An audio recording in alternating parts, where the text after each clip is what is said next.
All right, here we are. Week 4/5. So, hey, if you've been following along with this course so far, welcome back. If you're new, if this is your first time watching this channel or this course, I am creating a complete beginner course in Unreal Engine for game dev. It's called Game Dev Bootcamp. That's what that thing over there is all about. So it's an 8-week course where we're going to start from the absolute basics. We're going to work our way up and learn a little bit each week about game dev, about how to build a game, about the principles of game development. And then by the end, the hope is that you have a pretty good basic knowledge of game development, and then you can use that to go on and make your own games. So we can't teach everything in 8 weeks, but I think by the end of the 8 weeks, you have a pretty solid knowledge that you can build upon. And really what we're trying to do, like boot camp or basic training, or, it's a military term, but like any of those things, it's not going to teach you everything you need to know, but it's going to give you kind of that foundation that you can then build upon. And we want to make sure that foundation is really, really solid, because if you're going to be doing game dev long term, you don't want to start out by doing things with bad practices. So that's the hope. Last week was week 4, and in that week we were finishing up our Alien Defense project, which is the second project, and we didn't quite get where we needed to. There was a lot of issues with the stream, a lot of issues with me, and just the joys of programming something live. You don't have the ability to edit out all of the little mistakes you make. So we actually ran out of time, and it's funny, we went over and still ran out of time. So we only got halfway through the week, but I can show kind of what we have. We have this wave-based system where we can shoot these enemies, and they are just going to keep spawning after us. In waves. When the wave's complete, another wave will start. We also set up some basic inventories. However, for some reason they're not working today, which is always fun. I just loaded up this project this morning. I was like, everything's broken. What happened? But today we're going to be finishing out week 4. So this project's not going to be perfect by the end of the week. I think there was also some comments at the end of week 2, like there's a lot of bugs still. The point isn't to make perfect, complete projects. The point is to start building a foundation for these projects that you could build upon and make a game of your own. So what I want to do is get through the remaining week 4 lessons quickly so we can switch into week 5. And I don't want you to worry that at the end of the week 4 lessons that this project isn't complete. That's the point. In week 8 of the course, we're going to come back to all the courses. We're going to go through back to all the projects. We're going to go through each of the 3 projects that we made, put some finishing touches on them, get them ready for launch, and then we'll be talking about how to launch our games, and that's in week 8.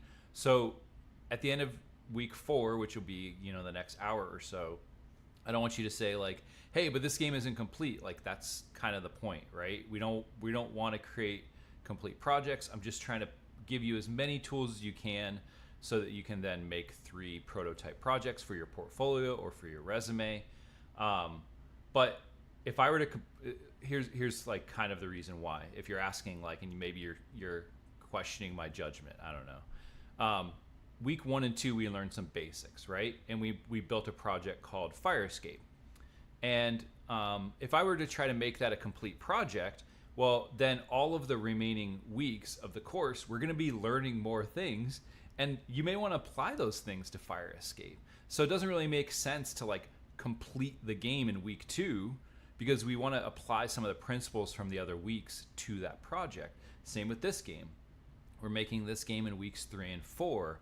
And at the end of week 4, it wouldn't really make sense to have a complete project, because we want to apply some of the lessons that we're going to learn in the later weeks to this project. So the goal is to just get through the weeks, get the basics out of the way, and then in week 8, we're going to come back, we're going to clean up these projects, and we're going to get them ready for release. So hopefully that kind of explains my thought process. Let me know if you agree or disagree. I think it's a good idea, but I'm not perfect. So anyway, The next lesson that we need to do is lesson 4.6 for week 4, lesson 6, and this is on particle systems. And I'll show you really quickly what we're going to be doing. When we fire our gun, we're aiming where the mouse is, but we don't really have a good indicator to the player, like where the bullets are going. So what I would like to do is I would like to create some reference for the player of like where they're actually shooting. And I think the best way to do this is using particle systems. So this is week 4, lesson 6, particle systems. And in this lesson, we're going to explain particle systems. We're going to review some Niagara particle effects, and then I'm going to demonstrate implementation of a particle system for our bullets, basically. So what is a particle system? Well, some people may refer to this more as like a VFX. So it just offers the developer the ability to create visual effects in your projects. There's really cool systems built into Unreal Engine for this. That way you don't have to build it from scratch. They're fairly good on performance as well. So if you're trying to use like a mesh for these effects, that's not going to be as performative usually as the VFX systems that are built into Unreal Engine. But again, I'm not an expert on this. There's plenty of people that know way more about this than me. My goal today is just to teach you some basics, and then if it's something that you're interested in, you can continue to delve into it more and build your knowledge up.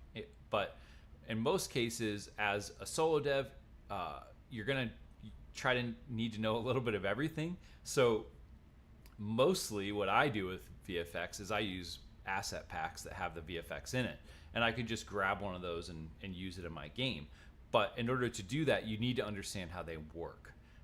You may not be making the VFX, but you need to understand how they work. So that's the point of this lesson. There's 2 VFX systems built into Unreal Engine. The first one is called Cascade Particle Systems. This is the old VFX system. It's still in there, but I don't know many people using it. I only really use it if I like have an asset pack that has an asset that I don't want to make myself, and I'll just use this. One of the things like in Fire Escape, we use that fire. So if we go to the starter content and then particles, these are all, if you look, it says Cascade Particle System Legacy.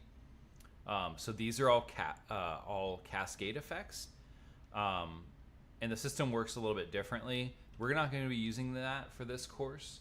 We're actually going to be using the Niagara system. So Niagara is the new VFX system.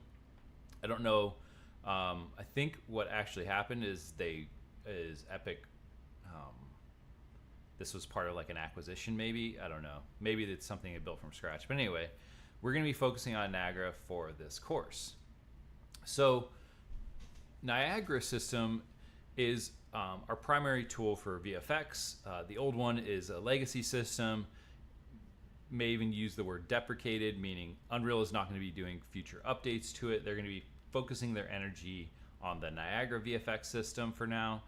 And at some point that may mean that the Cascade system is just like completely out of new versions of Unreal Engine. But for now it's still there. You can still use it, but at some point it's going to go away, most likely.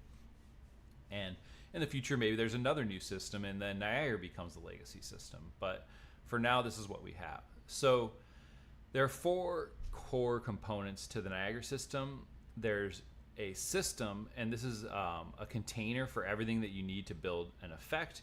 And then inside that system, you're going to have building blocks that kind of stack on top of each other to help produce the effect.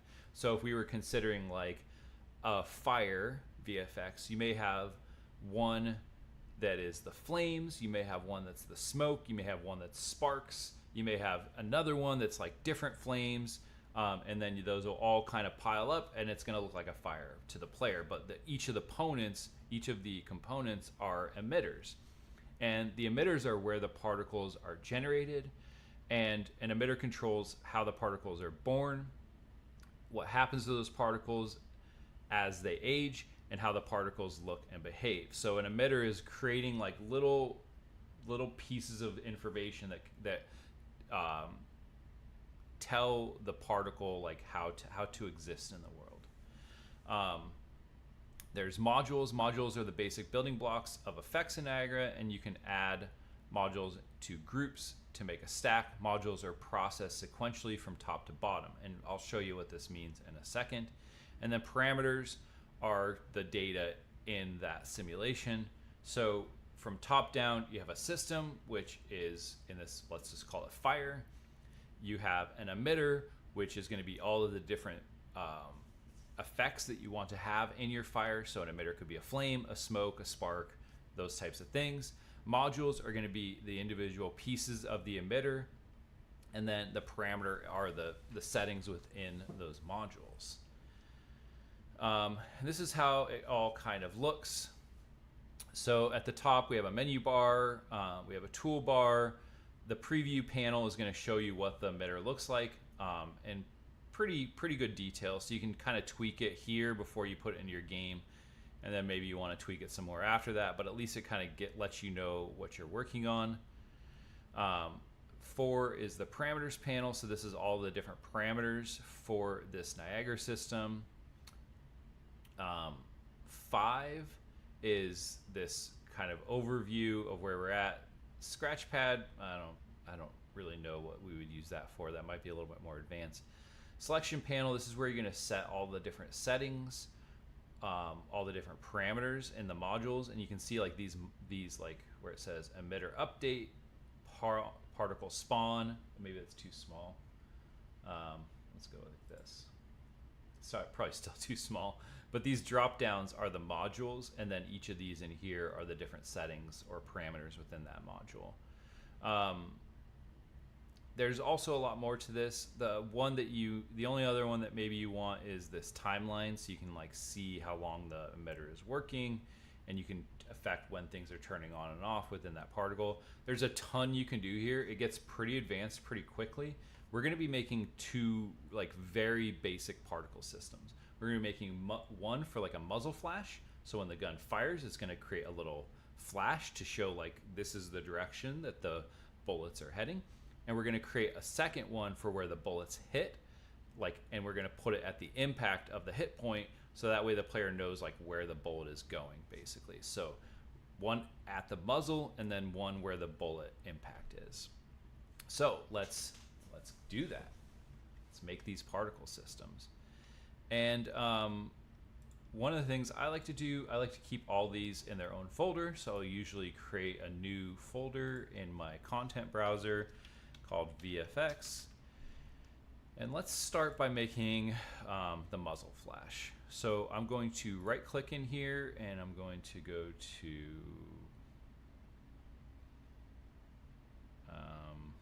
give me a second. Niagara system, FX, FX, Niagara system. And it's going to ask me, do you want to start with one that already exists? I personally think this is a good idea, especially when you're first starting out, because there's all these like pre-built ones, and it's going to like do all the legwork for you, so you're not like starting from scratch. And then you can also kind of like get an idea of it can give you some ideas as well. So like we have a directional burst that like kind of looks like a firework like going off, confetti burst. There's all these different ones, blowing particles. The one I want to use is this simple explosion for my muzzle flash, because a muzzle flash is essentially an explosion. So I think that's a good starting point. And let's select create. And then I'm going to call this, I think it's N is the industry standard, Niagara, N for Niagara, or you can do NS for a Niagara system. And then I'm going to call this muzzle flash.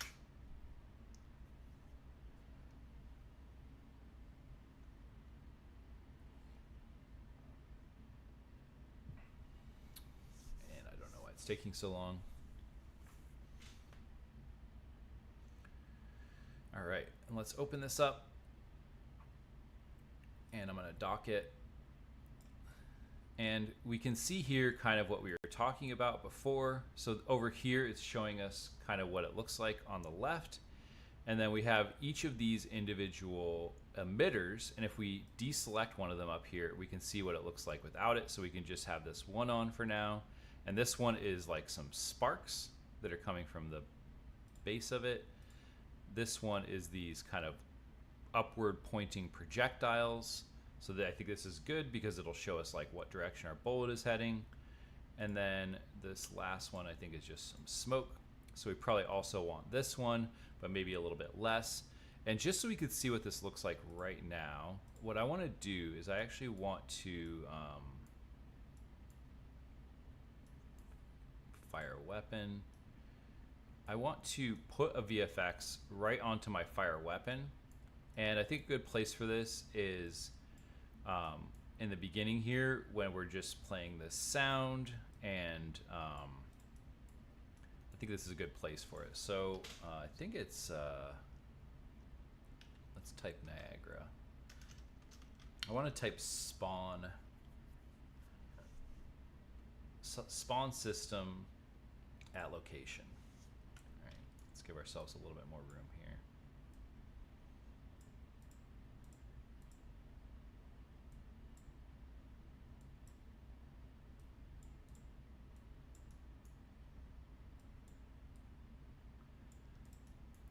Oh, one other thing that I'm just going to say really quick while I'm getting this going.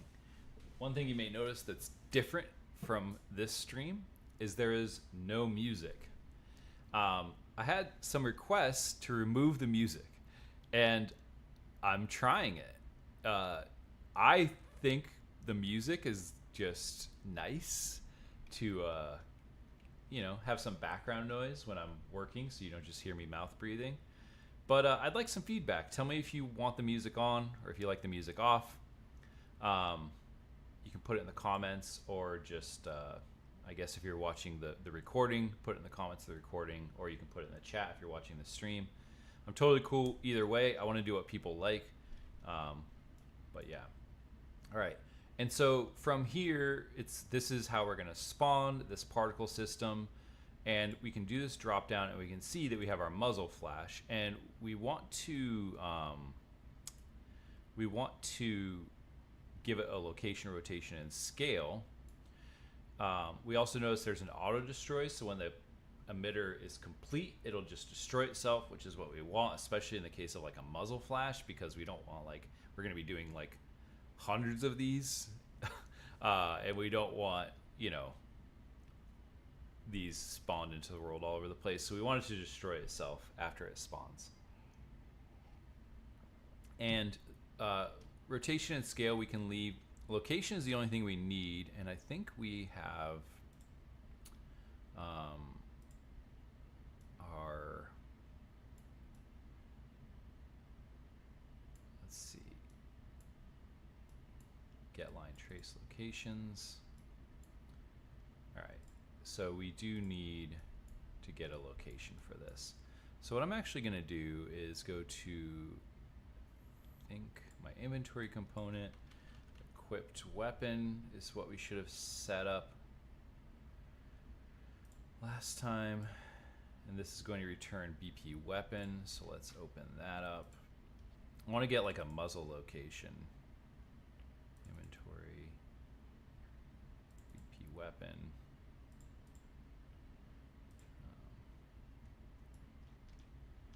All right.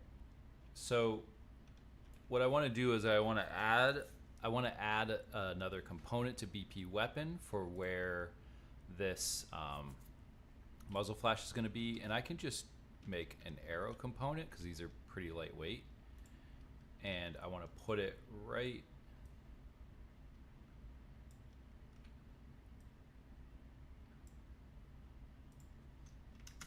all these are off. I want to put it right at the tip of the muzzle.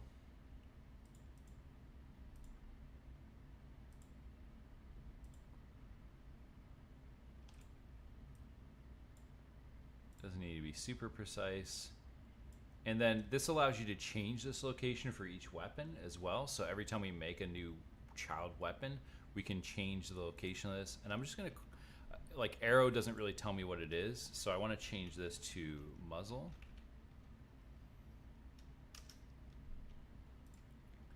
And then back here, we can say get muzzle.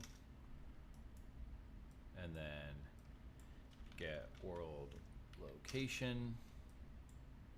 And we can just do that. Now let's see how this looks. So we can see right off the bat, this is a very smoky weapon. So now we can go into our muzzle flask and let's make some adjustments. First thing is, let's start with the smoke, because the smoke is kind of like just making way too much. So over here, we could see all the settings of this. So we can see how many we're spawning. We can see the lifetime of these particles. And then down here, we can see the attributes. So this is the size of the particles that we're making. And we can change this to something like 10 to 20 instead. That might be too small. But we also notice like they're kind of like spreading out too quickly. And I think that's because the shape of that we are spawning them is too big. So let's set this down to 10 as well. And now we can see it's a much smaller shape, but maybe this needs to be a little bigger. All right, let's see how this looks for now. What's the shortcut for this? Yeah. And I think that smoke is kind of hanging out a little bit too long now. So let's change the lifetime.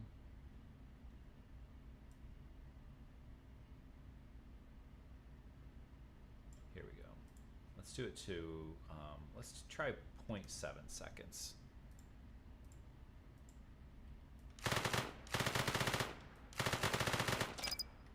Yeah, maybe still a little bit more, 0.5. But I also feel like it's too opaque. So I can also go to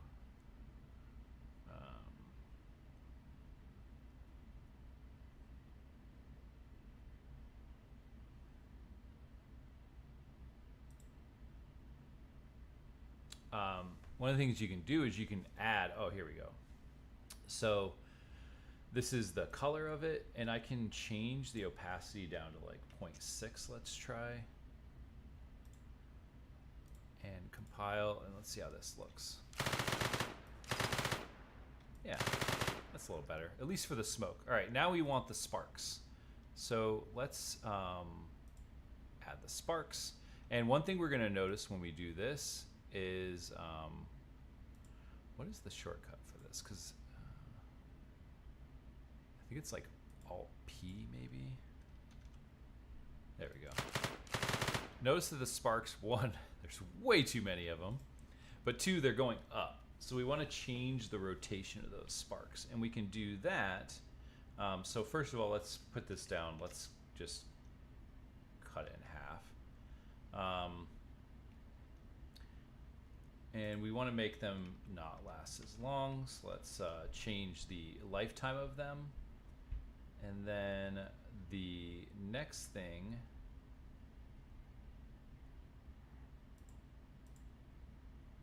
is the,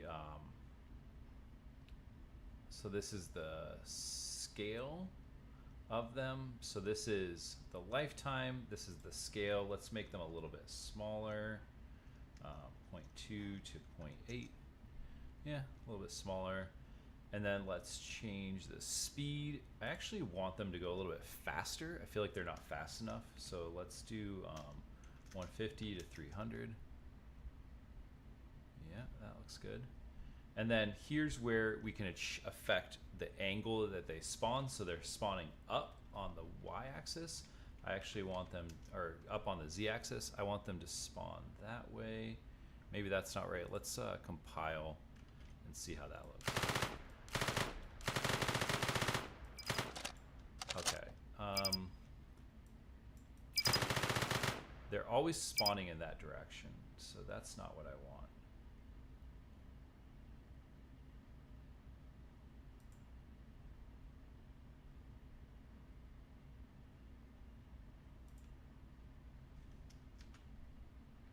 I want some where's the velocity?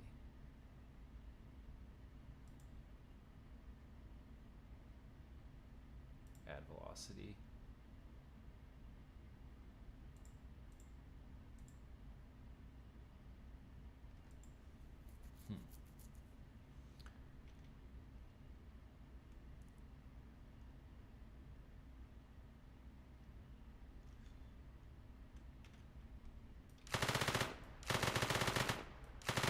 No matter what direction I'm facing, I need them to spawn in. Let's see. Maybe it's in this one. Maybe I need to spawn them.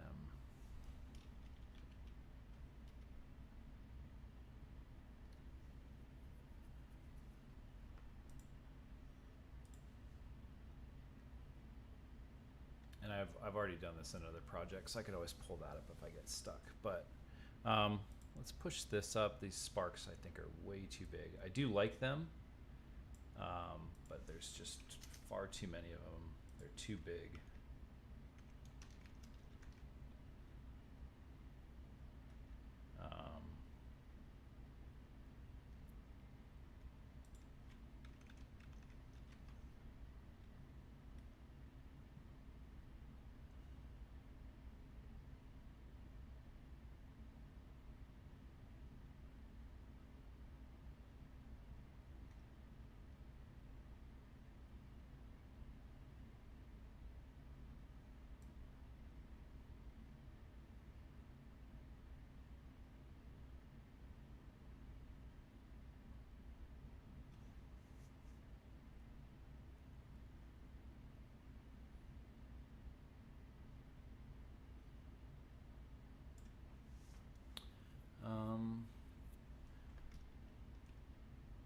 Yeah, oh, I think I know what I need to do to get them to go in the right direction. We need the rotation of this muzzle as well. So let's say get world rotation, and that will fix that rotation issue.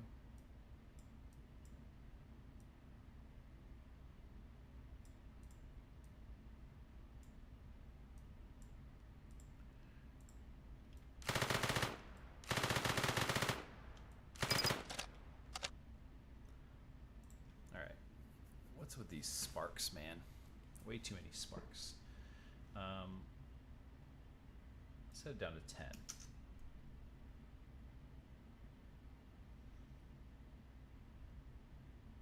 And then 0.2.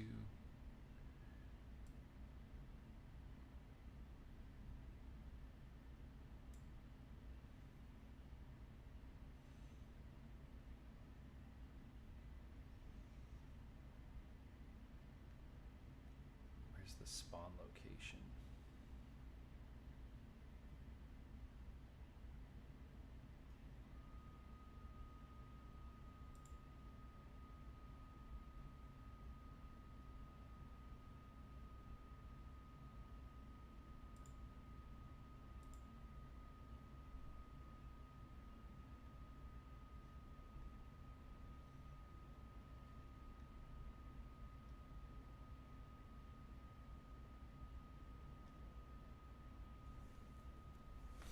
Oh, it's this one, that's why. Keep changing the wrong thing.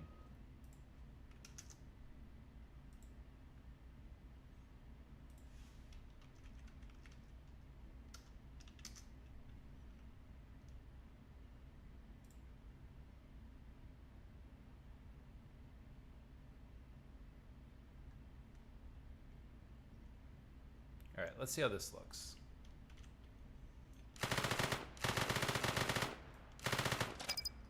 I think we want this.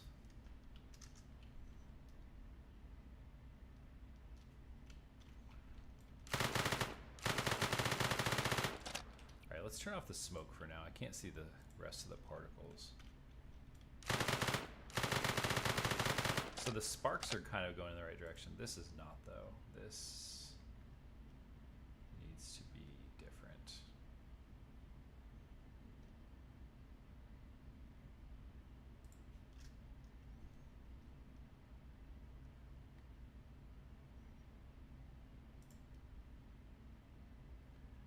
Let's do a cone.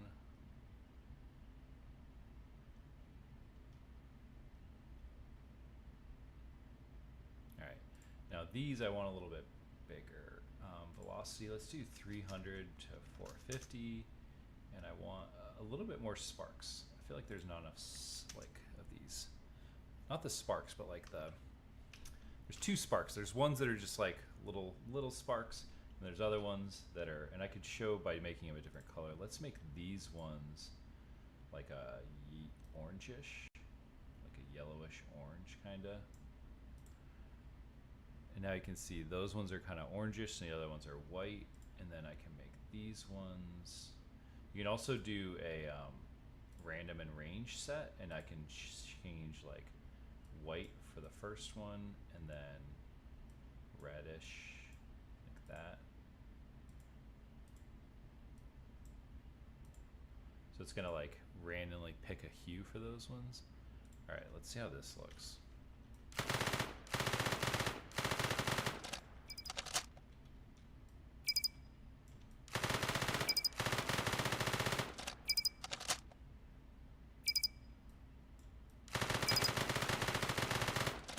Good enough.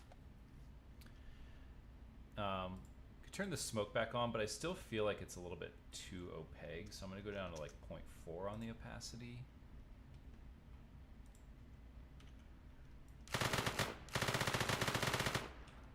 Yeah, even still too much. 0.2.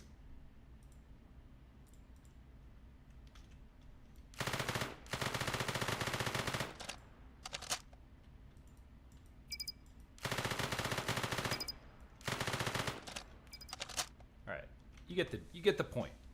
In your game, you can continue to tweak these. Let's make the other one real quick, and that one's just going to be like the location of where the projectile hits. So I'm going to go back to effects, make a new Niagara system, and you could pick a different one. I actually think that the same one is kind of perfect. So I'm going to do simple explosion again. Create. And this is going to be called NS impact. You can call it like bullet impact if you need a little bit more bullet impact. Let's go into this one. Let's turn all this stuff way down. First of all, I don't even want the smoke on this one. I just want the sparks. And then these sparks, I want 10, and I want to make them 0.2 to 0.4, let's call it.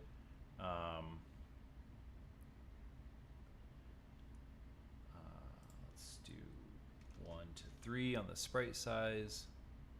Yeah, that's good. Sphere is just going to be 5. It's real small. And the rotation, gravity's fine. Add velocity from point. It's fine. Let's do from cone again. Yeah, that's fine. Now let's do all the same for this. Let's tone this one down a little bit. Spawn count, let's go with 20. Let's go with 15. Let's do the lifetime, 0.2 to 0.3. Sure. The scale, 0.1 to 0.5. Sure. The velocity, let's do 150 to 300, and then the cone axis is going to be on the x-axis again. All right, just a little bullet impact, right? Nothing too crazy. Oh, where's the...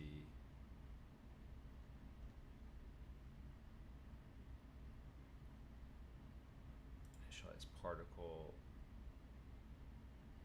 from...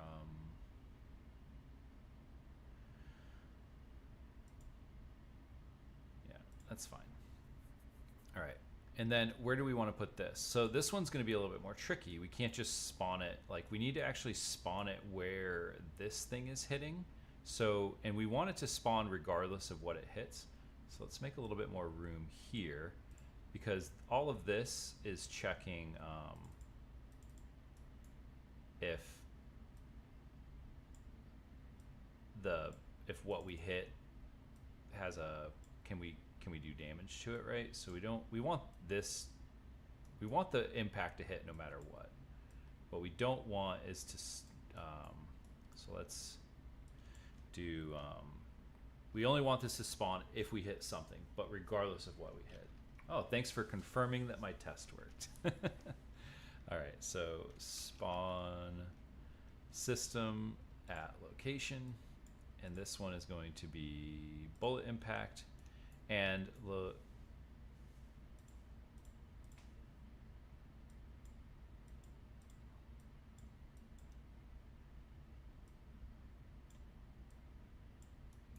location and rotation.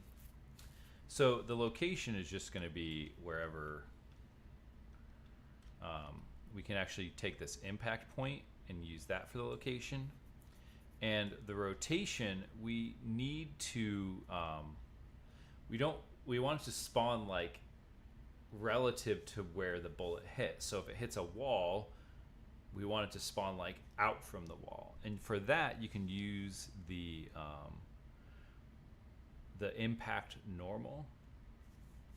And a normal is basically like the surface. Like, you can almost think of it like if you're using trig functions, like the tangent. So we could try this, and let's see how that looks. Let's just shoot a wall for a little bit. Let's shoot some walls. See there, you can see like it's kind of like wherever my mouse is, we're spawning a little system, right? And it works with these, with the aliens too.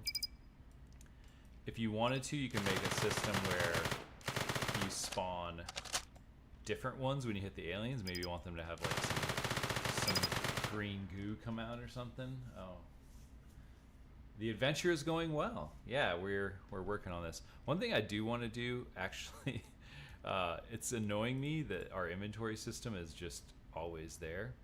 So save all. I want to set up a quick way to toggle the inventory before we move on to the next lesson, because it's just really distracting. So for this, we're gonna need a new input action, and we don't have one set up, so let's create a new input action. I'm gonna call this toggle inventory, and I just want this to be pressed. Let's save that and close that now. And then in our IMC, let's add that. And I'm just going to use the I key because it seems to make sense to me that the inventory would be I. So toggle inventory. I'm just going to select this little keyboard, press I. Now our inventory is set up for I. Let's go back to our player. Let's do IA toggle inventory. That way we can get this event. And what do I want to do? I want to toggle these two things and my inventory widget. So one way to do that is to set it up on the HUD. That we have a custom event. Show inventory, and then another one, custom event, hide inventory.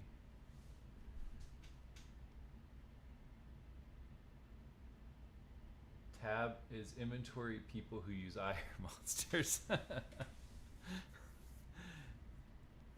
Sure. You know, it's funny. I played the game I've played far more than any other game just because by nature is World of Warcraft. And I always use B for bags. But I think a lot of people use I in that game. But tab, I feel like tab, I don't know, what would tab be? Tab to me almost feels like a targeting system, like if you were having like auto target, but I guess in a game like this, I guess it could be inventory. Or like objectives, like if I'm playing this game and I hit tab, maybe it's going to show me like an objective. I is also a little bit clunky in a game like this because it's pretty far away from AS. I broke 2 tab keys. Sounds right. All right. So I want to do set visibility to visible and then set visibility to hidden. And I'm going to drag, so what is this? Equipped item, equipped armor, and inventory. Player health we want to say, so let's do that. Now we can do equipped item, inventory, and equipped armor. And we want these to all plug in to their buddies here.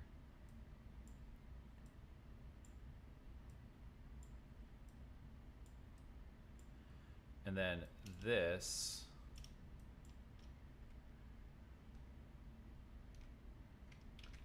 I also want to do on begin play. Because when the game starts, I want these to be hidden. So now it's all hidden.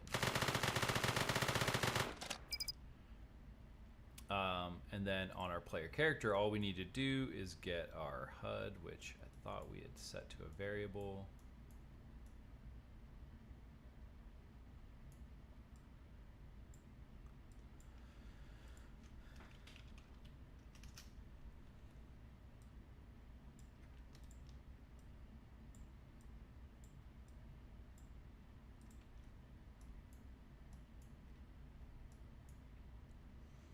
Let's do a branch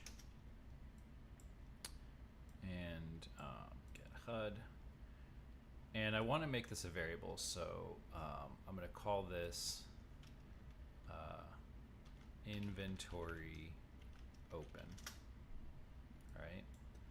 And if the inventory is open, I want to hide inventory. And if the inventory is closed, I want to show inventory. And then set these respectively.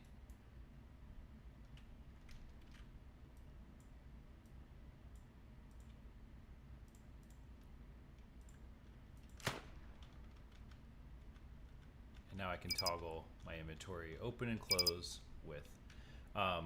One of the things we also might want to do is make it so that the player is no longer like following the mouse when we do this. So how did we do that in the other project? I think we can just do it.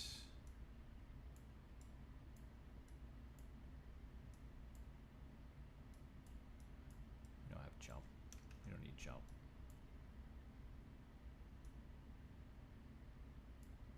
Here.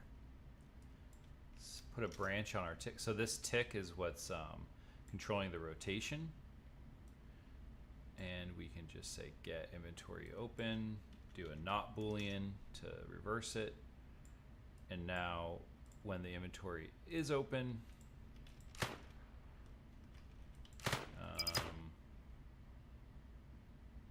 weird. Oh, is it set? There we go. We'll stop, and then the player's just looking whatever direction. So we can interact with the screen, do what we want when the inventory is open, and then when we close it, the player will go back to aiming. So get mouse control. Yeah, there's multiple ways you could do this. This is just probably the easiest for me at least. But yeah, in game dev, there's usually more than one way to do this. I'm gonna set this comment to mouse aim. All right. So now we have some particle systems. That's the gist of this lesson. The whole point was just to learn how to do particle systems. The next one for this game is I want to set up a win condition. So based upon how you want to make your game, you don't necessarily need to do this. I think the intent is just to show some different ways we could do things. So what I want is the game that I'm imagining, and again, everyone can make their own game. You don't have to follow exactly what I'm doing, but the game that I'm imagining is each level is going to have a set number of waves. And then you could maybe have a different game mode that's like endless waves, right? But I want to set it so that each level has a set number of waves. Once the player completes all those waves, then the level is complete. So I do want a win condition. And in a lot of wave-based shooters, there is no win condition. The win condition is go until you lose and then see how far you made it, right? I think of like the first Call of Duty Zombies that I played. I don't think there was a last wave. At least we never got to it if there was.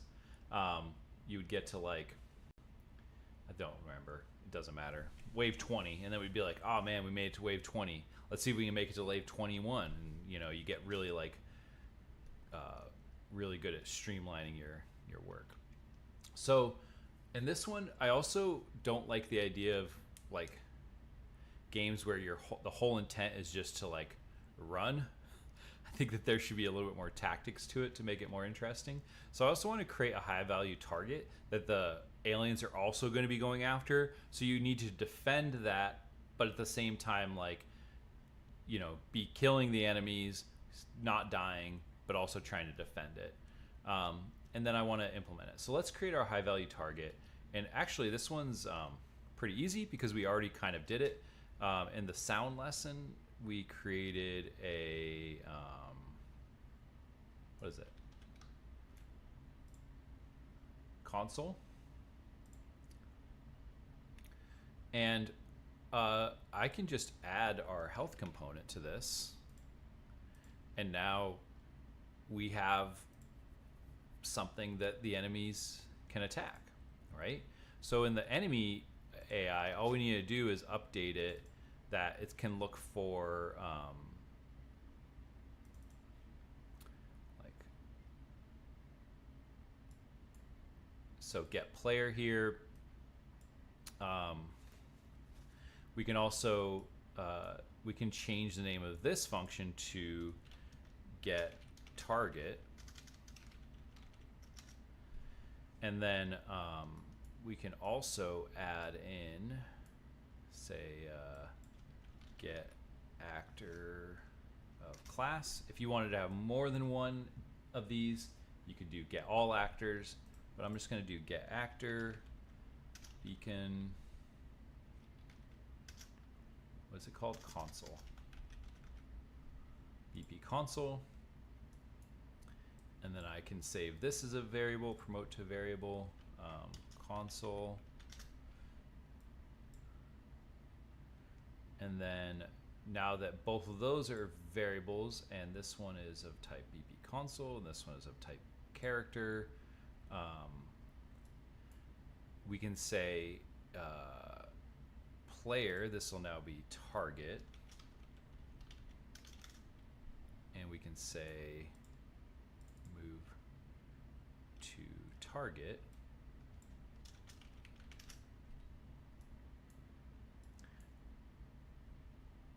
and then get target,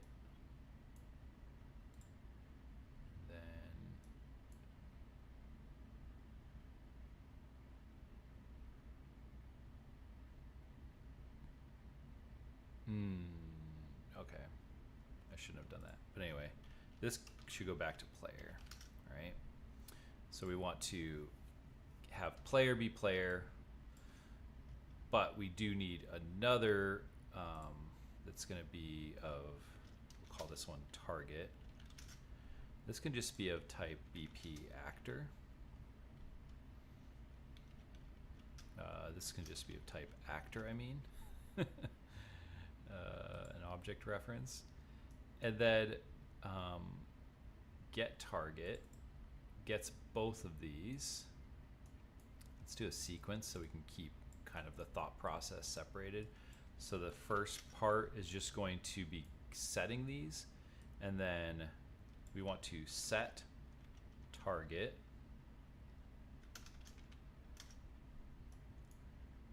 and we can do make array console target player,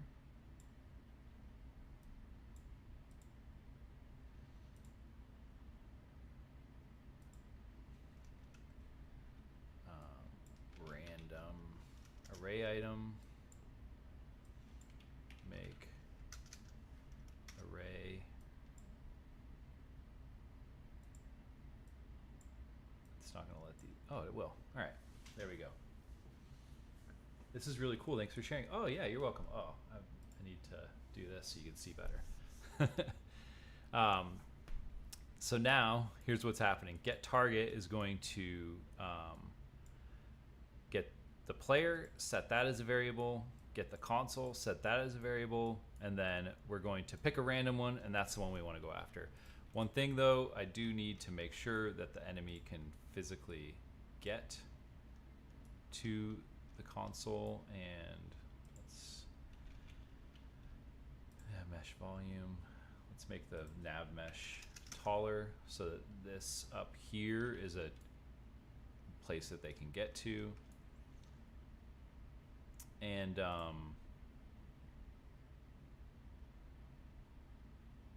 console.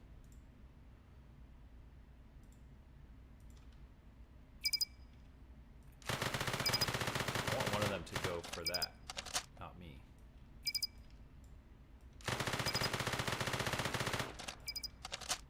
They're all still coming after me.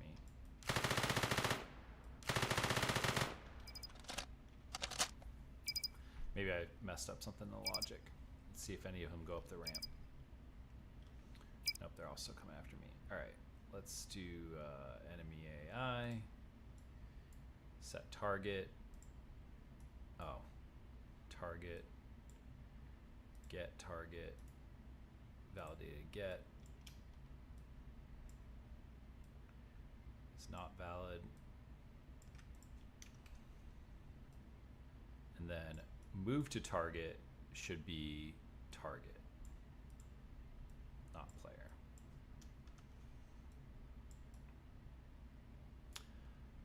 So now randomly, yeah, see, this guy's going after it.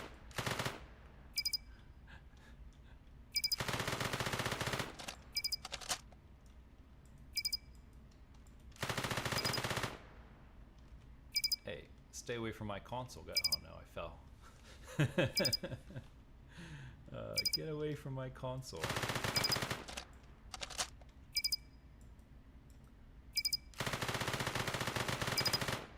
All right, it's buggy, but it works.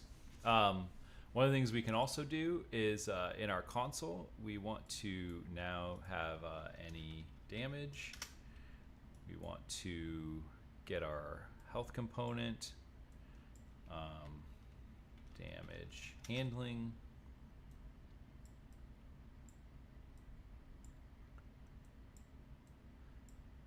All right. And then later on in the next lesson, when we set up our lose condition, this is going to call game over. But for now, what we want to do, let's close out a bunch of this stuff that we don't need. Too many things open.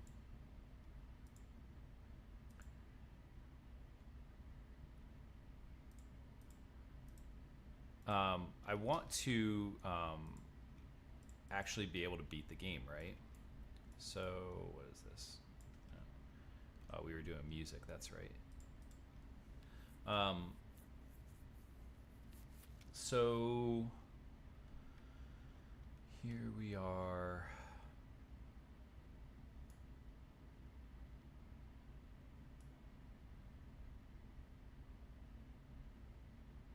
And then we start a new wave. So here, let's create a branch. So when we call wave complete, we can check a condition. And we can call this, we'll make a function for this, but we basically want it to be like, is this the final wave? And we can start by saying like number of waves. And we'll set this as an integer.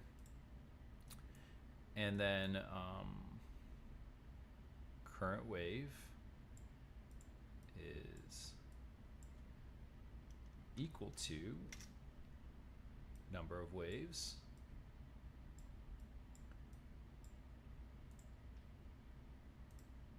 then we want to do something else, right? So we can take this because this is that widget that we made that can show us a message. Let's do level complete.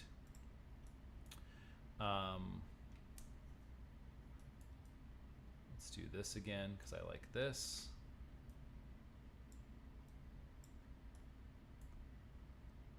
All right, all this is getting to be a little bit cumbersome. Let's move it all down. And then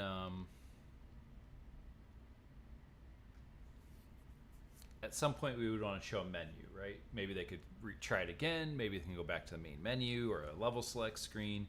So for now, I'm just going to do a print string, or let's do a delay again of, let's call it 3 seconds. And then I'm just going to print for now, because I think we're already running late on time.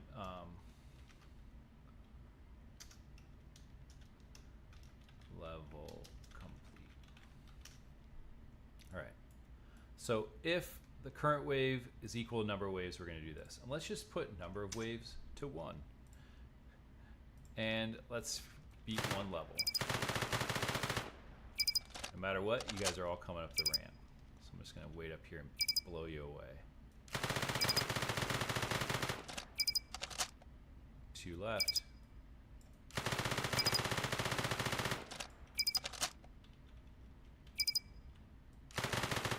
Level complete. Level complete. It printed. All right. So that's the win condition. The win condition was easy. Now you could do other things here. You could show like a end of level where maybe you show some stats at some point. Like this is your total time, number of enemies killed, blah, blah, blah, blah, blah. All that stuff, right? So that's that. We'll do that later. I just want to make sure that I'm doing a time check, and I just want to make sure we're staying on time. So the other thing we want to do is finish up that lose condition. So this will be the next lesson.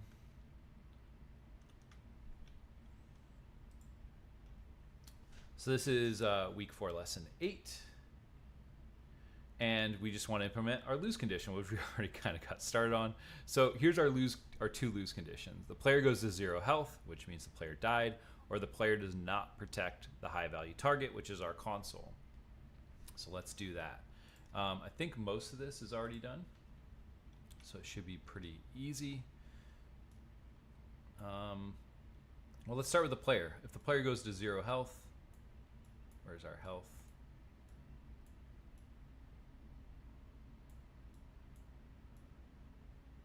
Here we are. Man, I gotta get better at cleaning up my code. Damage handling.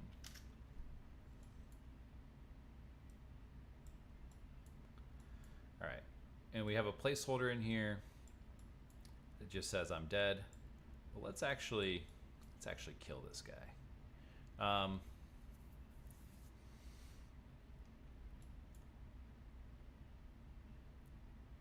For this, I'll just create a quick widget. says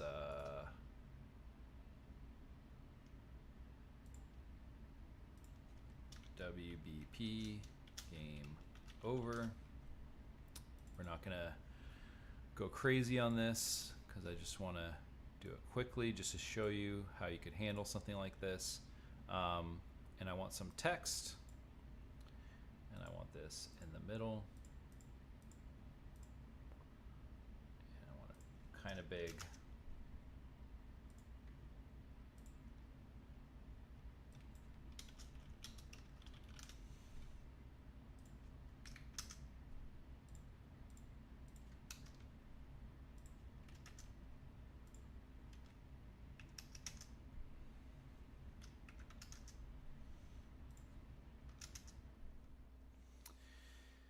And then I'll just have, or I guess we could do like a vertical box also in the center.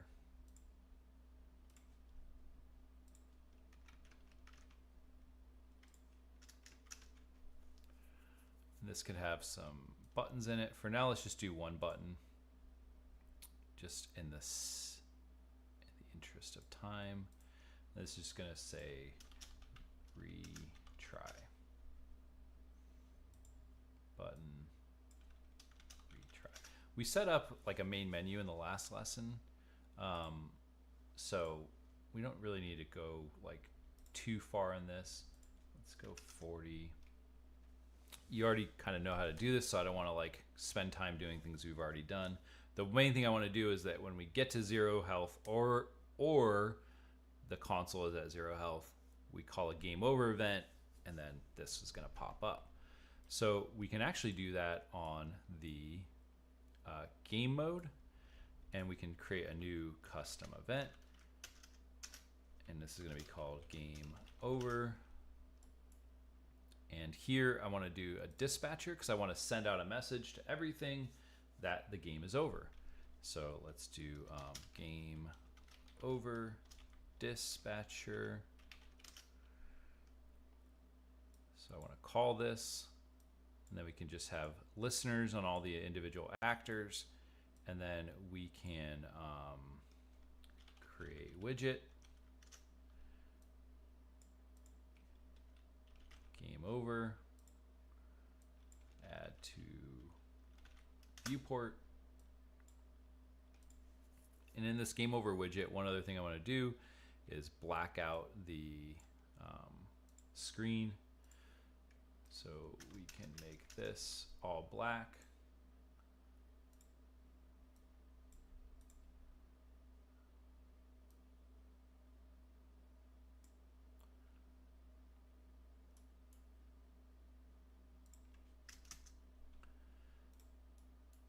And then that way the player can't see anything anymore. So now here on our player character, all we need to do is get game mode, which we don't already have. Game mode. Let's delete this. Get game mode. So get game mode, cast it to our alien defense game mode, and then that'll give us access to call game over. And if you wanted to handle some other things in your game mode, you can put them in here. But the main thing I want to do is just show the widget and then have this dispatcher. And then in the dispatcher, we can, actually we could bind it here.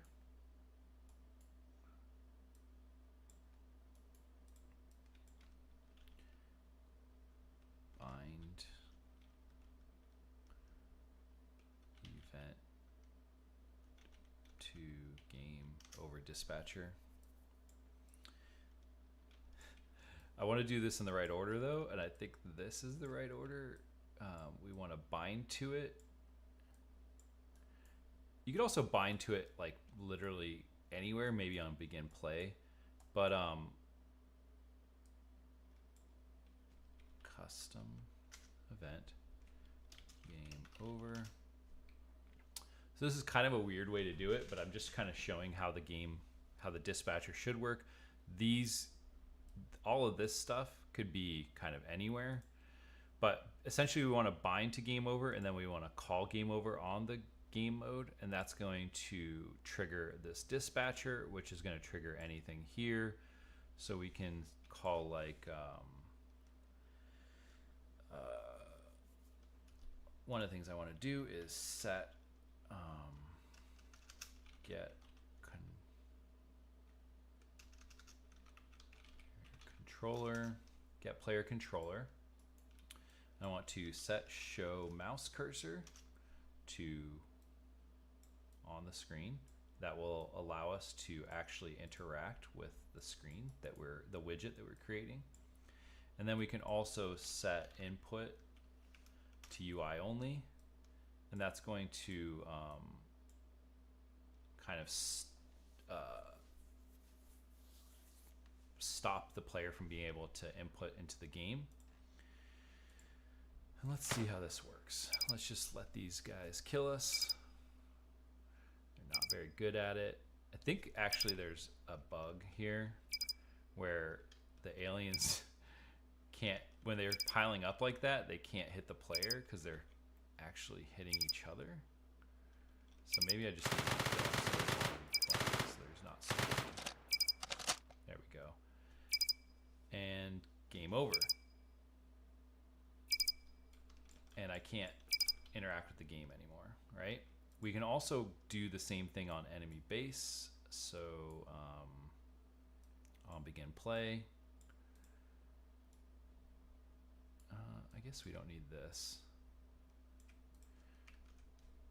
We can get game mode, get our cast to alien defense game mode.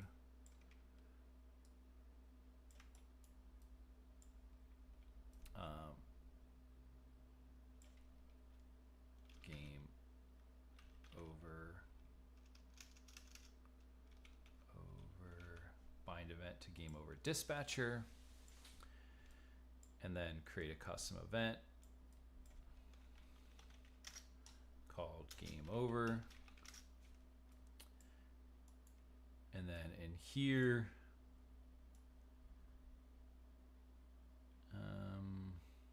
what do I want to do?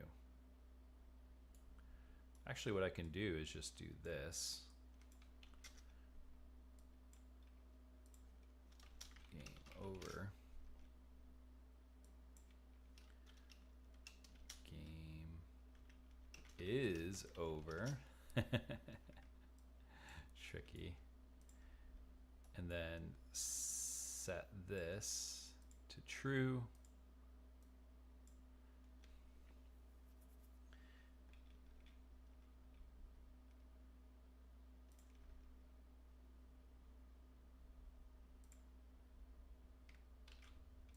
Sure. That way we won't, the AI will effectively just stop. Oh, game is over is default. So now the AI is just gonna kind of stop doing what it's doing.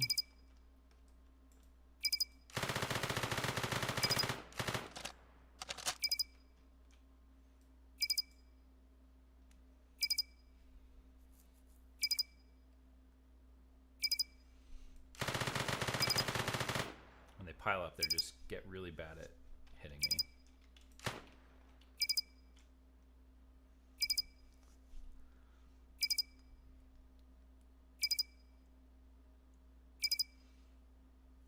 There we go. You could also use a dispatcher to turn off that beeping in your console.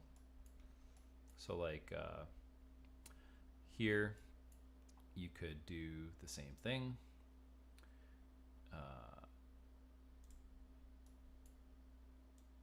Just grab all this.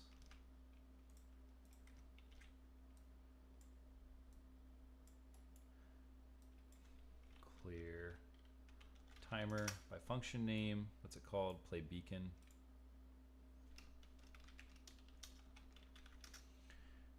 And that would stop the beeping. I think it's actually kind of cool that it keeps going, but maybe you also don't want it. The other thing is now in this console, we can grab these, just call game over. And now if the console dies, we'll also get game over. So we can test that by any enemies that are going through that console. Just let them. There's too many.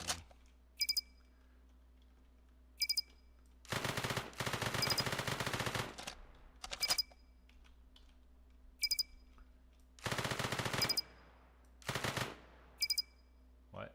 It can't be complete. Maybe he's not hitting it. I don't know. Anyway, that's game over. All right. So we set up our win condition. We set up our lose condition.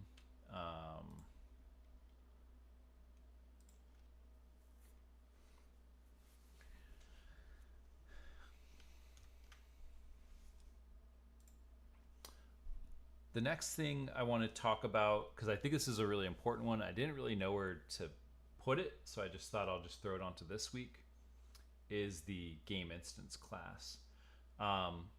So we're going to talk about the game instance class, and then we're going to talk about saving our game progress. But one thing I want to do before that is I just want to go take a quick 5-minute break. So I will be back in 5 minutes.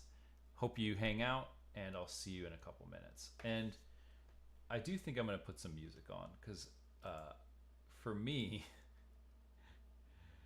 it's a little hard to not have music in my background, especially if I'm not here. That's just you're just staring at a blank screen, right? So I'm gonna get some music going. I'm gonna take a quick 5-minute break, and I'll be right back.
All right.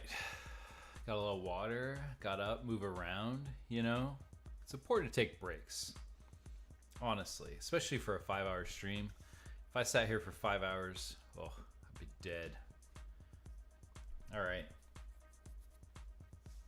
So, let's talk about the game instance class. This is lesson 9 of week 4. We're almost through week 4, even though it's week 5. But here we are. So in this lesson, we're going to define what the game instance class is, what it can be used for, and then we're going to use it to implement a currency system in our game. So what is the game instance class? The game instance class is spawned when the game is launched. So every time you launch your game, and what I'm talking about is even in the Unreal Editor, every time I hit this play button, or this play button, or this play button, or I hit Alt-P, I'm launching an instance of my game.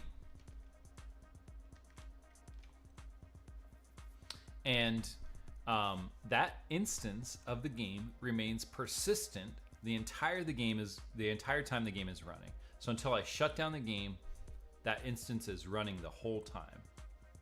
And it's actually like, if you look at the source code, it's one of the first things that gets launched. There's a bunch of like other backdoor kind of like lower end stuff, but like one of the first things that we can visibly see being launched is the game instance. That's one of the first classes that's spawned into the game. And because of this, one of the interesting things is it's one of the only classes that does actually remain persistent. So when we're trying to pass data around in the game, we often need to use the game instance class. And I'll give you an example. Let's say that we have a player, and let's use something like what we're gonna do, a currency system. So every time we kill an enemy, we get 100 points, 100 gold, or whatever you want to call it, credits.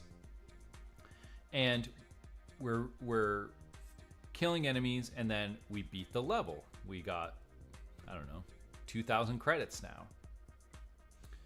If we reload the level, those credits exist in that level. But as soon as we reload the level, that variable just is going to be 0 again. So the game instance class is really good to keep track of like things that we want to remain persistent in the game. So they can be used to pass data between levels. You can have variables, functions. It can have its own dispatchers. Typically, I only use them to keep track of variables, but you can do other things with them. And we're going to use the game instance class to create a currency system. We're going to be using it a lot more, actually, for a lot of things. But for now, we're just going to be using it to keep track of currency that the player earns. And maybe you want to set up a shop where the player can use that to buy upgrades or something. This is the place that you would want to store it. So let's implement our currency system. And when I do something like this, what I typically like to do is, well, first of all, let's create our game instance. Let's show how to do that. So, oh, what is going on here? My Unreal has been acting up lately. Let's go to our blueprints folder. I'm gonna right click. I'm gonna select blueprint class, and here I want to type instance game instance, and let's do BP game instance, because there's only ever going to be one of these. There's no reason to come up with a clever name. And let's open it up, and we can see it just looks like another blueprint, but we can have our own functions, variables. It can even have components on it. So I could, or can it have components? Anyway, so now we have our game instance, and let's just select this init. So init is like begin play, and you can see here opportunity for blueprints to handle the game instance being initialized. So when the game instance is created, we can have some functionality. Let's do print string, and I'm going to show you. Here is my game instance. But when I press play, this will not print. It did not print. And why is this? Because we're not using this game instance yet. So let's go to our project settings. And in maps and modes, we need to set down here, see game instance, we need to set it to BP game instance. And now when we hit play, it says, here is my game instance. So you do need to set it like on a project level. And then once you do that, it's set up. Let me do one more thing. So I'm going to go to components. I'm going to create, I just want to test something really quick because I actually didn't test this before. I'm going to create a component called BP Bank, and I just want to see if we can add it. BP, or let's just type bank. All right, so a game instance cannot have a component. I thought that, but I wasn't sure. So I don't want to need this. Or maybe you want it, I don't know. Actually, I do think we want it. So now let's create a system where we can get currency from the enemies after they die, and we can store that, but we can like keep track of it persistently. So I am going to do this. I'm going to create a new actor component, BP Bank, and maybe that's what I did wrong. Bank. Nope, you just actually can't. And in here, I want to just have one variable. It's going to be called currency. You can call it, let's call it credits. Right? Call it whatever you want. It just needs to be an integer. It's going to start as 0. And we want to add this to one of our actors. So we could put it in a few different places. You could put it on the game mode. You can do that, right? Yeah, you could put it on the game mode because the game mode is going to be persistent throughout the level. You may want to do this if you're going to have a system where like the player can respawn. Maybe if the player dies, it's not game over, but maybe they have a certain number of lives. But every time you spawn a player, you're going to be needing to spawn a new bank. So maybe you want it on the game mode. You could also spawn it on the player if you wanted. The player is spawned, and then they spawn in their bank. You could do that. I'll keep it on my game mode just because I feel like that's cleaner. It's also like the game mode is keeping track of like the rules of the game, so it makes sense to me to have it here. But I could also make the argument that it could be on the player, but it's not that important. So now we just want to create a situation that every time an enemy dies,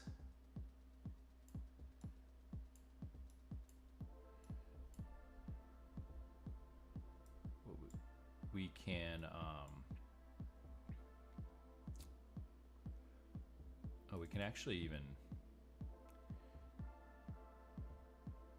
add an actor onto the enemy. We can add a variable onto the enemy base called like credits, and this can be an integer, and let's set it to 100. Every time one of these enemies dies, we get 100 credits. So because we already have access to the enemy, we can say get credits, and then we can get access to our BP bank, and we can say let's create a function for this because it's going to be a little bit cleaner.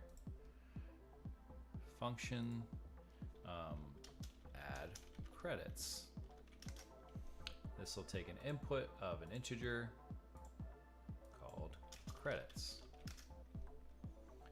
and when we do this, we want to get credits, add credits, and then set credits to the new value. And just so we can see what is happening, let's do a HUD element. Let's put it up here.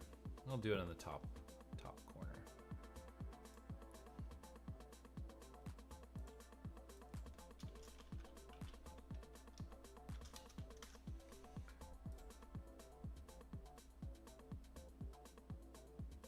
Create binding. We already have our game mode.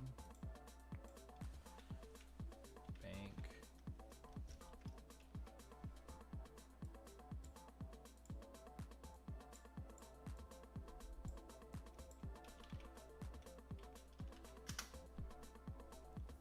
I gotta be honest, it's way better for the music with the music for me. I know people said like the music can distract them, but the music not being there distracts me. I feel like I can focus more. All right, let's make this a string so we can append it.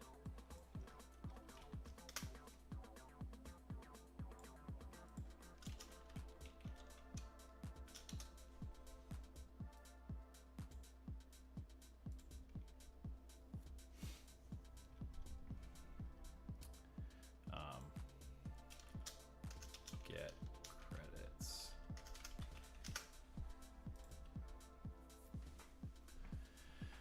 All right. Credits. All right. We need to go to the enemy now and finish what we were doing. So remove enemy. It's going to add credits.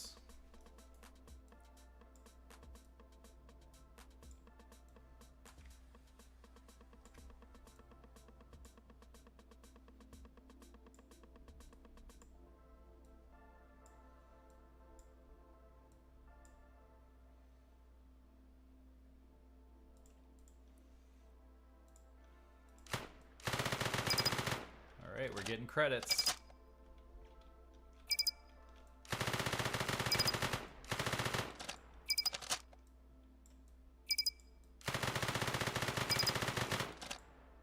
All right, so we can see that value is incrementing. The problem is though, when I leave and I go back, it's back to 0. Or if I lose the game, right? So let's forget losing, let's win. These guys need to leave.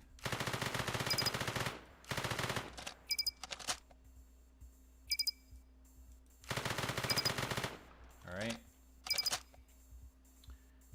If we were to reload the game, if we like to reload the level, it's going to be 0 again because those credits exist in the bank, which exists on the game instance, which is spawned when the level is spawned.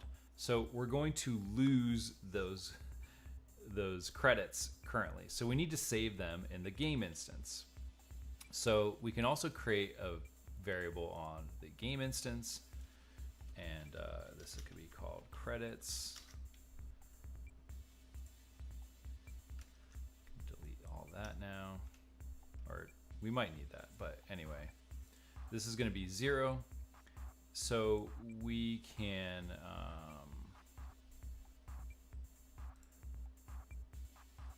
on our game mode, game over,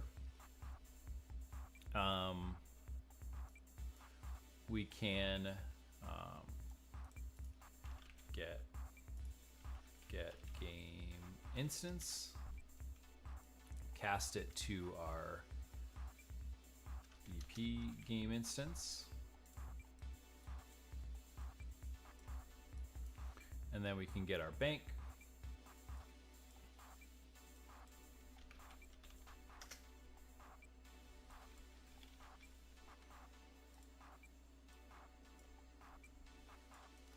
Let's just prove that this works really quick. What I want to do is in this game over, this retry button, on clicked,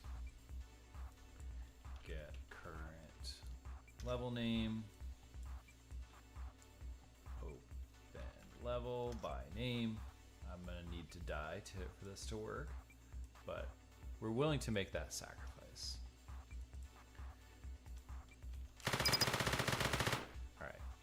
And then one other thing is on begin play now.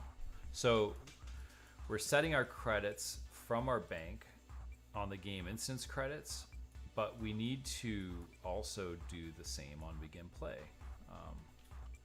So let's get our BP bank, or let's get this.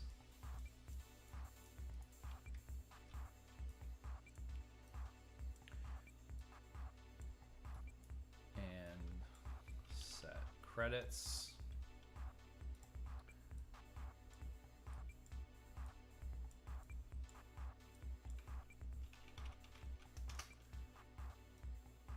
All right, this should work now. Let's see. All right. I need at least 100 credits. All right, I got 100 credits. You guys shouldn't be going after that. You should be going after me. All right, let's stand in the fire.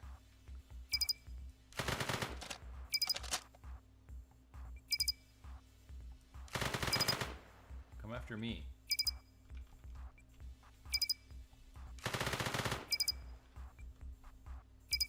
Kill me. Kill me. You guys are so annoying. There we go. It's gonna kill me now. It's gonna just take. So I have 500 credits. When I reload the level, I should still have 500 credits instead of using game. All right. And I still have 500 credits, so we did it. All right, what's the question? What about using an event dispatcher instead of casting the game instance? Sure, but let me ask you a question. Let's do what you asked. Let's do an event dispatcher called set credits dispatcher. All right. Yeah, I mean, sure. I think this is good.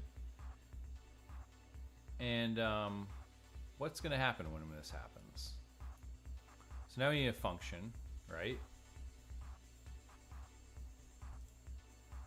We need a function now called set credits. And we can just call this, right? I think this is what you're asking.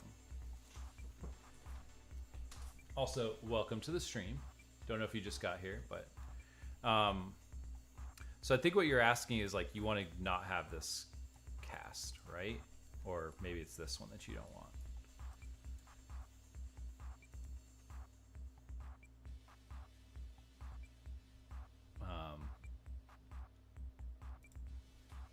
So this isn't really going to help us there. But I guess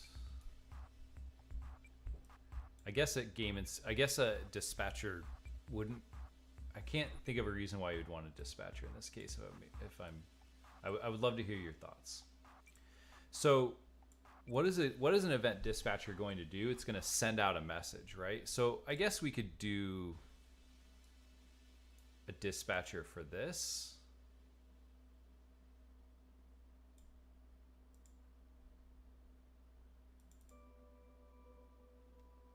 So what are we doing? We're adding credits, right?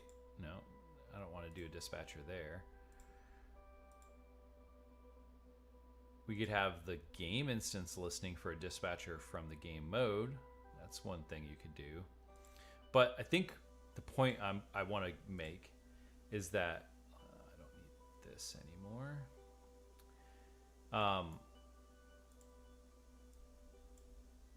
So you have to remember, we're always...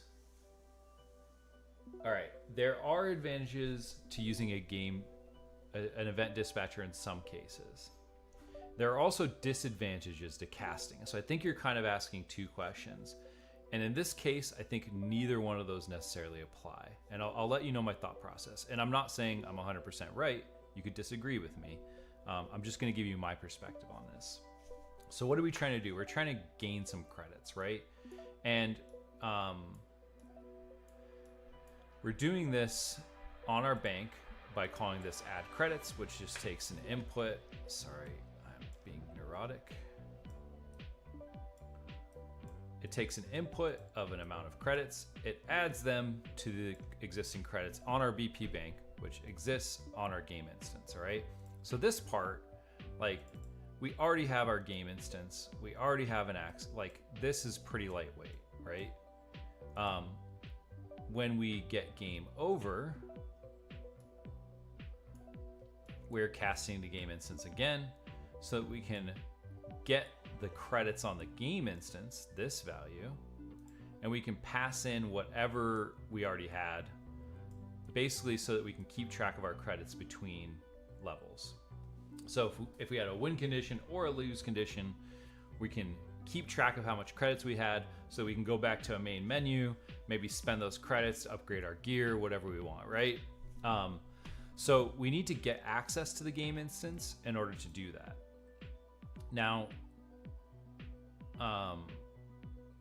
this is pretty lightweight as well. We're just getting access to the game instance. We're casting to it, and then we're just going to save on the game instance the value of our credits to the game instance's credits. So this is pretty lightweight as well. When we are starting the level, we need to do the opposite. We need to get whatever the game instance credits are and put them into our BP bank so that we can continually add and add and add to the value. So in this case specifically, I don't think a dispatcher would work, because the point of a dispatcher is to broadcast a message, and then it's a one-way communication and someone can listen for it. And the broadcaster doesn't really care who's listening or if anyone's listening, and it also doesn't care what happens after the message is received. It's just going to send the message out, and whatever happens, happens, right? We only need these two actors to be aware of the situation. The game mode and the game instance are communicating with each other, and we're just passing data back and forth so we can have persistent values between levels. If the question is like, is this efficient to cast? Well, that's another question. And when people get concerned with casting, you see a lot of people on there that are like, oh, you shouldn't cast. And it's not, if Epic didn't want people to have the ability to cast, then they just wouldn't put casting in the game. Casting is an important and necessary part of game dev, especially when we start learning C++ next week, or 2 weeks from now, I guess. You're going to be casting all the time. It's a little bit different in C++, but like, casting is important. What you don't want to do is cast to objects that don't currently exist in your world, but the game instance is always going to exist. The game mode is always going to exist. The player character is, in most cases, always going to exist. An enemy isn't always going to exist, so it would probably be bad if I'm on my player character and I say cast to BP enemy, right? This is not something I would want to do, because it's not guaranteed that the enemy is always going to exist. But now I'm loading the enemy into memory and it's taking up space in my game, even if the enemy is not in the level. So this is what you want to avoid. And it's not that you would never do it. It's just like, it's gonna make your game bloated. It's gonna take up a lot more memory. It's not gonna be very efficiently run. All of the above. But in these cases, the game instance always exists. The game mode always exists. So there's no problem with casting them because they're already in memory. So loading them into memory doesn't take any additional memory. You're just taking a reference to what's already there. So that's that spiel. Hopefully that answered your question. If it doesn't, let me know. But I want to show something now. So we did show that we can lose the game essentially. Let's get some credits. Let's kill these guys that are going for this, because these guys are fighting me. They're gonna kill me. I have 300 credits. And now they can't kill me, even though I'm like on the brink of death. All right, game over. When I retry, I have 300 credits. But when I close the game and reopen it, I have 0 credits. Because the game instance is persistent as long as the game is being played. But as soon as I stop playing the game, all the data in the game instance is wiped out, gone. So how do we save that data? If you're playing a game that's like an RPG, you don't have to start from level 1 every single time. That's going to be super annoying and frustrating. So we need the ability to save information. And lucky for you, Unreal Engine already has a class for this. I'm glad that was insightful. Hopefully it answers questions. I love questions like that because it allows me to make sure that I know what I'm talking about as well. But yeah, these are really good questions. And I think that there's a lot of like conflicting information on the internet. And a lot of times people are like, who should I trust? Like this guy's saying this and this guy's saying that. I will tell you this, all of the information that I put out in this course is from the Unreal Engine official documentation. If it is not, then I usually say, this is my opinion. But if I'm telling you something, it's not just me making things up. Like I read the documentation, I studied for months and months, actually years now, to understand how Unreal Engine works at its core. And then I build a course based upon that. So I'm not giving out bad information. I'm not giving out my opinion. And most of the time when I am, I usually say, this is just my opinion. But yeah.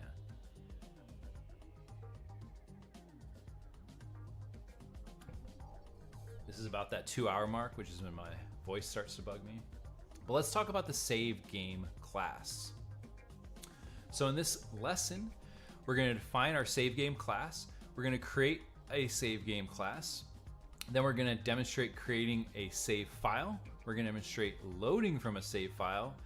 And then we're going to save our currency so that every time we play, we don't have to start from scratch. There's going to be a lot in this lesson. I'm already worried that we're going to run out of time again, but we'll do our best, right?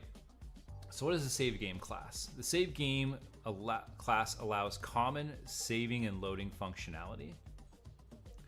And it's built into Unreal Engine. So you could probably make a system like this, but I don't even know where you would start.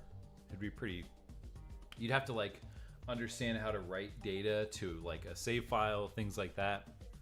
Just use the one that Unreal Engine made for you.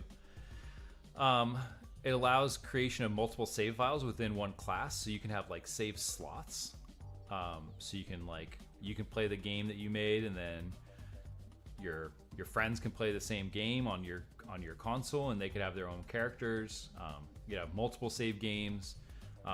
When I play like old RPGs, I get obsessed with like creating checkpoints along the way. Like I might want to come back to this and start the game from this point right before Eris dies in Final Fantasy VII again. So I'll do a save point right before that, and then that way I don't touch that one. And every time I want to relive the moment, I can just go back to that. Oh man, that was a huge spoiler for anyone that hasn't played the games. What a jerk. It allows variables to be saved to a .sav file, and then this is commonly used in correlation with your game instance. So you kind of need to understand the game instance first, and then the save game makes a lot more sense. But they like the game instance is made to work with the save game. So let's create our BP save game class. This is the wrong project. That's a preview of what we're doing in week 5, which is going to happen as soon as we get done with this lesson. So not too bad. It only took an hour. All right, let's go. Let's close some of this stuff. All right, I can close BP Bank, close my HUD, close all this stuff. We'll leave that open. Let's go to our blueprints folder, and I like to actually create a folder for this stuff. So I'm going to call this save load or save game. And I'm going to create a new blueprint class, and I think it's called just save game class. Yes. And let's call this BP save game. And again, we can open this up, and it looks like every other blueprint for the most part that we've touched so far. It can have functions, it can have variables, all of that jazz. So let's create a variable. We need a variable in our save game class for every variable that we want to save to be persistent between gameplay. So in this case, we've just set up a currency. We want to save that currency. So we'll go ahead and type currency, or what do we call it? Credits. And we'll make that an integer. The variable has to be the same as what you're trying to store in your game instance. For instance, in our player character, we have a inventory component, and this is stored in this item inventory, which is an array of f item info, right? If I wanted to save my inventory of this game, then I need to create a new item info, and I'm going to call this inventory, and it needs to be an array. So I could now save my inventory, so every time I play the game, I don't start with 0 inventory, right? Same with in here, we also have like starting armor, starting weapon. If we want to save those, we got to create a variable for those too. So we can say BP weapon, class reference. This does not need to be an array. This is going to be called starting weapon, right? So all the variables that we want to remain persistent, we need to have a variable on our save game class.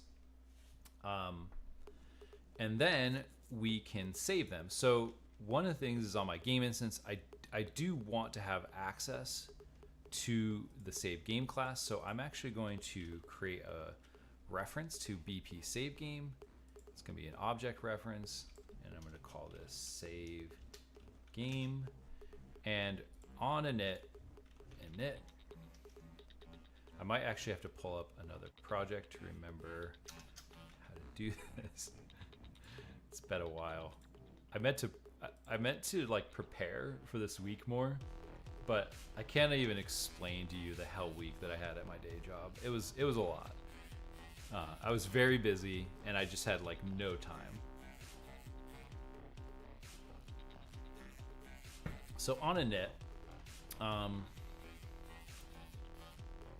want to get save game. Actually, I do need to pull up another project because I don't want to mess this up. Let me find one that would have it set up.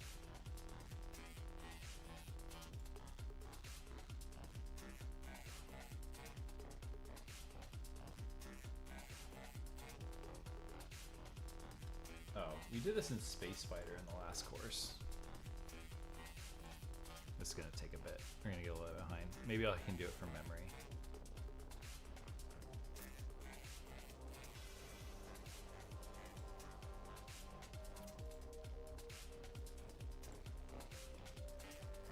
Slot. Oh, there also needs to be slot.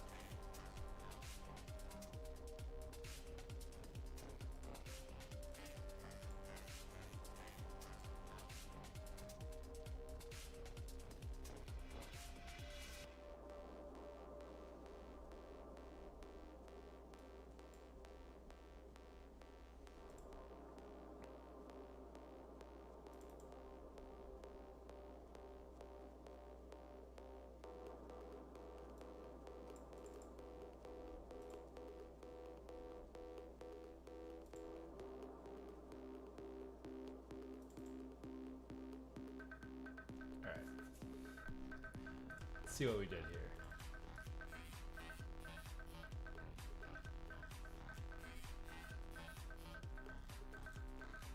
All right. On our game instance, we're going to need another variable, and this is going to be of type string. And we can actually just pull off this one, promote it to a variable, call this current save slot. If you only want the ability to save one game, then you can just, and I can delete this one. All right. So,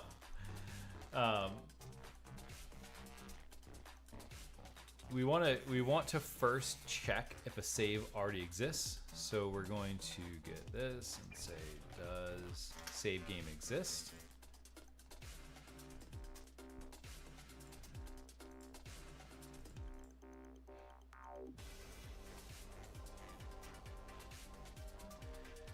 And this does actually need to have a name to it. One of the issues that I had early on when like creating systems like these is I would be like, oh, this isn't working. So this needs to have a name. So I'm going to call this save slot 001 in case I want to make more. So current save slot is the value of this is save slot 001. And then this is going to be a bool. So let's create a branch. And we're basically going to have two different paths here. Don't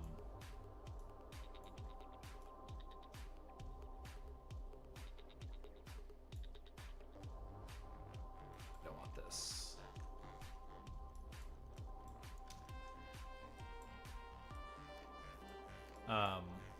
The first path is going to be load game from slot, and the slot will be this.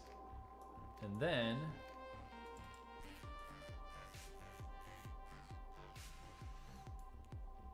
I want to take the output of this, which we can see is a save game object, and I want to set it to this.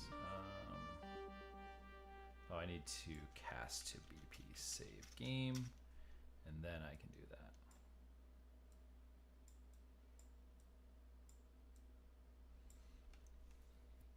So we're getting access to our save slot, which is just, it'll make sense in a second. We're gonna load game from slot, which is a node that's already built in. This is going to give us access to a save game object, which we're gonna cast to save game so that we can save it as a variable. Then the false branch, right? We need to do that. So if the slot does not exist, then we want to create save game object. And we want to use BP save game as our class so that we can save the correct variables. And then we also are going to set this as the save game.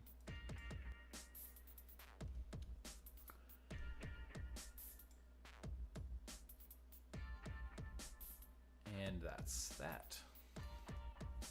So if everything works correctly, I want to show you something. I'm going to actually pull up my saved folder. And when I press play now,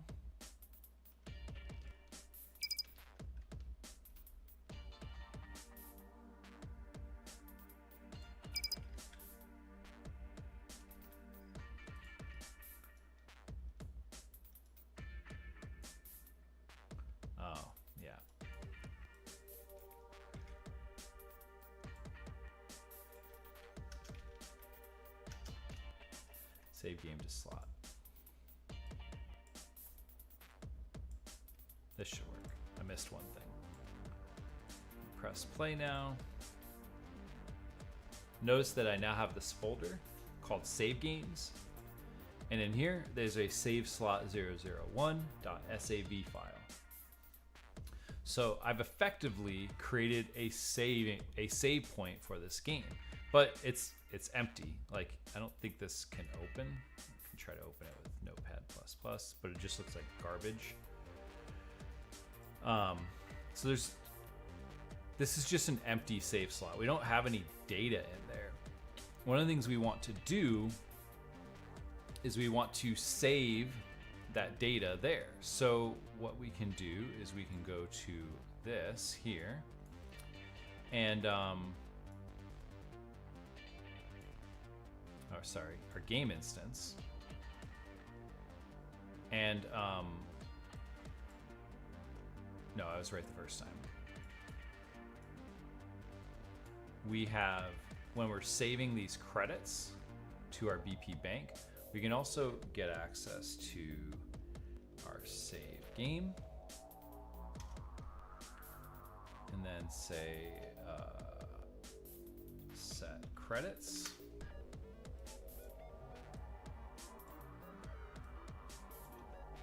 Right? And now what we're doing is we are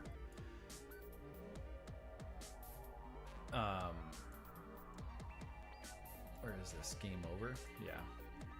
We're getting the credits in our bank, and we're setting them to our game instance here. But then we're also setting them in our save game class, which means that 500 credits or 300 credits, whatever it is now saved.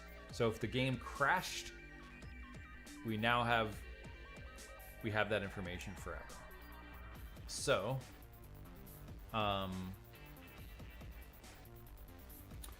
what we also need to do now is load them when the game starts. So we can get our save game, get credits, and then set credits to that value. Right? I think this is how you do it. Save game. Yep. Perfect. We're doing it. We're doing it. All right. In order to test this, we actually are going to need to get game over. So one of the things I kind of want to do, I guess this is fine. Let's get a few credits. Make sure this is working. Let's kill this guy. Let's kill any of them that are going after this.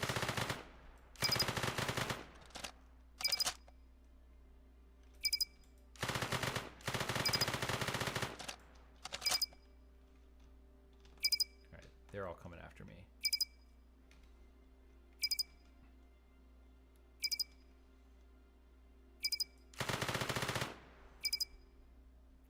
Alright, I have 400 credits now.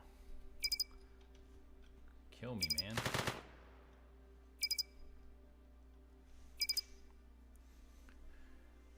I have 500 credits. When I close the game and open the game, I have 0 credits. So something's not right. All right.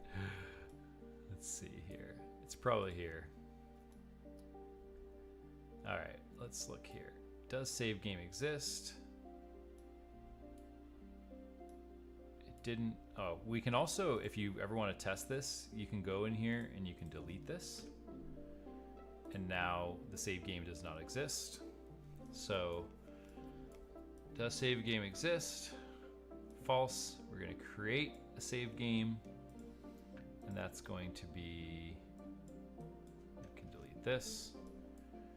Create a save game class.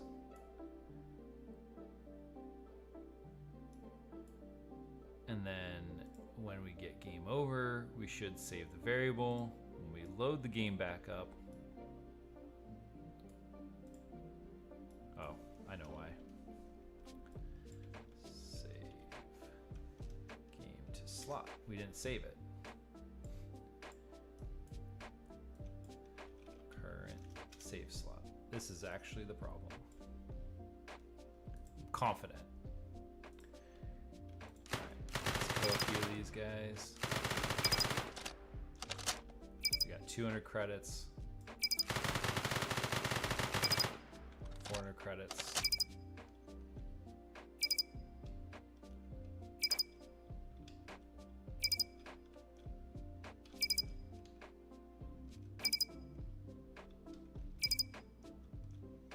These guys are just really bad at fighting.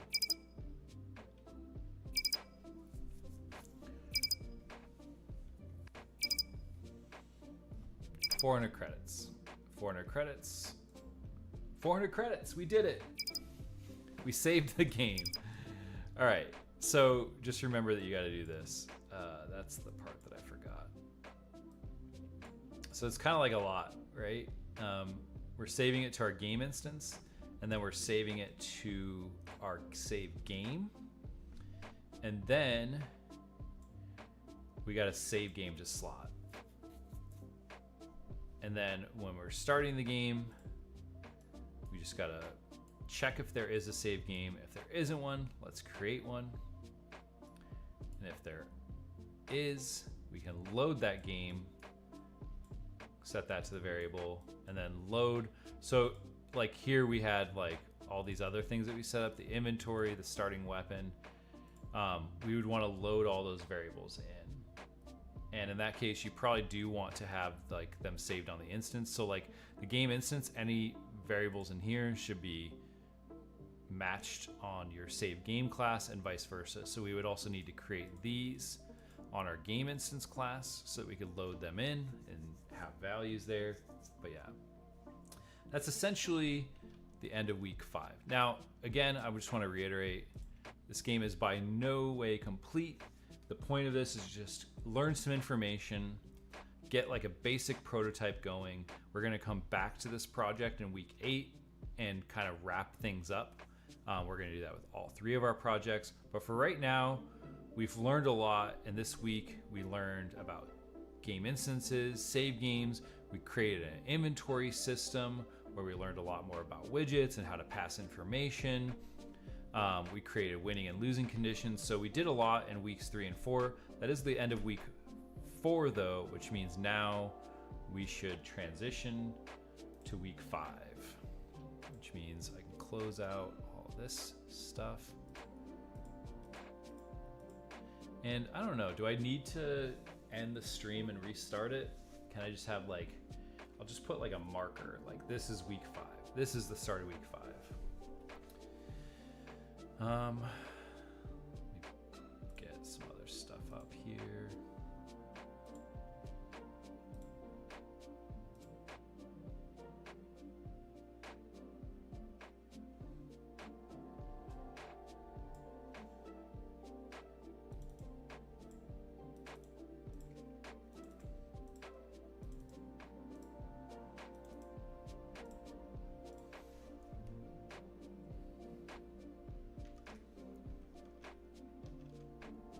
All right, let's do week 5.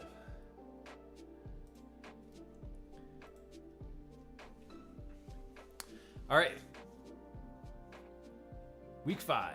All right, so this is week 5 of my course, Game Development Bootcamp.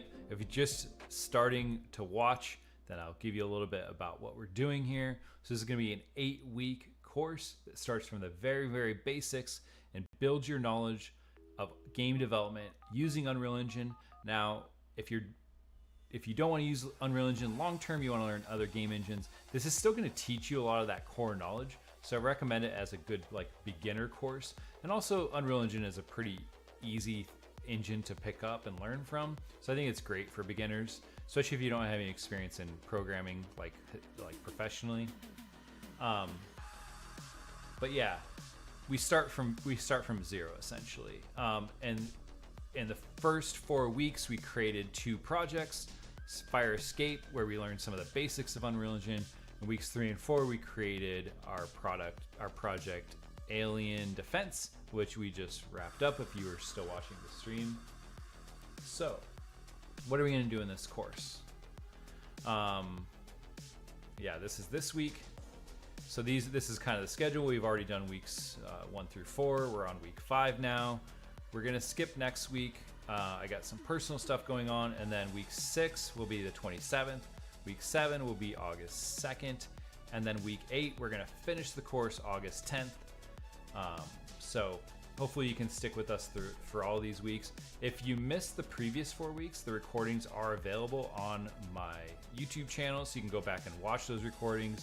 It's probably a lot to catch up in 1 or 2 weeks. You may be able to get somewhat caught up by my next stream, but yeah, there's a lot of content to cover. So I definitely recommend trying to take it in pieces. Honestly, what I recommend is trying to do 1 week's worth of content every actual week. That's usually like a good pace to where you're learning it and you're able to absorb it without like kind of overdoing it. So in week 1, we learned about game engine basics. Week 2, how to complete our game loop. Week 3, object-oriented programming. Week 4, structures and data tables, which we just finished up, and a bunch of other stuff as well. And then now we're going to be learning about source control.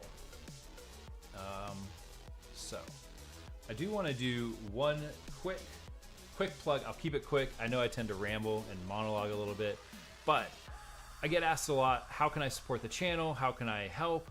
I want to continue to make free content for people. That's a huge part of what I'm trying to do. But if you do want to monetarily support the channel, I don't like the idea of like just people donating money to me. That's not the point of the channel. I think if you're going to give me money, you should get something in return. So this is my idea for monetizing, right? I'm not getting paid by YouTube to do this. I don't get paid by anybody to do this. This is just me trying to help spread learning resources in the community. But if you do have some money and you want to get something from that money and you also want to support the channel, I am offering one-on-one mentoring and tutoring sessions. It's $25 for 60 minutes where you can talk to me about basically anything you want. We can go over your project. We can talk about your goals. I can help you find resources to help you meet your goals. If you get stuck in a project and you just need someone to help you kind of debug it, which is what most people actually use this for, is like, hey, I'm trying to make something and it's not working, so let's just spend 60 minutes together. We'll figure it out, and then we can set up a path. So it's 25 bucks, which honestly, it's pretty cheap. I've considered raising the price of this multiple times, but I just want to make sure that I'm not like overvaluing my time. And a lot of times I do actually just want to help people. If you're like, hey man, 25 bucks is a lot for me, I'm not really sure I'm ready to commit to that, you can also book a free 30-minute consultation. Everyone can book the 30 minutes one time just to get to know each other, see if I know what I'm actually talking about. And you can also do that through the website. It's jimdouglas.com/book-services. And you can go on there, you can book this or any of the other services that I offer. And that's all I'm gonna say about that. So go on there, check it out, and we'll get on with this lesson.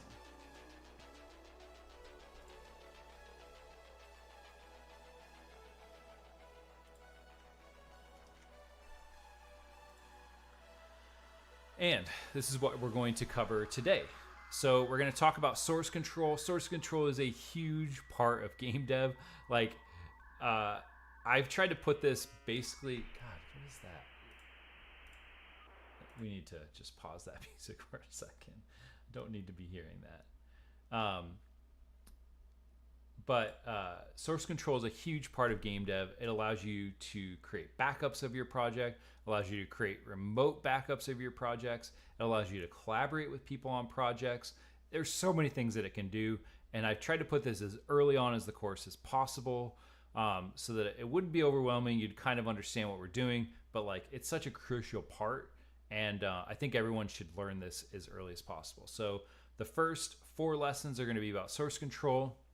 And then we're going to get started on our third project, which is called Action RPG, because I couldn't think of a better name for it. If you've ever played Fable, or if you're not as old as me, maybe like The Witcher is another good example of this. It's just going to be an RPG where you can run around, fight things. And that's going to be our last project for this course. And we're going to work on this for the next few weeks. So we're going to be learning about, we're going to set up the project. We're going to learn about retargeting animations. We're going to learn about lighting, landscapes. We're going to create a melee combat system. And then if we have time, I'm going to touch on state trees. I think we will end up running out of time, so I might not make it to that. But if I don't, I'll make a separate video on state trees specifically, because it's a pretty broad topic. I've been researching this actually for weeks to get ready for this week. And I have a pretty good system set up. It's definitely buggy. It definitely needs some work. But I've just been like learning so much about state trees, and I think they're really cool. And I think they're perfect for a course, for a project like this. So let's actually get started talking about source control.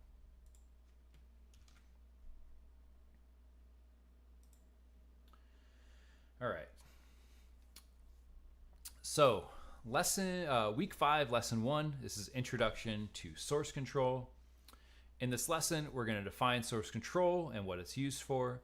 We're going to describe some common source control systems, and then we're going to download and install GitHub Desktop. I'm not actually going to do that, but if you're following along, then you're going to want to do that as part of this lesson.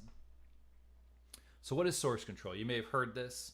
You may have heard things like GitHub, Perforce, Bitbucket, Git, all these different things, right? They essentially all do the same thing.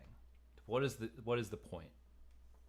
So source control refers to systems that allow software developers to track and manage changes to their source code over time. So it allows you, one, to revert back to any previous state of your project that you've saved. So if you break something and the game just doesn't work anymore, go back, restart, go back to a point in time and do it. It allows you to control what changes are committed to the main project files of your game. So if you're working with a big team of a bunch of people and everybody's working on things and you want to have like one actual main version of the project, you can control what things get put into that main version. So it allows you to like verify things are working, they don't break the game before they become part of the game. It allows multiple users to collaborate on the same project at the same time. This is a benefit of it, but it's not the only benefit. It is a pretty big benefit, but I use source control even on my solo dev projects. And the reason is the other two things really, but also if like I have a desktop where I do some work and I have a laptop where I do some work, and I need to be able to have the project move between those. So I can use source control. I can make some changes on my desktop, which is at my primary desk. That's where I'm sitting right now. And then if I'm hanging out with my family and I want to do some game dev, I can just save that to my source control system, move to my laptop and continue working on it. And the project is like the exact same between both places. So there's tons of benefits. There's a little diagram here that kind of shows like that main branch, which is the green, and you got blue branch, which is me and I'm working and someone else is working. So I could take a version of the project, make some changes to it, put it back into that main branch, and someone else could be working and putting it back in the main branch as well.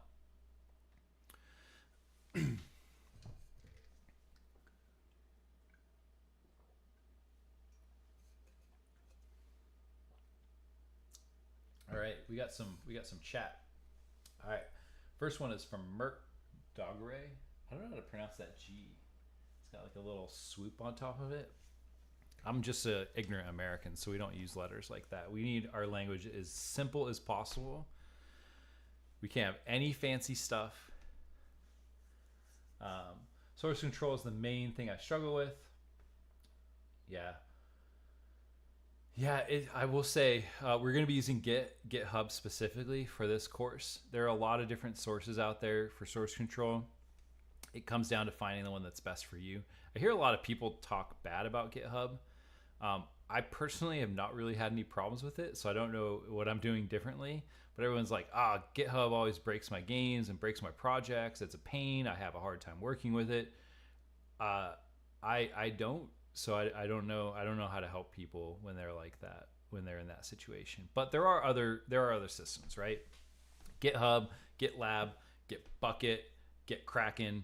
There's like a million of these. They all do the same thing.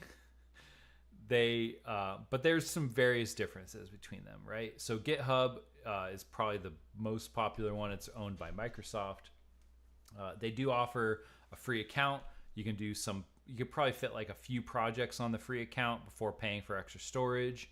But one of the complaints I've had with GitHub is like the free account, like there's not a lot of storage. And if you're using it for game version control, you can fill that storage up pretty quickly. So you may need to buy extra storage. Again, things are free, they're free, right? Like at some point in your game dev journey, you're gonna have to spend some money, most likely. Like most of the stuff we do in this course is free, but you're gonna get to a point like where you're going to have to spend some money. So it's just something you need to like work around. But like for now, if you're just learning or you're just working on personal projects, you should be able to get a couple projects on your GitHub for free. Because they're free and you only need an email, you can always set up multiple accounts, right? Emails are free. So you could just set up like 10 emails and you have 10 different GitHub accounts. It might be hard to manage, but you could keep those free tiers going, right? Some offer to pay for storage. I do pay for GitHub storage space so I can put all my projects on there and not have to worry about it. Some are subscription based, like GitKraken I think is subscription based. So you pay a subscription fee and then you can store what you want on there. There's plastic SCM, which I think is like growing in popularity. You can get 3 seats, so 3 people can work on a project for free with plastic SCM. And then if you have a bigger team than that, you can. The pricing isn't crazy. Oh, you're not slowing down the lesson. People are. I made this interactive so people could talk to me. I want to hear people. I honestly want feedback. Like I would hope that people. You're not distracting me. Like that's the whole point. If I didn't want people to talk, I would just record these ahead of time and put them on my YouTube, and then people could watch them. But yes, I was hoping you would say that. Yeah, sorry, I don't mean to. Yeah, you're good. You're good. Perforce. I hear a lot of things about Perforce. I actually used to use Perforce when I first started learning. It has some benefits. The first benefit, free up to 5 seats, which is pretty good. I think if you're working on a small team, you probably don't need more than 5 seats anyway. Has a completely different workflow. I get questions all the time on how to set up Perforce. And I kind of don't want to reinvent the wheel. Perforce has a YouTube channel and they have really good tutorials. So if you want to learn Perforce, I recommend just going straight to the source. Like, who am I to tell you how to use Perforce? Why not learn from Perforce? But they have some good tutorials. It's a pretty good system. It's free up to 5 seats. If you have a larger team, one of the problems is it's free up to 5. As soon as you get that 6th seat, you don't pay for 1 seat. You pay now for 6 seats. They're not crazy expensive. It's like, last time I checked, it was like $500 a year per seat. So if you had a team of 6 people, you're looking at $3,000 per year, depending on, your project budget. That might just like price you completely out of the market. But Perforce does have some really cool benefits. One of the things I like about Perforce is if I'm working on a component of my project, I can actually lock that out so that no one else can touch it.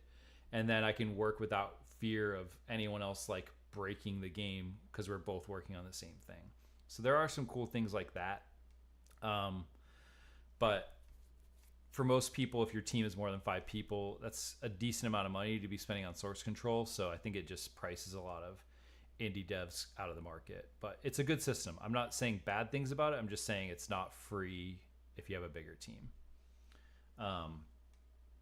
You can also, if you know a lot about it, you can set up your own local Git server on your machine and have your own server. It's pretty advanced. If you're just learning Git and source control, maybe try to stay away from that for a little bit until you understand a little bit better. I even have like friends that are like have master's degrees in software engineering, and they don't even like to do that just because then you like take the ownership of it. And also, like, then the server has to be running 24/7, especially if you're working with like an international team where people are in different area codes. Like, having that server up 100% of the time can be annoying. Like, that's one of the things about Perforce. You can set up Perforce on like Amazon server or something, but like most of the time you're just gonna have it on someone's computer, and the server is like hosted like locally somewhere. So I like GitHub because it's all remote. I don't have to bother with it. It's just like send it to the cloud and then it's gone. But what are we actually talking about? Like, these are some systems. What is it? Like, how does it work, right? So this is kind of a typical configuration of a source control system. And if you know about this and you're like, no, you're wrong, sure, argue with me. I'm fine. Like, I don't know everything, right? But this is how I would like to explain this to people. So somewhere there exists a repository. A repository is like a version of the project. And in that repository, there are branches. You have your main branch, which is like the primary version of the game. And then you can create individual branches of that game. And each branch can be a different version of the game. So in the repository is a main branch, and then as many other branches as you want that all hold different versions, like different snapshots in time. Then you can have local repositories, or depending on how you're thinking about this, remote and local could be switched, but in a GitHub configuration, you have your remote repository on GitHub. Then you have your local repository, which is on your computer.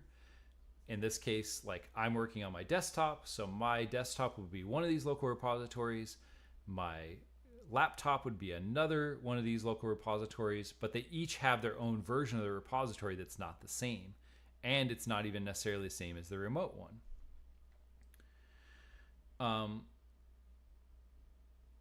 When we're talking about how to use a repository, there's a lot of terminology. So the first term is a pull. And what the pull does is it says, I want to take that remote repository that exists somewhere on GitHub, we'll call it, and I want to download it to my computer so that then I have a version of that repository on my computer. The next step is going to be, I'm going to create my own branch usually, especially if you're working on a team. Everyone wants to have their own team.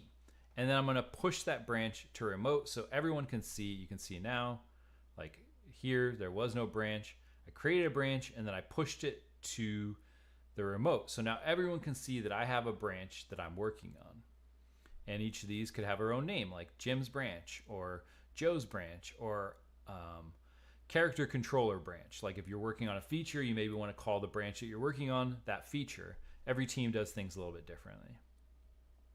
So step 3, I'm going to do some work. I'm going to make some changes to my project, but they're going to be only on my local branch. So I'm updating something, I'm creating some new levels, or I'm creating some new spells, or whatever I'm doing, I'm doing all of that work on my computer. But notice the changes aren't the same color as my branch because they're not saved to my branch. The next step is to commit the changes. So I'm going to create a commit, and there's a note here. A commit is a snapshot of your project. So think of it like literally a camera. I'm taking a picture of everything as it existed at that point in time. So I commit those changes to my branch. Now they are the same. My branch contains all of those changes, but notice the branch doesn't look that way over here. So the next step is to push my changes. So I'm going to push my changes back to the remote. So now my changes exist on the remote, and now everyone can see them. Up until this point, I was the only person that could see my changes. But now if someone goes into my branch on the remote, they can now see my changes as well. So this is a really good opportunity to say like, hey, can you guys check to make sure that this works, right? Or give me some feedback or whatever, right? Or maybe you want to move from my desktop to my laptop and I want to continue working on what I'm working, but I'm not ready to push those into the main game. I'm like, they're not quite working yet. Maybe there's a few bugs I want to fix first, right? The next step would be to take those changes and put them into the main branch so that they are now part of the main game. So that's called a merge. A merge is when I take these two branches. If we go back to this diagram, a merge is when the two branches then become one, right? So I've merged those changes to my main branch, but and now they're part of the main branch. The next step is to pull again. So now I'm going to, like, all those changes are in the main branch. I'm going to pull again. So now my repository is the same as the remote repository again. And that's it. All right. So we talked about a lot, right? There's a lot of discussions there.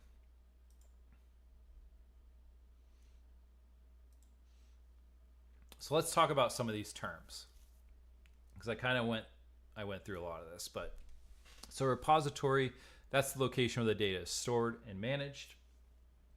You can have a remote repository, like in the case of GitHub. You can have a local repository that's on your computer. The hosting repository doesn't need to be GitHub. It could be like on my computer. I could just have a repository, and then people could do, add and remove from my computer. But again, it's a little bit more advanced. It requires you to set up some type of server that people could access to. If you're working with like random people you found on Reddit, maybe you don't want to give them access to your computer. So GitHub is great for all of these things. A branch, it's a version of the repository. So I can have my main branch, and I can have another branch where I'm doing some work, where I can keep those changes separate from the main game. A commit is a snapshot of the hierarchy and files in a repository. So a commit says, I've made a bunch of changes, and now I want to create a snapshot in time that I could revert back to if I need to. Polling, or sometimes it's called fetching, downloading content from the remote repository to update your local repository.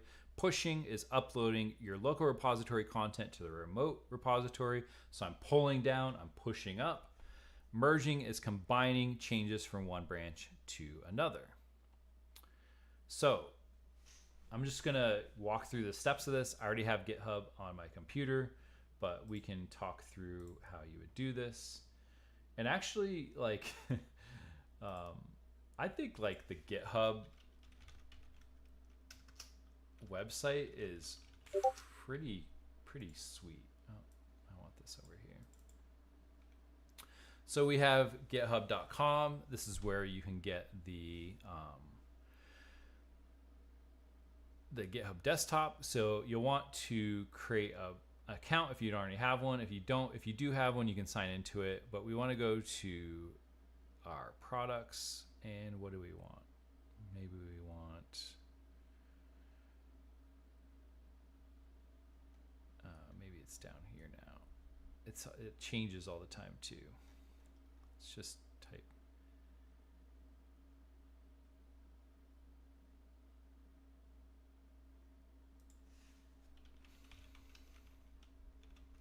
desktop client. So it's github.com/app/desktop, and then just select download now.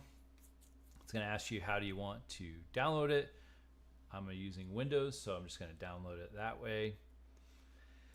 It's going to create a download file.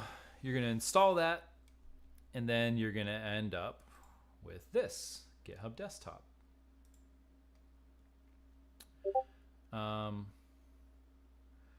It's not going to look like this,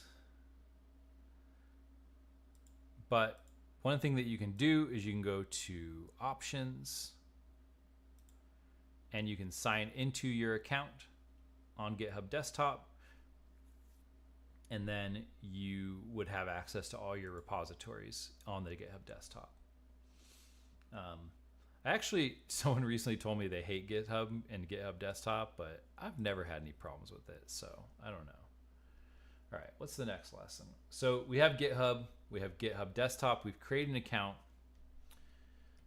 and we have the GitHub desktop client.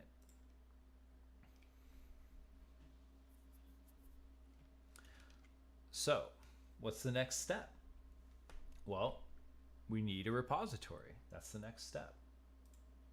So this is lesson 2 of source control, and in this lesson, we're going to create a repository, and then we're going to describe how you could share a repository. And there's a few different ways. So let's create our first repository. So in GitHub desktop, again, we are going to have some different stuff.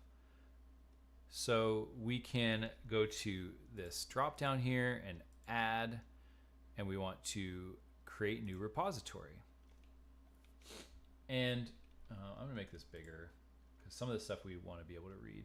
We want to name our repository. So let's create a repository for the first game that we made, and that was Fire Escape. I'm gonna call this Fire Escape. Oh, that was too fast. Enter. Why you gotta do that? Create new repository, Fire Escape.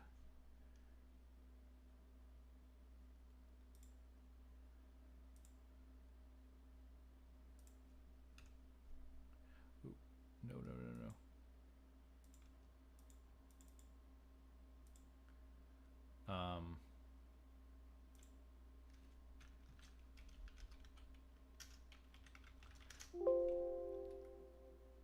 may, what the heck? Why wouldn't it let me change that?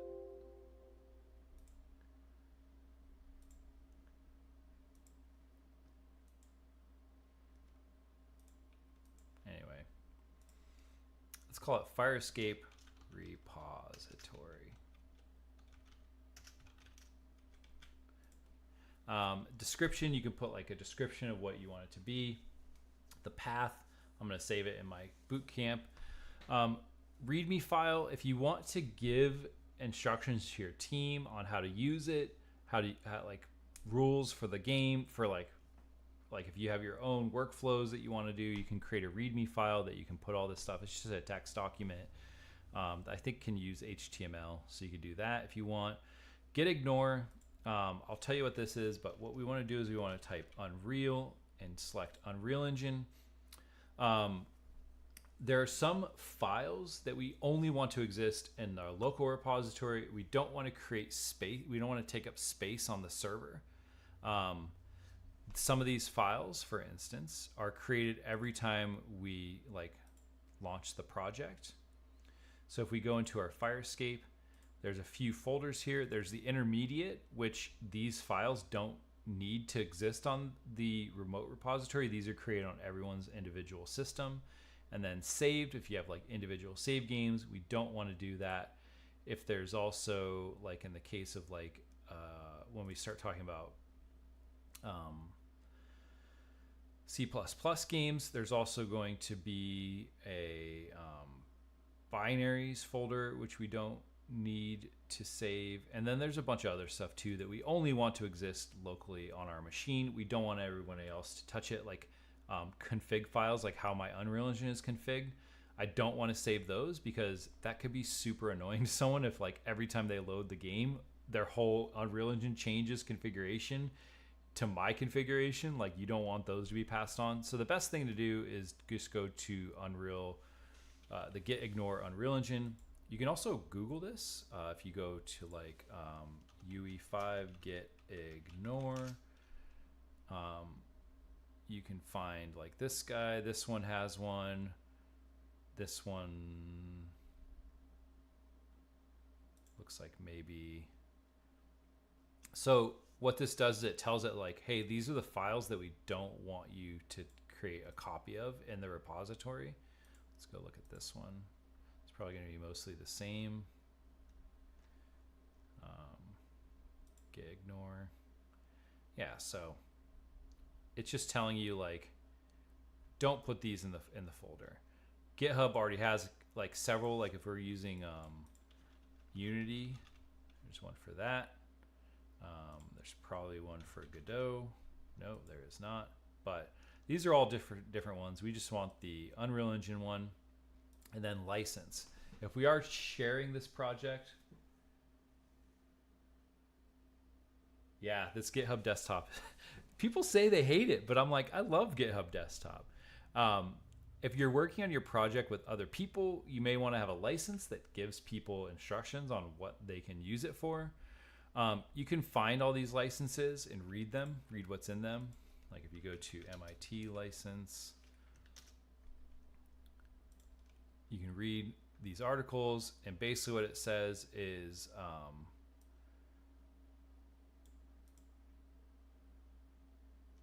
you're giving them the software, and how they use it is not your responsibility. That's kind of the gist of it. I'm not a lawyer.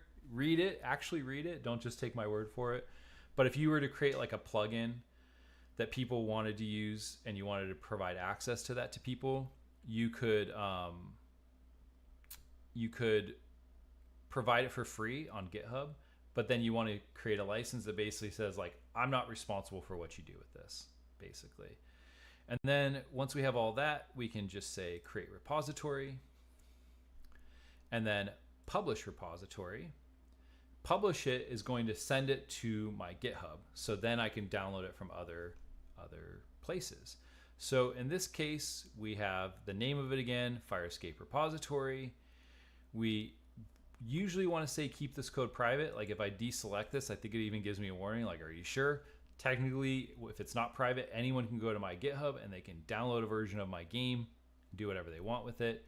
Organization, if you have different organizations that you belong to, you can save it to that organization. So your work may have their own organization on GitHub, and that would just allow you like to say like this is part of this organization. In most cases, you're not going to use that. So once that's there, I can say publish repository. And now if I go to my GitHub, that exists there. Like it's now actually there. I don't want to do that online because I don't want to log into my account while I'm streaming, but promise me it's there. I promise you it's there. But it's empty. There's nothing in there. If I go to Firescape repository, it's just got this git attributes, git ignore. It's got my license in there. And it has this git folder, which is actually the folder where it's keeping track of all the changes. So we never want to delete that. But there's nothing actually in here. So this is the first way that I'm going to show you how to do things. I actually just want to check what's the next lesson. All right. So this will kind of feed into the next lesson a little bit. But there's nothing in here right now. What I can do though is I can take all of my files from Firescape, grab them, except for those two, copy. Oh, that's interesting. And I can go to my Firescape repository and I can paste them. It did also like, it looks like it already kind of did it here. That was when I was clicking too fast, I guess. And now if I go to Firescape repository, I have my whole project there. And now when I go back here, notice that we now have all of these, this whole list of things over here on the left side. And this is basically a copy of everything that's in the project. So now my repository has all the changes in there, but they haven't been committed yet. So they just exist, but they don't exist in the repository. So the next lesson is branches, commits, and merges. So we're going to define branches, commits, and merges. We're going to describe the process of creating a branch using GitHub Desktop. We're going to describe creating a commit. We're going to describe the process of merging changes from one branch to another. And then we're going to talk about merge conflicts. So a branch, again, it's a version of the repository. A commit is a snapshot of the files in a repository within a branch. And then a merge is combining changes from one branch into another. So let's create a branch. Actually, let's not. Let's first create a commit, and then we'll talk about branches. This is a little bit out of order. So now we have our project here. We have our repository, Firescape repository. It has all the changes we made, but we want to create a commit, which means we want to create a snapshot in time of this. So there's basically a couple things. To create a commit, you actually have to have a change. So here we have 300 changes. There's 447 files that we added or removed. And we want to, the other thing we need is a summary. So in most cases, your first one is going to be called initial commit. This is just to tell everyone that accesses this repository, this is the first thing that they did. And so we type in our message here, and then we select, oh, you actually can't see that.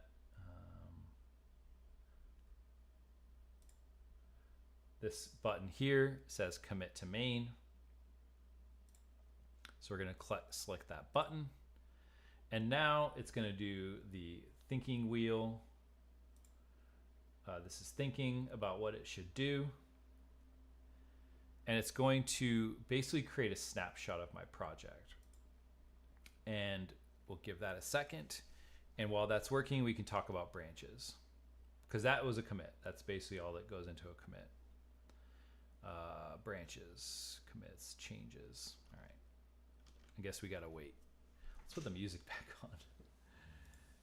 You guys liking no music? You do gotta, yeah, there we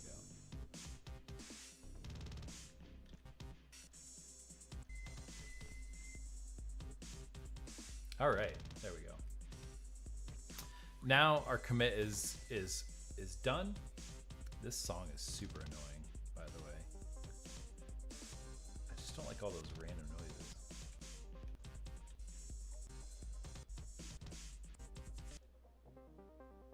There we go. Hopefully that's the end of the random noises. All right, we can. It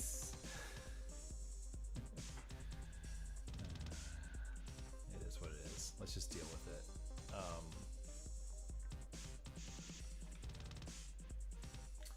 Now we can see, if I go back here, you can see down here it says committed just now, initial commit. If we wanted to undo that, we could actually click this undo button.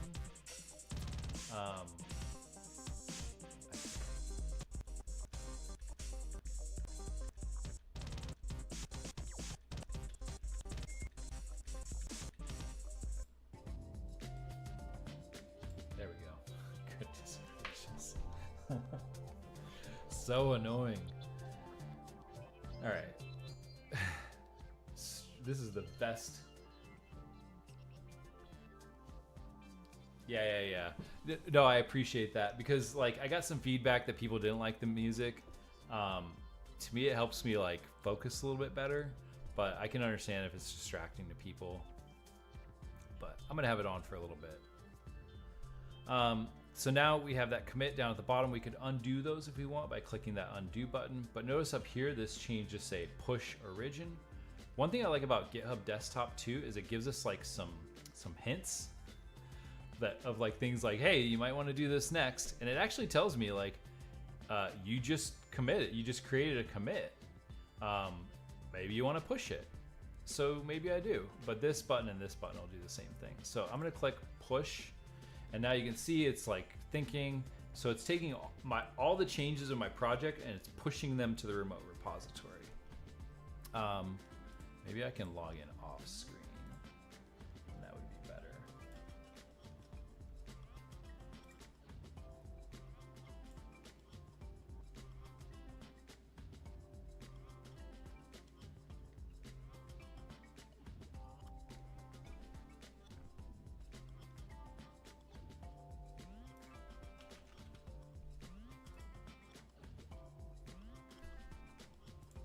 And this sometimes can take a bit, depending on how big your project is.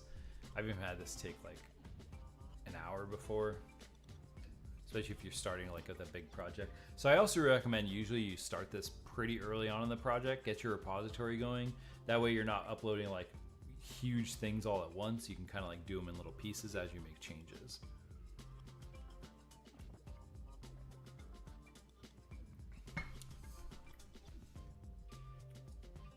But I do want to show you, I can show you this.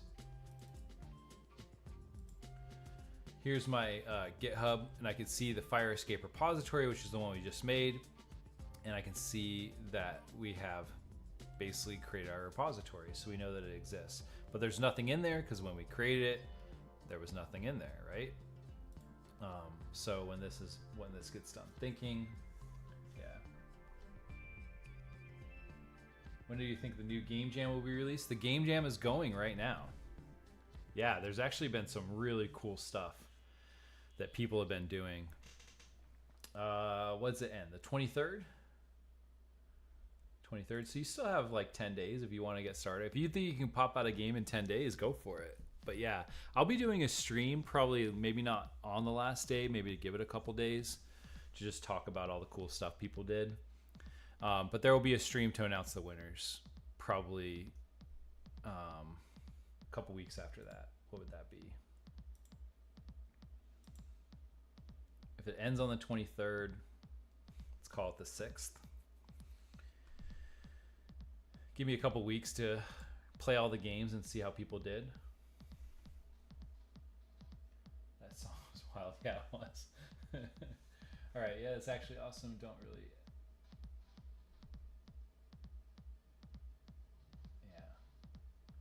my multi-streaming, yeah, I'm on YouTube and Twitch. Most people, because they know me through my YouTube channel, watch the YouTube streams, but I put Twitch out there as well, just because, you know, see who can pull in. But yeah, most of the people watch me on YouTube. Not to say you gotta move, but yeah, it's up to you.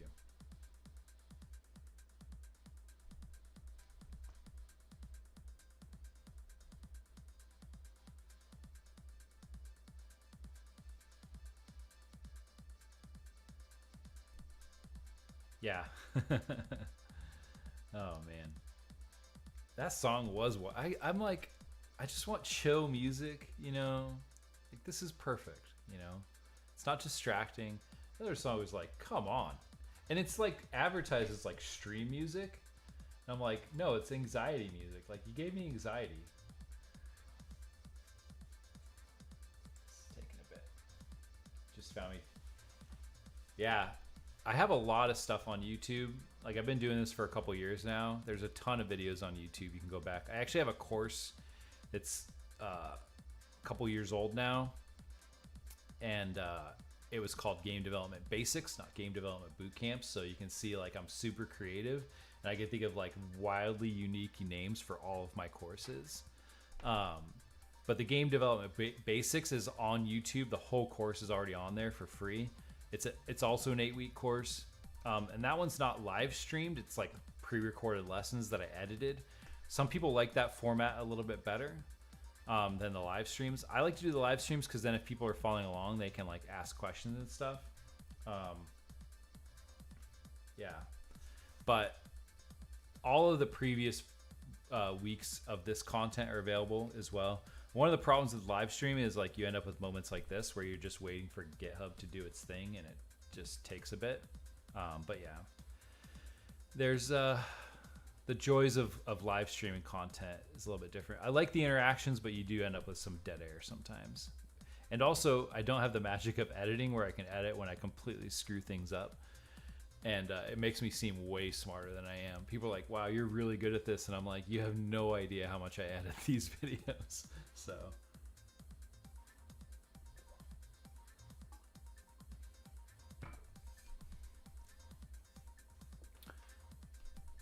Well, if this is taking a second, I'm just going to get up for 2 minutes while this finishes up. I'll be right back.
Hey, thanks.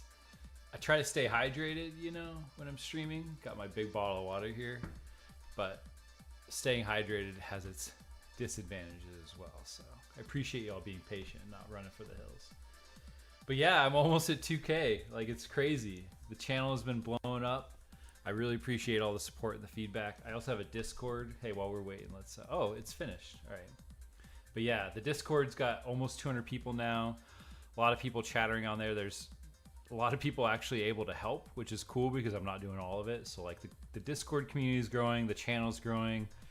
Yeah, I'm super appreciative, and I just want to keep building this learning resource for people. So hopefully people are getting a lot out of it. All right, so that's done. That finished. So let's talk about branches now. So let's go to our GitHub. And if we refresh this page now, we'll see that we have now all that stuff on there. We can go in here and see that I have all of my pieces of my game. But right now we just have one branch, which is the main branch. So let's talk about creating a branch. This is pretty simple. Up here in the top, you just select this drop down and you can just select new branch. And if you're on GitHub, you can just go here, go to branch, and how do you do it on here? I never use this. So one branch, new branch, create a new branch. So yeah, that's how you do it. Let's do it through here though. We're gonna create a new branch and we're gonna call this, let's say we're just trying to do some gameplay. So I'm gonna call this gym gameplay updates, right?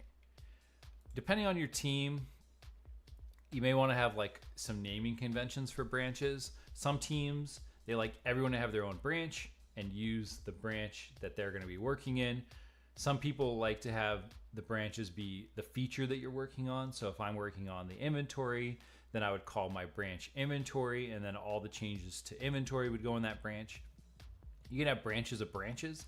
So I can create a branch called inventory, and then I can have a branch, 2 branches from that called Jim's inventory and Joe's inventory. And both of us could be working on the inventory system, push our changes to inventory or merge them into inventory, and then once the inventory system is working and everyone working on it is done, we could push that inventory branch into the main branch. So there's not just like, you can have branches of branches, is whatever you want for your game.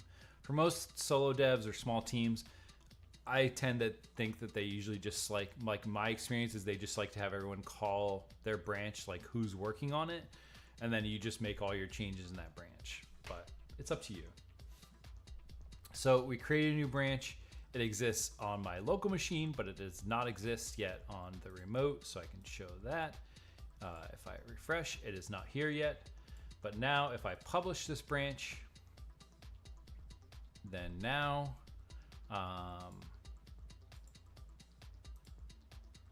the branch is there. So now I can see it. It's again, GitHub Desktop is really good. It gives me some hints. So it's saying you may want to create a pull request, which means I want to pull the content down from the repository and make sure that my branch is the same as the main branch. So you can also, now that we have more than one branch, we can go to this history tab and we can compare our branch to another branch. So notice here I'm in Gym Gameplay Updates, but I'm comparing it to main, and I can see that I'm behind 0 and ahead 0, which means this is good because it means all the changes that exist on the main branch exist in my branch, and all the changes that are on my branch exist in the main branch. So the branches are equal, they're exactly the same. But now that we're in gameplay updates, let's make a change to this game. So another cool thing I like about GitHub Desktop is it gives us, again, some little helpers. So it says like, hey, do you want to open this project in VS Code? Do you want to show it in the Explorer, or do you want to view it on GitHub? So I want to select Show in Explorer, and here I can see this is my game, and I can open it. Let's close some of these other projects.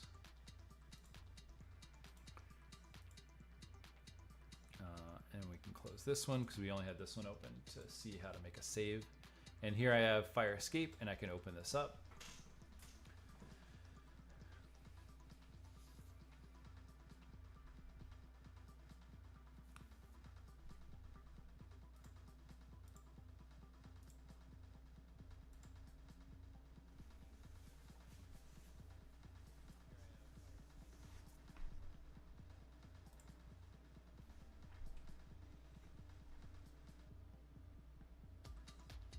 All right.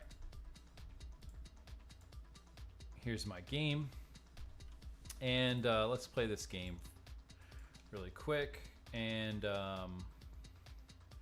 oh yeah, like I left this this on. So I want to turn that thing off because that's super distracting, right? So I find this line trace and I turn the line trace off, and looks good. Now I can actually play the game without those annoying red lines everywhere.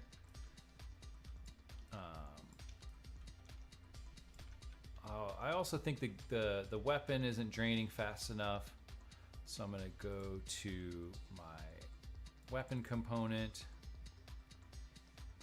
and I'm gonna find this start firing function. Deplete water. I think that's too slow.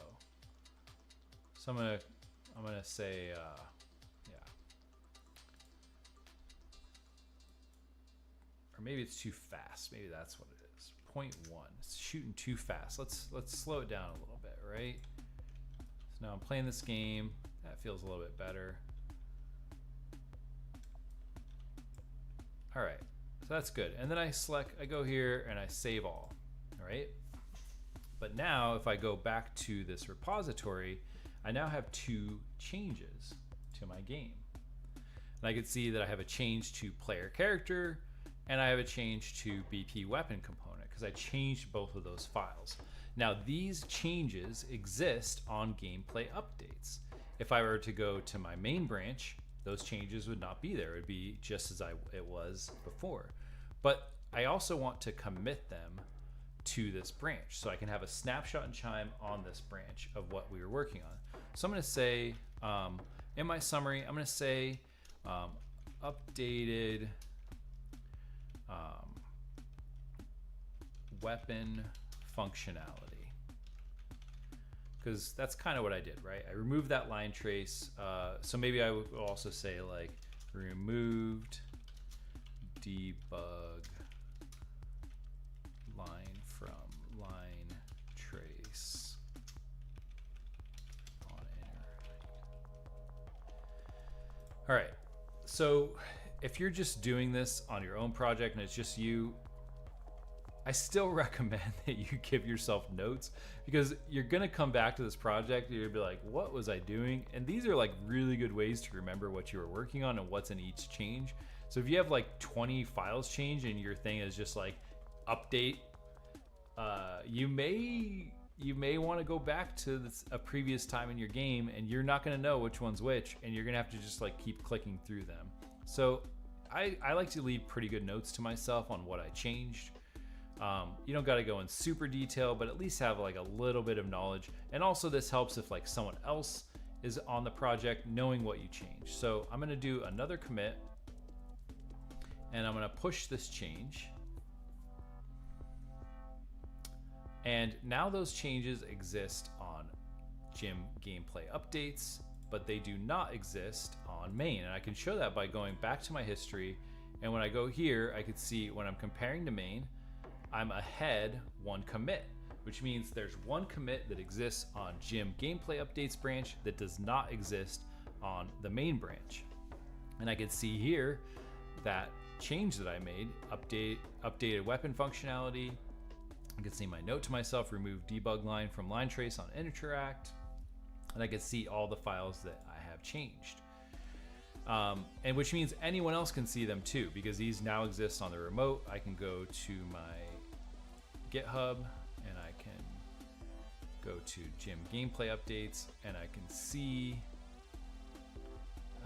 this commit here, and I can see all the changes that were made there. I can see the comment that I made to myself. All of this exists on the GitHub site. So now let's say I like those changes. I think everyone should have them. I think they should be part of the main game.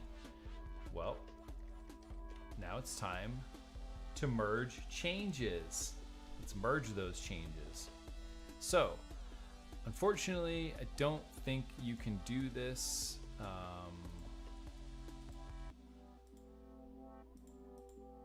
I don't think you can do this through the through GitHub yet, because it's called a pull request. But if I say, "Would you like to create a pull request?"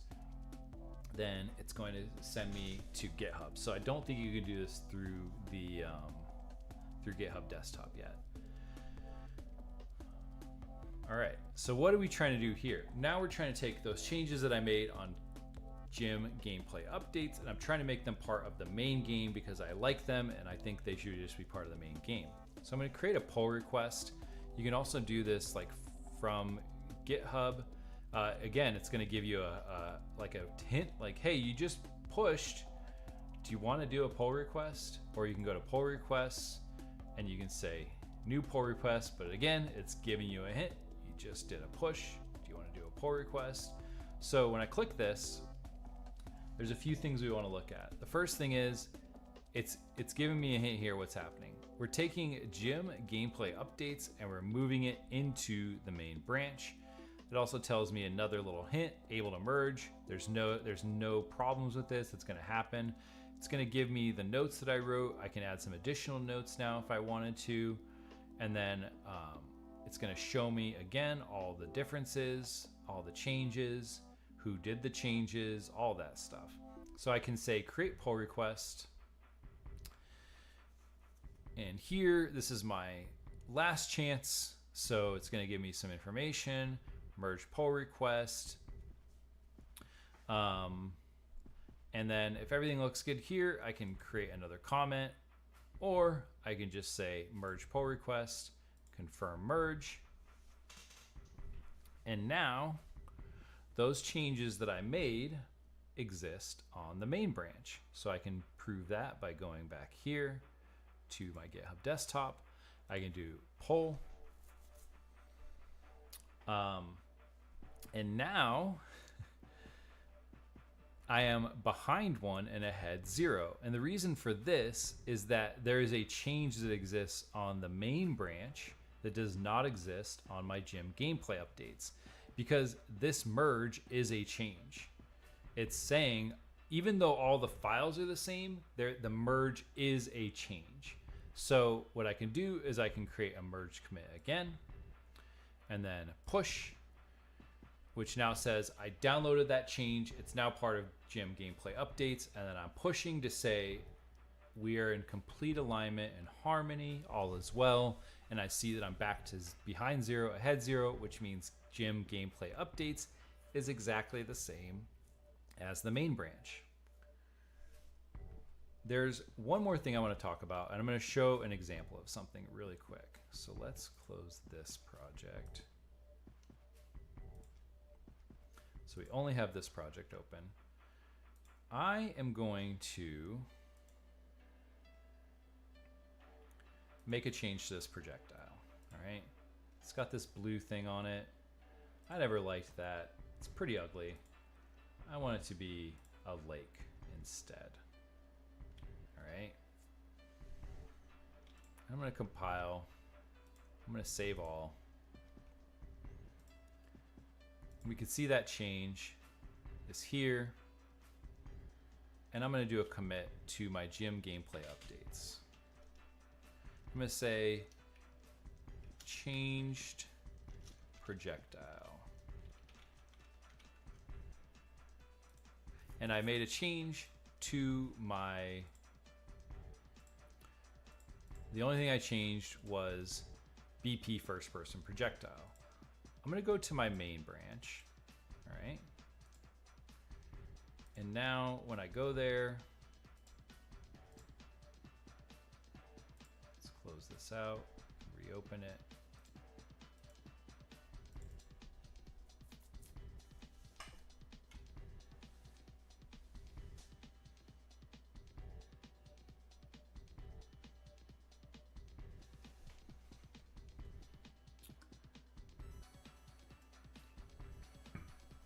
So now I'm in my main branch, and it's back to the way it was before. Because the change exists on my gym updates, gym gameplay updates branch, right? But here we can see it's water ocean. And I like that. I'm working on it. I'm a different person and I'm working on it. But I do feel like maybe it's a little bit too small, right? This collision sphere could be a little bit bigger. So let's make it 25. Yeah, that feels a little bit better. Because now I can actually hit what I want, and I could make this a little bit bigger too. That looks good. Let's play it. Yeah, that feels a little bit better. I like that better. And so I'm gonna save all again.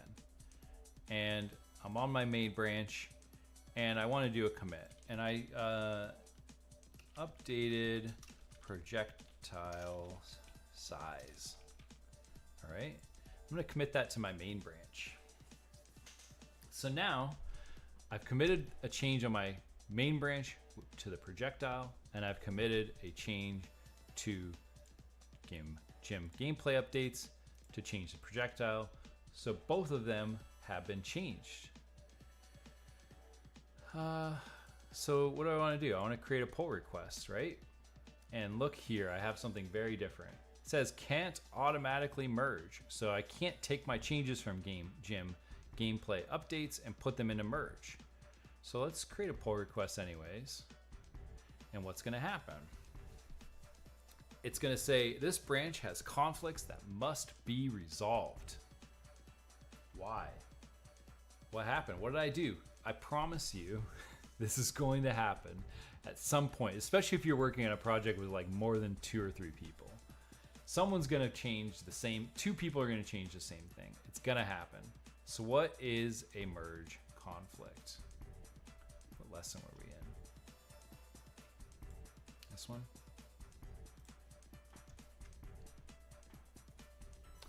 So a merge conflict is when you're merging branches, you may encounter an issue where one or more branches have changed the same file. In this case, especially with Unreal Engine, because we're dealing with non-text files, one branch's changes are going to be kept and the others are going to be lost. Now there are exceptions to this, especially when we're dealing with like written code, like C++ code, where you may be able to salvage it and keep a little bit of both. But if you're dealing with blueprints, a change to a blueprint is changing that file. If someone else tries to change that file, you have to pick one. So let's talk about resolving a merge conflict.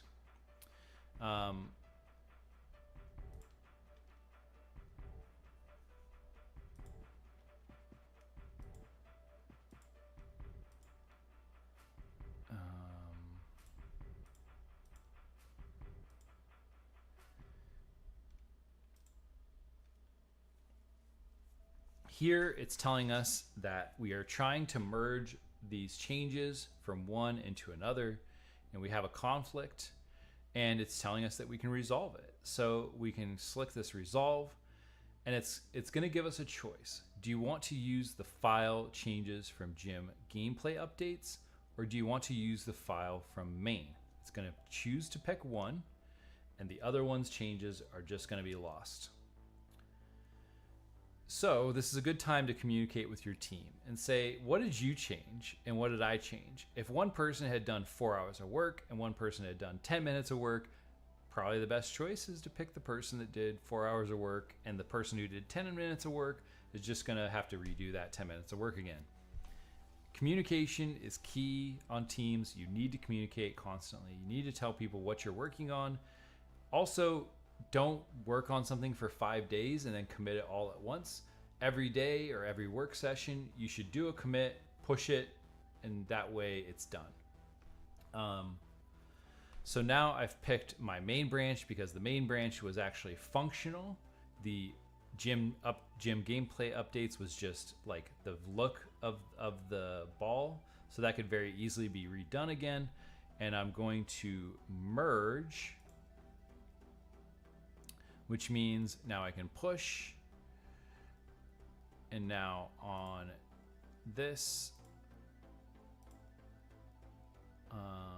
now I can go back to GitHub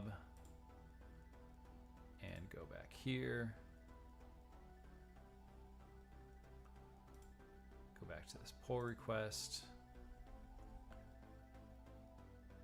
And now I can continue that merge. Merged and closed. And now when I go back here and fetch again, I can see that. Do a merge commit, push to origin, and there we are, back to 0 and 0.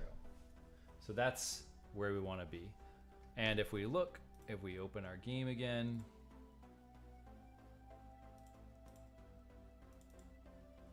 then we should have the changes that were made to the main branch, but not the changes to the gym gameplay updates, because we discarded those changes so that we could resolve the merge commit, the merge conflict, and that's that.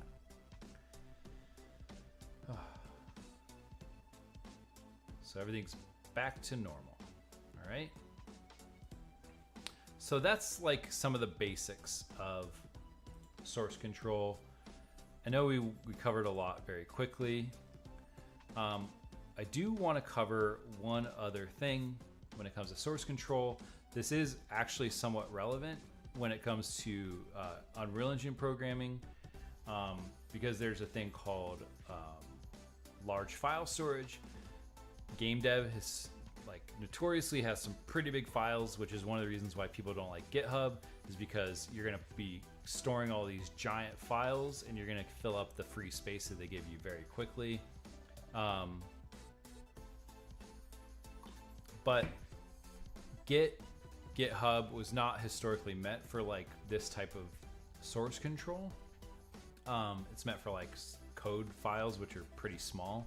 So if you're doing just C++ projects, your projects are going to be pretty small. It's all those assets that like build up and create a lot of space. So the last thing I want to talk about is git bash commands, which is like a command prompt way of making changes to your source control. So first thing we're going to do is talk about git bash installation. We're going to define and demonstrate using common git bash commands, and then we're going to talk about the LFS system and demonstrate using it in our projects. So let's get git bash. I think if you just Google git bash, you get this git downloads. You can download it here. I already have it, so I'm not going to do it, but if you just click this, and then the download should happen pretty immediately, and then just install whatever file that gave you. Can't remember what it is. I think it's just, oh, it didn't download. Click here to download. There we go. Downloading that. And then you just want to go through the install for it, and then you will have, I will show you. A second.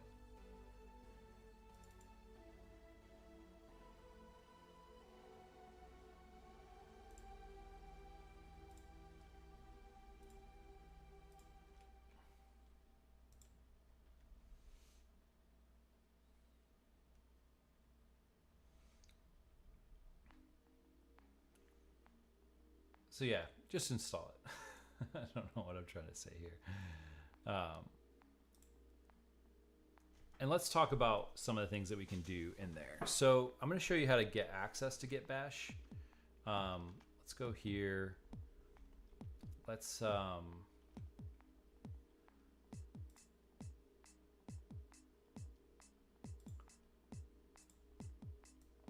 here I have this folder called Game Development Bootcamp. I can right click on it and I can say git bash here.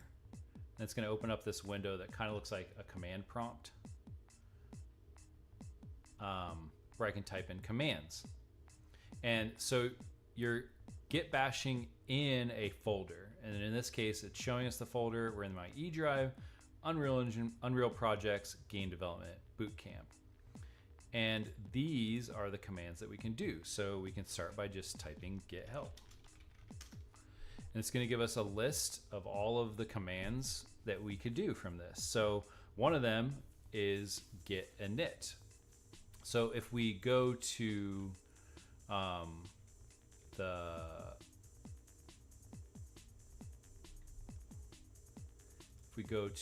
our Alien Defense project and we right click and say git bash here, notice now we're in Unreal Projects, Game Development, Alien Defense, and I can say git init. And what did it tell me? Well, now I've initialized an empty git repository in that folder. So if I go to that folder now, I can see that I have a git folder that's now, so this is now a git project, and I can show that by going to my GitHub desktop, and if I say add and then add an existing repository, I can find my Alien Defense, select folder, add repository, and now I'm in the repository that I made, and I can see all the changes, same as they were before. But I don't want to commit those through GitHub Desktop. I want to commit them through Git Bash. So another command that we can do is clone. We can clone one down from our server. We can clone from a branch. We can fetch. Checking out, I don't really know what that is. Commit, we can do a commit. We can do a push. One of the things we can also do is we can add files to this. So you can, for instance, how would I do that? I don't remember. Let's not worry too much about it. But one thing I do want to do is I want to talk about LFS. Let's go to that because I'm kind of out of order here. LFS, describe LFS. So I already kind of talked about it. LFS is large file storage system, something like that. I want to initialize LFS on this project. And what that's going to do is it's going to allow me to push like big files up to the repository. In this game, we had like all those Mixamo assets we downloaded. Those might create some issues. We have the weapons that we downloaded from the Lyra project, and I want to add all of those. So I can type a command. It's going to be git lfs install. All right, and it tells me git lfs initialized. And if I go here now,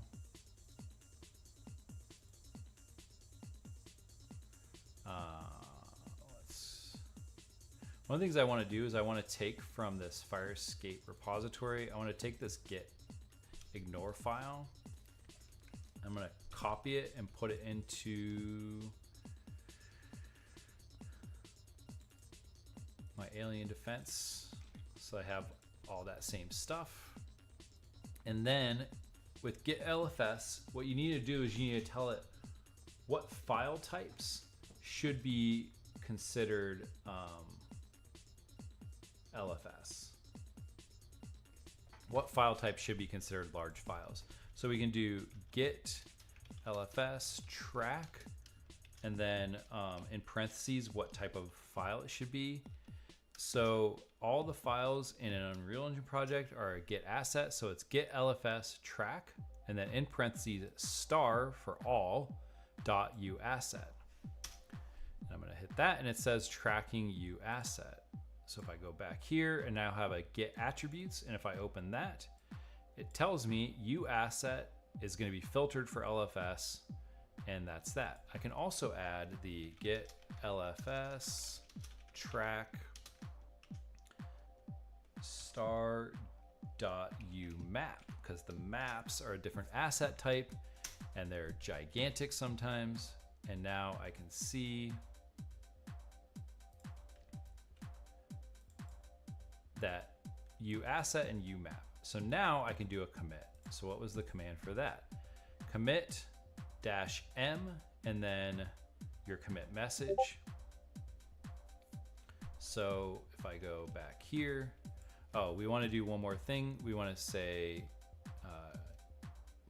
git add period, and that will add all of the files, all of the changes into our commit. Now, like here, we already kind of had that, but it's going to do that. And if it doesn't show you the command line, it's still thinking. So we just want to wait.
All right, there it goes. It's done now.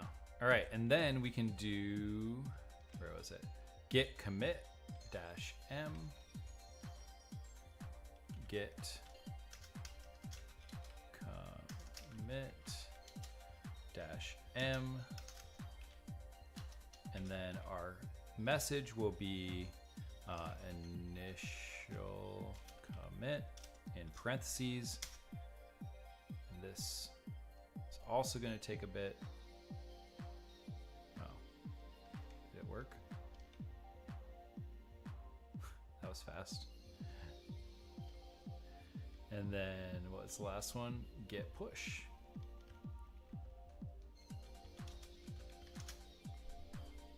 Git push.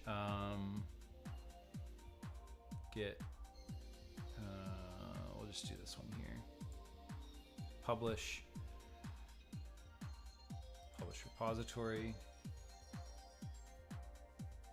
Yeah, there's another one that you have to do to publish. I can't remember. Anyway, it doesn't matter.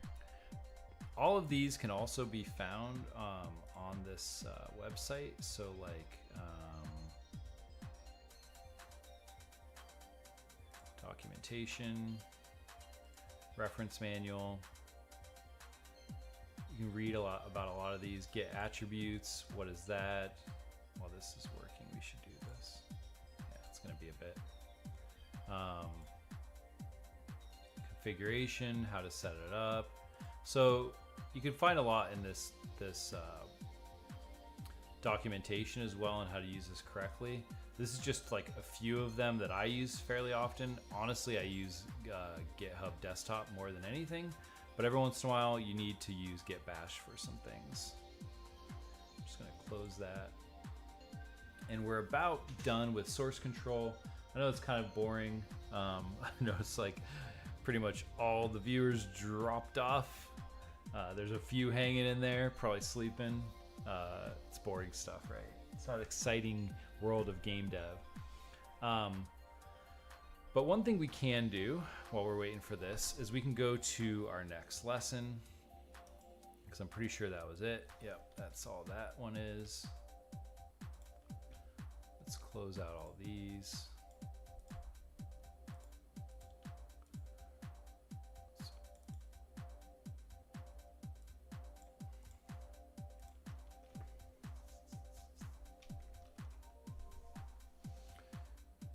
We'll come back to it, but no point in making everyone sit and wait for this, right? You recommend blueprints inside of Unreal or both? Yeah, this is actually part of what we talk about in week 7 of the course. So the real answer is both. The real answer is it's up to you or your boss, I guess, if you're working in the industry. The real answer is Unreal Engine is made to use both. If you are using just blueprints or just C++, I'm not saying you're doing it wrong, but like you're not fully utilizing the power. If you're making like small hobby projects, you probably never need to touch C++. You can make entire full games in blueprints.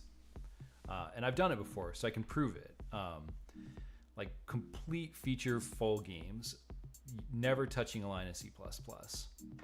But there's a lot of things that are good about C++, especially when working on teams. You're able to give a lot more control of things.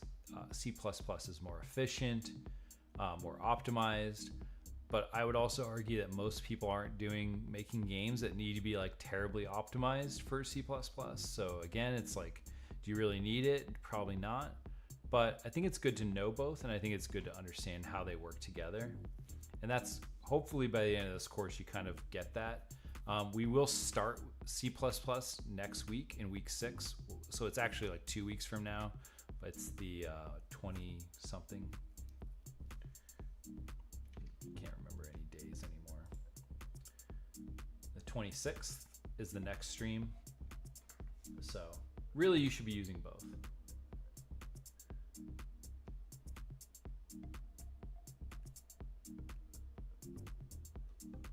Nice. I'm happy that you found what you're looking for. Yeah, I do a lot of research when I'm not streaming or not working on content, because I want to make sure that the information I'm putting out there is actually good info. I don't want to like ever give somebody bad information. I don't necessarily think all YouTube content creators have that level of morality, I guess is maybe the right word. I think a lot of people are like, I'm just gonna make some clickbaity crap so I can get some views. And there are some YouTube creators that do that. I'm not here for the clicks. I'm here to actually educate people and make sure I'm giving good information. So I do a lot of research. I make sure I vet everything. Yeah. So let's talk about our third project. This will be the third project that we make in this course. This is going to take us through weeks 5, 6, and 7. And then week 8, we're going to come back and we're going to do finishing touches to all 3 projects. So in this first lesson, we're going to demonstrate the gameplay, and then we're going to get the project set up. So I do want to do one warning. Yeah, thank you. I appreciate that, honestly. I love to know that what I'm doing is actually helping people. The game is not complete. So at the moment, I'm like almost done with the week 7 content. So I'm going to show you a version of the game that I've already been prototyping. Mainly, it's like when you watch a cooking show and they like get everything ready and they put the oven in and then they pull out one that's already been baked. Like, I want to make sure that what I'm doing actually works. So I make prototypes of all the projects ahead of time, and I'm not 100% done with this one. So it's a little bit buggy. It's not going to work perfectly, but I think it's at least at a point where you can kind of get an understanding of what we're going to make. So let's do that. This is still thinking, so it's a good time to keep the stream moving. And I'm going to open up this project.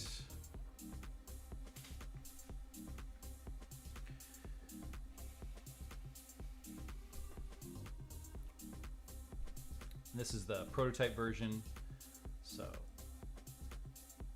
I also use these as like a cheat sheet. If I forget how I did something, I'll be like, oh yeah, I just could just open the version that I've already done it. Especially when you're doing like live streaming, you don't want to be stuck in a situation where you're just like debugging something for hours. So I'll show you just kind of like where we're at. So I can run around. I got this sword on my hip. I got some health. I got some magic bars. I got a XP bar. I can select the E key, and the view changes. And now notice the view is kind of locked behind the player as I move around. And I can press E again to put my sword away. And now I can run around again. And I have like a more free view, like I can look around a little bit better. But when you're in the action mode, it's kind of like locked behind the player, right? So we can be able to switch between these modes. And then I can run over here. And when this enemy sees me, he's gonna pull out his sword and we are going to go to battle. And this is where the bug is gonna happen. As soon as I get him this last shot, look at that, he's all wigging out. He is just, and then his sword is still there. Yeah, but notice I got some experience from him. My purple bar is XP, so he gave me some experience. At some point he'll drop some loot, and I can put my sword away and I can move on with my life. I can also take some damage by walking in this thing, and I can go walk through this thing to heal some. These are just debugging tools for now to show that the health component is working. But yeah, this is what we're gonna make over the next few weeks. Yeah, I'm glad you like it. I've been having a lot of fun making this project, and honestly, I want to keep working on it after the course is done, because like I love these types of games. They're so much fun. I remember when Fable came out in like what, 04 maybe, 2004. I was like, I could not get enough of that game. I was obsessed with that game. All right. So we showed how the game is going to work, at least at this point in time. So let's get going. Let's create this project. So I'm going to go to my Epic launcher. And I want to create a new project. So I'm going to launch Unreal Engine. And we are going to be doing some C++ programming in this project. But I don't want you to feel overwhelmed by that. Like, that might sound a little bit scary. But I promise you we're going to take like little tiny bites over time so we can get there. Why are you being so slow? I'm also going to move this one over here in case I need to reference something. But for now, I'm going to leave it here. I don't know why you are frozen. All right. The Witcher, yeah, a lot of people. It's funny because people actually ask me like, hey, can you make like a Witcher type game? And so I've been working on this for a bit.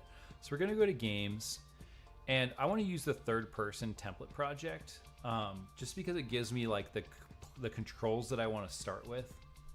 And even though we are gonna be creating some C++ content, I'm not gonna start as a C++ project. I'm gonna start as a Blueprint project, because one of the things I want to show you is that we can do things in Blueprint, and then we're going to do some of those things in C++ to show how like they can work together. We'll leave all the rest of this stuff, and we're going to put it in that folder. And I'm going to call this one Action RPG. And I'm going to create this project.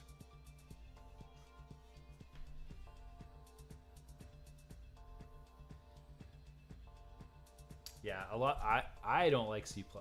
I know 4 different programming languages now. C++, we do not get along. I think C++ is, it is a good language, but it's just, it's a pain.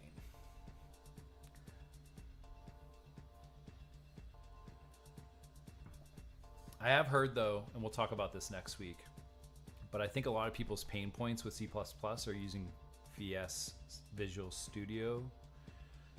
If you use Rider, I've heard it's a lot better, but it's not free. All right, so we have this project set up. So that's, we can walk around, we can jump, which we may want to disable depending on your game. Or maybe you make it only you can jump when you're not in combat. It's up to you, but that's that. Let's go to 5.6. So, which is a favorite. So I know C++, I actually learned C++ first, and I was like, man, programming is really hard. Like, I don't know if I'm cut out for this. And then I learned JavaScript, and I was like, I like JavaScript, but I feel like there needs to be more rules. Like it's too like whatever you just do what you want, man. It's cool. Like we're all cool here, bro. I needed more structure, and then I learned C#, and that's my favorite.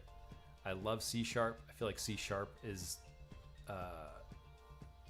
definitely one I like working in the most. And then now I'm learning Python, and I understand why people like Python. I think it's a really good language if it's like your first language that you're learning, because it's very human readable. But again, it's like the same problem I had with JavaScript. Like there's just not enough rules. I need more structure to things. Yeah, so C++, C#, JavaScript, and I'm learning Python. But of those, I like C# the best.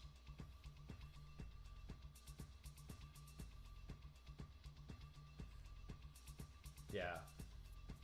You can use VS Code in Unreal Engine technically, but I think I've never had luck with it. We'll talk about this next week too. Visual Studio Community is what we're going to be using, but Rider is the one that everyone swears by.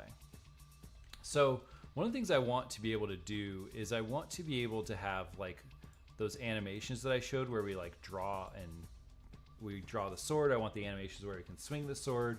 But I don't have those animations.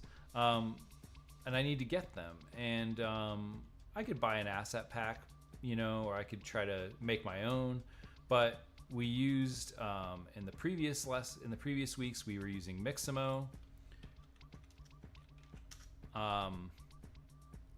So we can download these.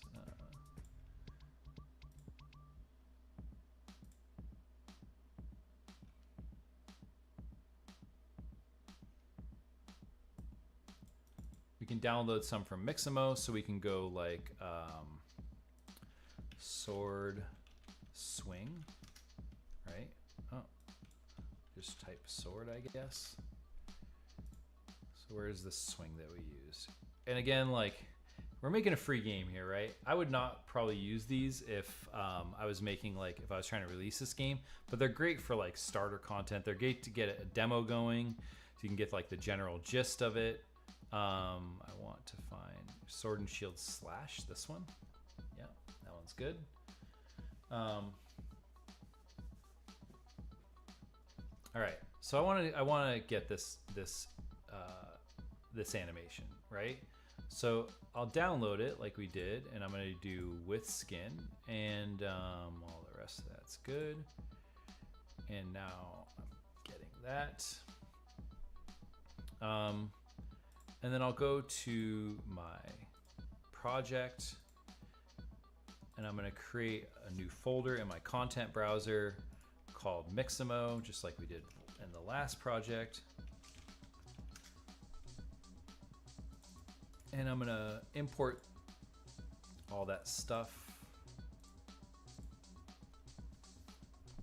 And skeleton is none because it's the first time we're doing it, but the next ones that we get, we're going to do the skeleton. And we'll just import all this. Yeah, I like C#. To me, it's like a good middle ground between C++ and JavaScript. All right, now we have all this stuff. I do want to, where's my animation? Oh, did I not do animations? All right, delete all this stuff.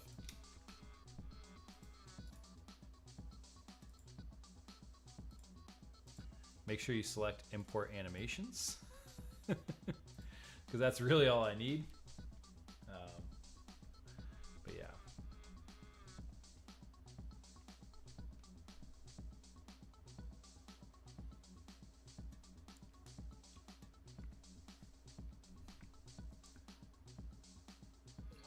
Now I have those animations there.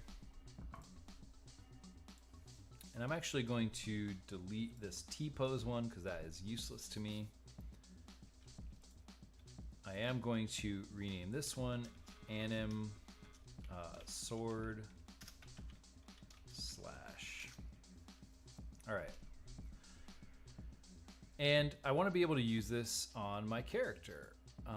So let me find my character. I always have to remember where they put them in these things. So I want to do like I want to do left mouse button swings a sword. So let's go here to input. Let's create a new input action.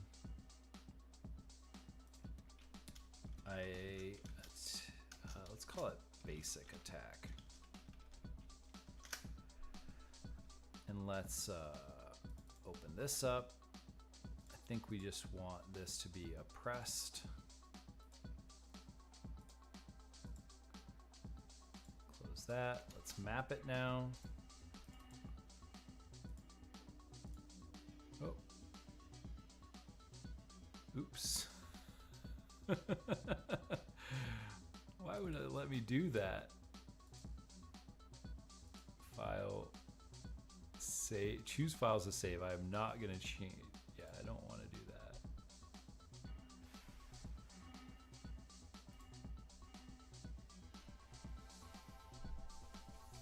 Why would it let me do that?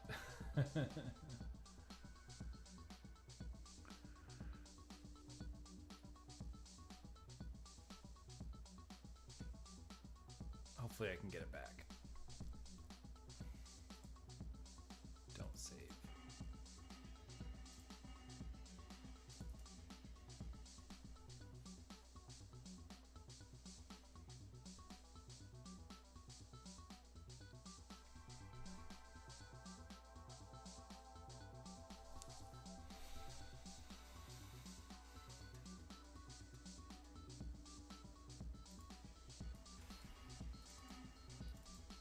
All right, add a mapping, don't delete every single one.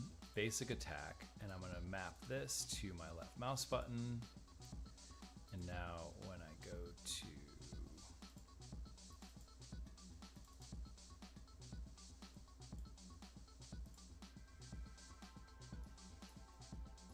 here, I can do basic attack.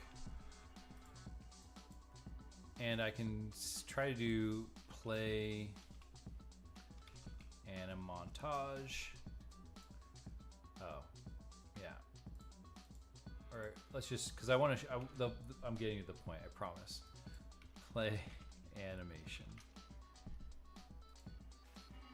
in the mesh, and I can go here and look at that. That's weird. What is that? Why is that weird? Anyway, I made my point. All right. So remember, when we input animation, we're telling it that it's linked to a skeleton, and we can actually see that skeleton mixamo blah blah blah blah blah. We can even change this to be like skel underscore mixamo, so it's not so long, and we can see now that the skeleton is the mixamo. But my player character is not Mixamo, it's this Quinn, right? So we need to be able to retarget the animation. So luckily this got a whole lot easier recently. It used to be kind of a pain. So we're gonna describe what it is. We're gonna show how to do it. There's a really simple system. And then we will, why does it say game? Oh, we talked about gameplay tags before, right? We're just gonna do the attack for right now. So animation retargeting, because they're tied to a rig, you cannot use animations on the rig they weren't designed for. Most game engines have the ability to reassign it to a rig, but they're pretty tedious in my opinion. But Unreal Engine 5.4 released this new auto retargeting, and it is absolutely fantastic. So here's how you do it. It's like super easy actually. You find the animation that you want to retarget, and you right click and you say retarget. And it's going to show you have two things, right? You have the top one, which is the source, and the target, which we want to make Manny, right? And now we select the animation that we want to retarget. And look, you can have a preview. You can look at them and say like, yeah, that looks pretty good. If this looks the way you want it to, the source and the target and the animation, we're going to say export. And I'm going to go into my characters folder, Is it in here? Let's actually just put it straight into the content folder. And I'm going to say export, export, and there now I have this. And look, it now says that I have the correct mannequin. Where is that folder that I want? Mannequins, animations, Manny. So that's where I want to put it.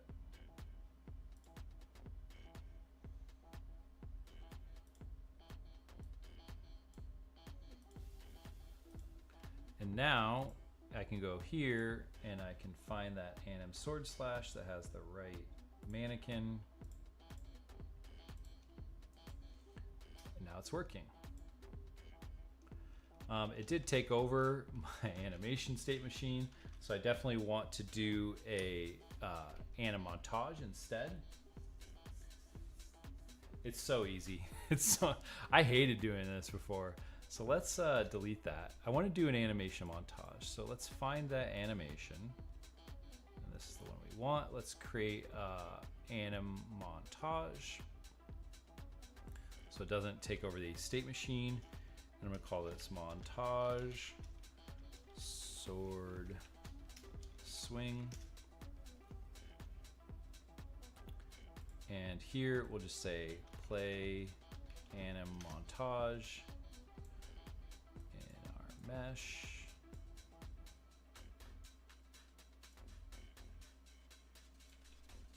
Montage.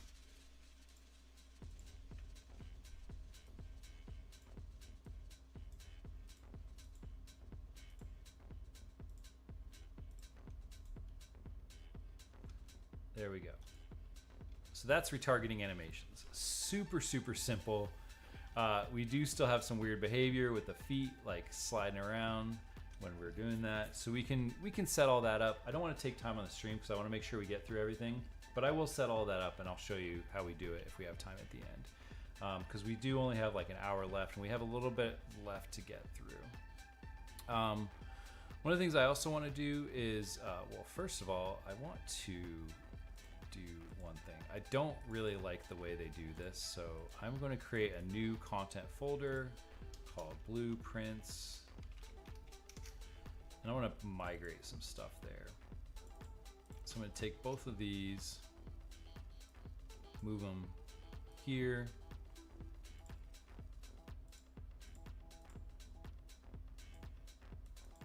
I'm going to rename this to BP character. I'm going to name this BP game mode.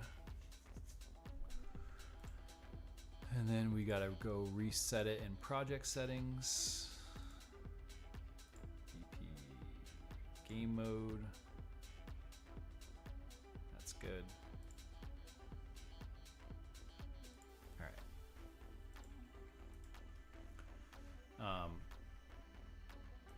And now let's open this up.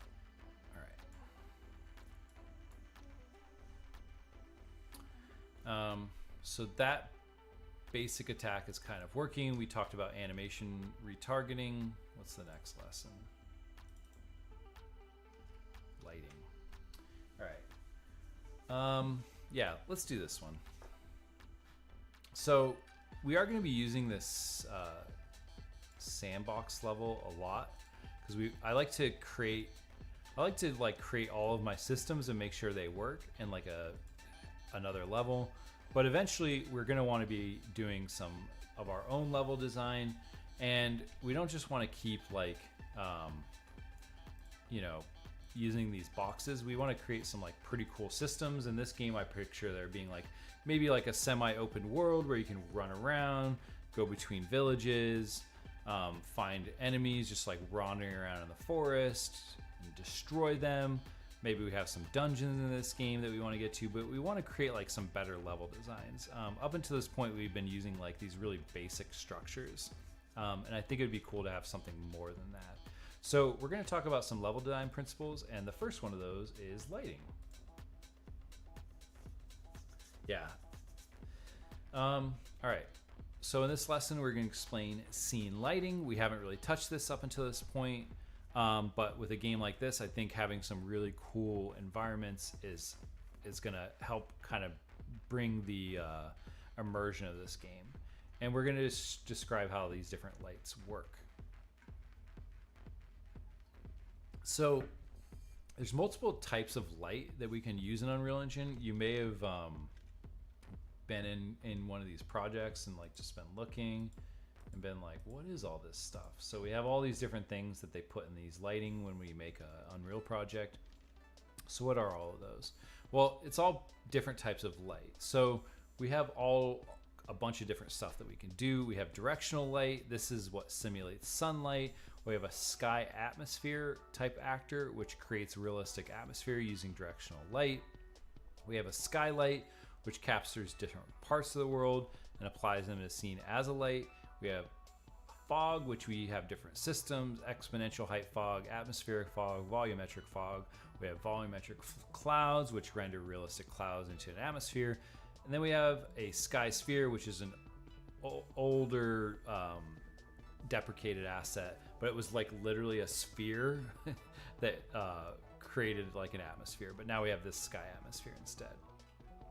So I want to create a new scene, and I'm going to start with a from scratch. This is something I rarely do because I kind of like the lighting that they set up for us, but I want to do a new level, and I'm going to do an empty level. Let's create this, and we just have this black void here, right? So let's start by creating some lighting, and there is a lighting tab. This is good. So the first thing we talked about is having a directional light. So let's drag that in, and I like to put these at 0, 0, and then like 200 on the Z. But look, like nothing changed, right? Why? Because we have light, and if we were to like put a cube in here, that light can interact with the cube, but not much else, right? So what was the next one? The next one was a sky atmosphere. So let's go back to our lighting, or let's go to all, let's do sky atmosphere, and let's drag that in. And now look what we have. We have like a sky, and we can go down here, we can see these settings, and we can change those. So you can make it be pretty much whatever you want, but it's basically simulating like an atmosphere. And now notice that we have a sun in the sky, and if we take our directional light and then we change the rotation of it, notice that the sun will like literally move in the sky. That one doesn't do anything. We can change the time of day, we can change the directional light, and if we go down low to the horizon, notice it kind of looks like the sun is rising or setting, right? So all of this can be achieved by just using a directional light and a sky atmosphere. Let's get a better view of this. All right, so now we have this cool looking sky. What's the next one on our list? Skylight. So let's put a skylight in there, and you may not be able to notice the impacts of this immediately, but notice this cube, how it's interacted when I turn the skylight off. So we have where the light is interacting with it on this side, but on this side it's completely black. And when I turn it on, notice now like we get some more realistic lighting, because what this is doing, what a skylight does, is it recreates like the bouncing light within a level. So if I had a bunch of these cubes, let's make this one like 20 by 20. Let's put it down a little bit so we can demonstrate this. Let's turn off the skylight, and notice that those shadows became much harsher. When I turn it on, it's more like the light is reacting realistically in the level. If I were to put like another one over here, maybe this one's like 10 by 10 by 10.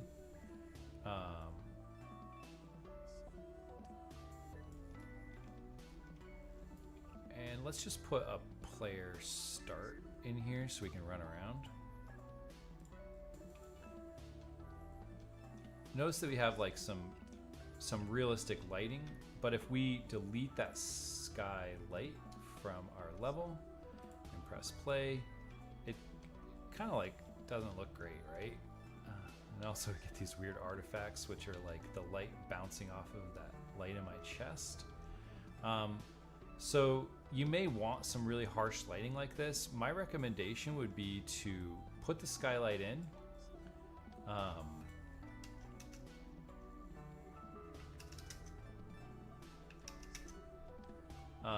But you can always tone down like the settings on it, right? So we can tone it down to like 0.2. And now we do get some harsher shadows, but they're not like so drastic anymore, right? And also we get this like bouncing of light off of this box. It's like bouncing onto this wall here with this, without the skylight. It's not really happening as much. So it really just creates like a much more like realistic environment. What's the next one? It's fog. So we do have volumes. We can find our fog. Exponential height fog. Notice what this is doing is it like got rid of that really harsh horizon, and it's going to give us like a more realistic like setting. You can turn down the density of this to make it less foggy. You can turn it way up to make it super foggy. So this can allow you to create some really cool ambience within your levels. I like to have a little bit of fog, like 0.3, 0.05. Yeah, that looks good. All right, so now we got some pretty cool lighting in our level. It's looking, you know, we got this cool sunset or sunrise, depending on who you ask. What else do we got? Atmospheric clouds or volumetric clouds. Let's do cloud. Let's throw that in the level. And now look at that. Just out of nowhere, we have clouds now. And they actually like, where's my directional light? They like interact with the light pretty well. So pretty cool systems, just like there, just ready to go. Let's make it 1, 0.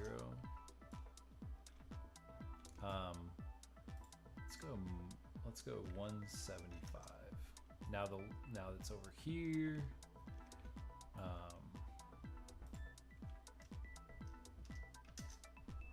There we go. I like that sunrise. Just coming over the -2. That looks good. All right, so we have some cool lighting, right? What else do we got? Sky sphere we're not going to use. So just by adding a few things here, we already have like a pretty cool looking level. But I don't want this player to be running around on boxes, right? That's no fun. So what should we do? We should make, let me get the next lesson queued up.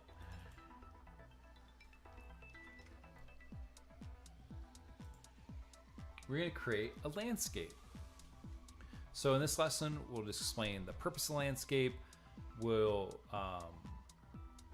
talk about landscape mode, which is a different way of like creating things. And then we're going to create a landscape and show how some of the tools work. So let's go back here, and I'm just going to delete all these cubes from my level because I don't want them. But what I do want is to create a landscape. So if we look at what a landscape is, this is from the documentation. Unfortunately, Unreal is not very good at updating the documentation, so a lot of places it says Unreal Engine 4, it's always the same.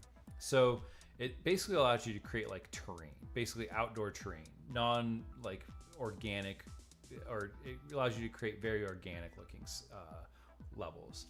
So it can be used for creating cohesive terrain actor within a level, and it's very powerful, creating like a large level without like manually needing to create a bunch of like hills and mountains and things like that.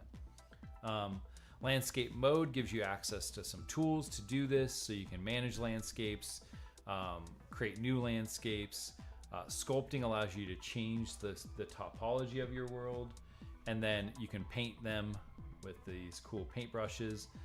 I get like lost doing this stuff. I could sit and do this for literally hours, and it's like 3D Bob Ross in it. All right, so let's show how to do this. So I'm going to go to my selection mode here, and I'm going to change this to landscape mode. And notice like everything kind of looks different, right? We got this weird green like grid thing on the ground now. All of my tools over here changed. So we're in the landscape mode, and notice there's three tabs here: manage, sculpt, and paint. And then in the manage tab, we're in new, and it allows us to create a landscape. So we can do some various things here. We can make it a lot bigger. So that's this section size is the size of one of these big squares. We can change this to be how many sections, and then we can change number of components in the X and Y direction.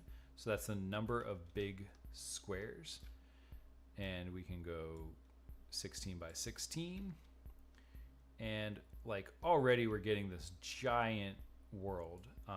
We can also change the scale of each of these so that like we're getting a pretty big map now, right? So really you should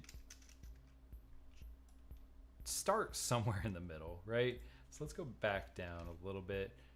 Let's change this to 1. Let's change this to 63 by 63. These can get pretty big, which means it's going to be like large files, and they're going to get pretty resource intensive. So I like to just find like a good medium road size, and it's bigger than you think also. Let's go with like 127 by 127, and let's select create. And it might take a second.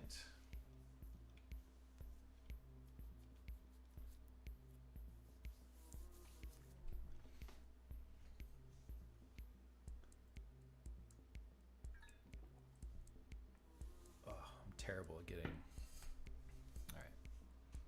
Did that GitHub thing ever finish up? It did.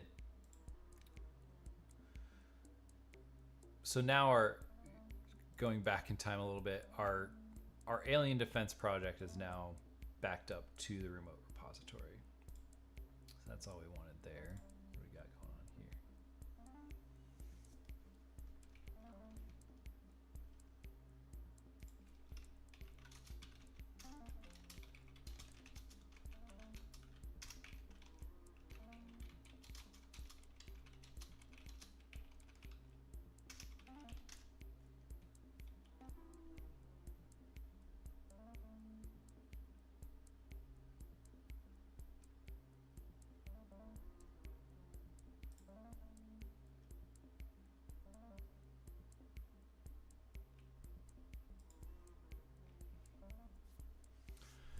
The joys of live streaming game dev content.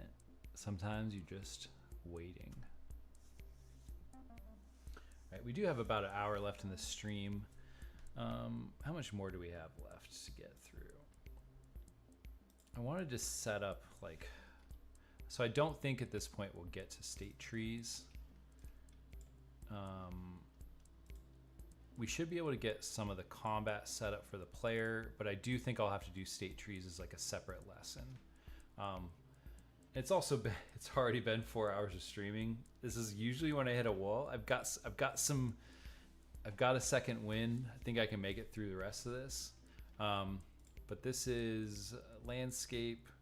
We'll do some basic landscape stuff, and then we're gonna set up like some combat, and then we should be good. All right, so this is done. So now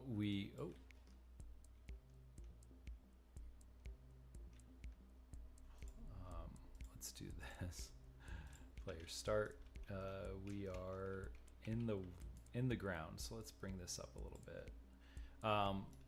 if I haven't already said it before, there's a quick tip. If you have something and you want it to be just on the ground, with it selected, you can press the end key, END key on your keyboard, and it'll snap it to the ground. And now we have this giant world that we can just run around.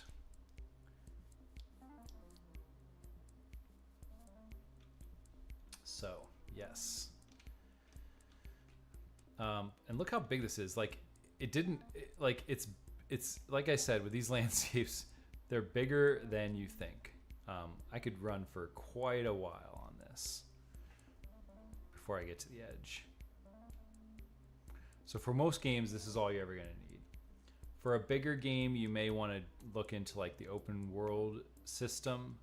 I'm not going to cover it in this course, but it is good if you want like open world games.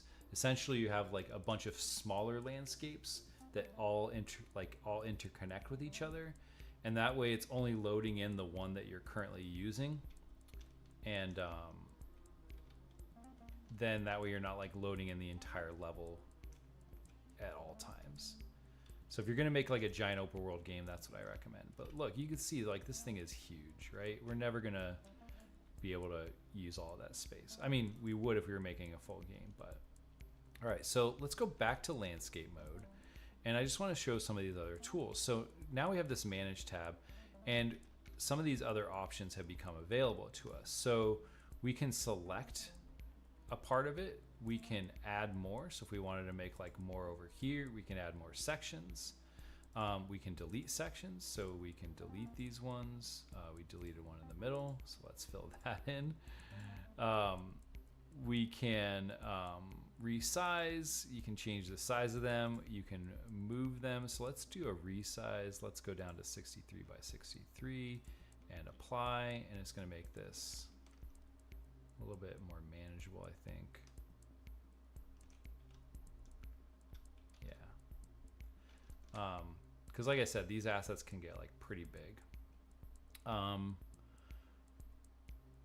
There's these other two tabs. So you have sculpt.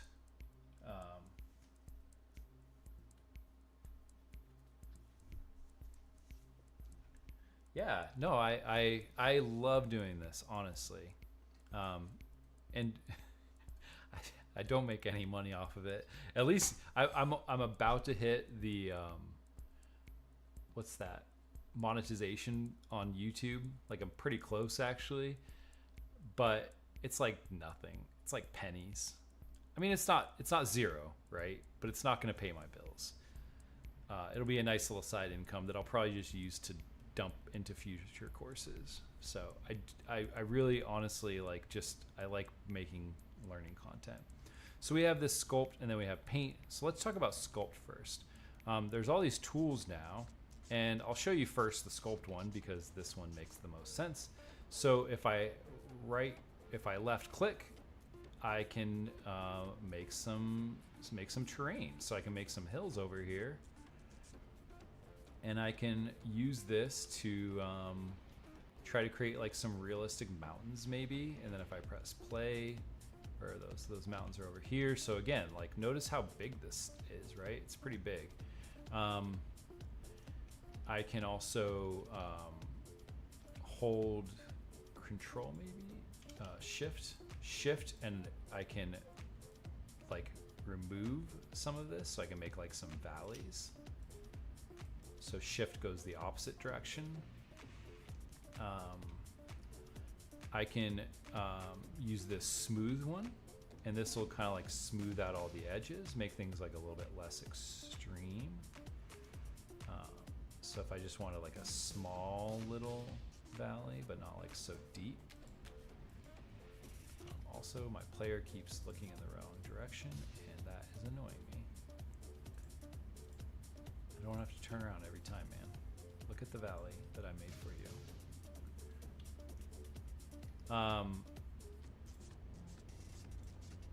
There's also all these settings over here change like the size of the brush. So if I want to sculpt, but I want to sculpt like a little bit smaller, let's say like 128. And then notice my tool has two rings. There's an inner ring and an outer ring. So the fall off affects like the size of the inner ring. So if I have 0 fall off, it's going to make like very, it's hard to see when it's that small. Let's go back to 2048. It's going to make like very sudden like plateaus, right? If I do 1 for fall off, it's going to make like a peak. So you probably want somewhere in the middle, right? Both those look terrible. Just put it back to 0.5. And yeah, got ourselves some nice little weird mountains here. So I can then smooth those out a little bit. We also have the brush strength. So if we put this to 1 and go back to our sculpt tool, it's going to make like very, it's going to make the strength of the brush a lot stronger, so things are going to happen quickly. If I go down to like 0.1, things will happen much more subtly. You can make like subtle changes to a landscape using that. We have this flatten tool, which I actually use quite a bit. If I wanted to make like some canyons, I could do, it takes wherever your cursor is and the height of that, it just pulls it across. So you can make like really large flat terrains. So like if I wanted to flatten all this back out, I could do that by just running this flatten tool. This is great if you like want to make sure that you have like playable areas, because sometimes these terrains can get pretty messy and it's like actually kind of hard to traverse them. So like if I have like all these mountainous hills and then I want like a little area where I can battle, then I can just flatten like one little area out, and now this is like a little village or something, right? Ramp, which is a little bit, it sounds self-explanatory, but you click somewhere and then you click where you want it to go, like while still holding the mouse down, and it's thinking, I think, oh, maybe I have to hit add ramp. Yes, now I have a ramp that ramps up, and you can impact like the width of this ramp by doing something somewhere. Where is it? Oh, like this.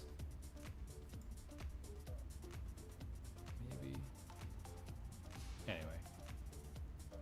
Oh, ramp width. Add ramp. Boom. Got myself a nice little ramp to go up top of this mountain. Then I can just like smooth this all out, make it look like it's not just some man-made ramp in the middle of the woods.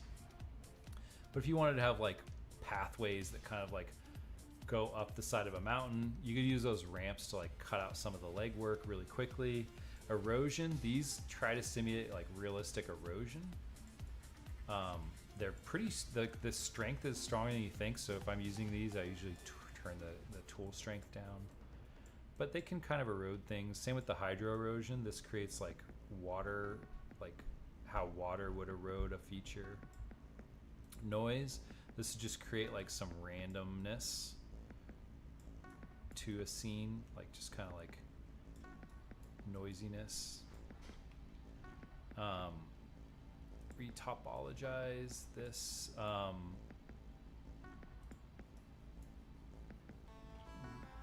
This is something advanced. We don't want to use that. But yeah, so you can like create some pretty cool stuff with this, right? Create like a neat little landscape with some mountainous terrain, some hills, some paths that the player needs to like traverse down. But just know that it, like these landscapes are big. Like this is pretty, if I look around now, you know, I got all these hills all around me. Like, look how long it's going to take me to like get from one area to the next. So just be aware of like, you need to be constantly play testing these just to like make sure you're not making like things too big or too small, like that it's playable, right? The last thing we're going to talk about is the paint function, right? And this one is, if I'm being honest, I like to just purchase the paint, the landscape materials. So there's a different thing called a landscape material. Is this part of the lesson? No, just do it. All right. So let's go back to selection mode.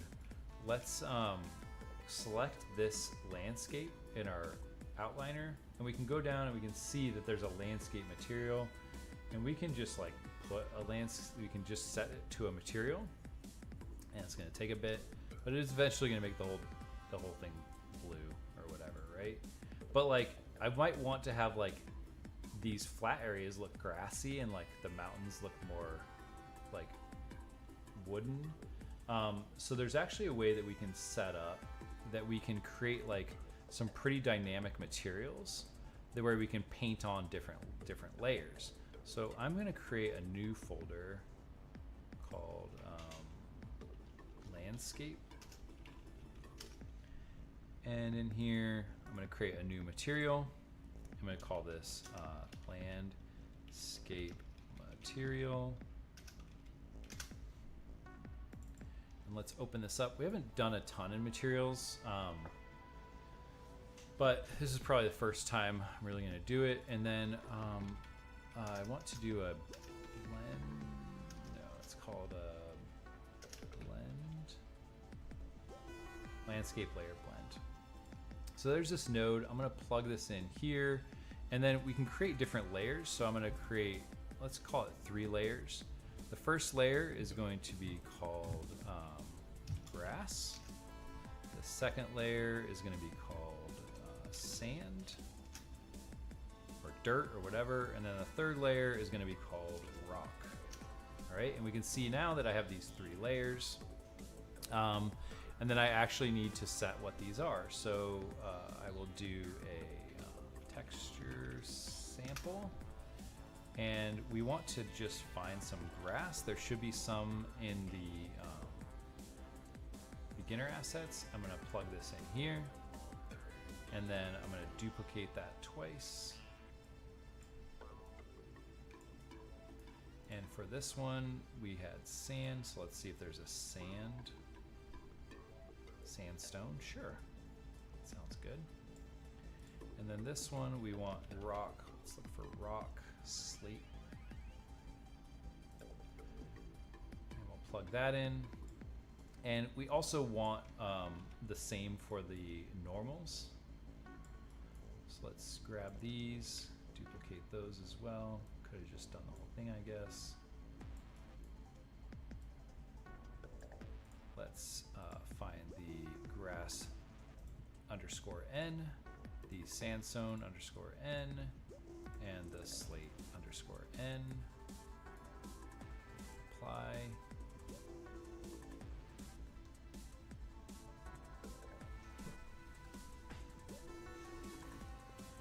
And then let's go back to our landscape and let's add that landscape material to it.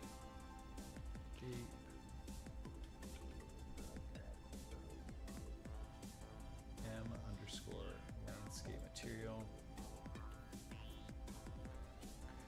All right.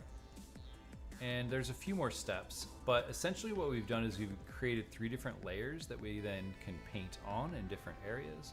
And for this, I'm going to set my directional light a little bit higher because it's kind of distracting how dark everything is. And then I'm going to set my fog to 0.01 so I could see it a little bit better. But if you notice already,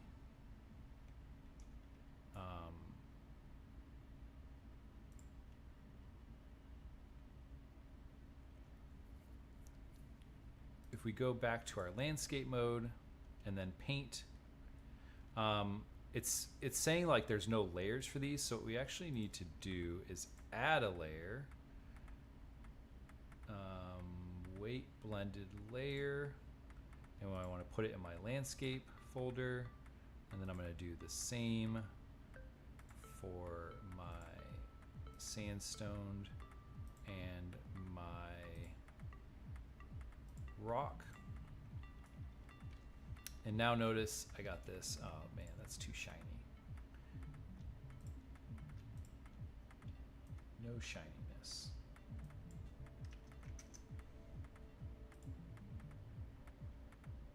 Now want like shiny grass, right?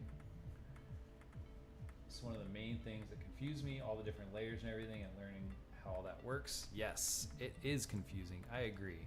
So no more shiny grass. All right. So now I have my 3 layers. You can see that they're in this field here. And I can go to, when I have one of these layers selected, that's what I'm painting. So I can show that by grabbing this sand layer, and I can just paint a little bit. And it's gonna take a second because it's the first time using the sand.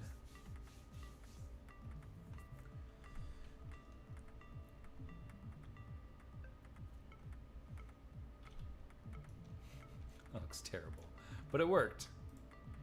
All right, so now I'm standing on sand and I see the grass. Let's paint these over here with some rock. And we have, I will tell you this also, with these paints, like you want to put the tool strength pretty low, because you don't want it to blend like so drastically, right? So like, see now I'm like subtly painting on them. I can go back to my grass, paint some grass on here.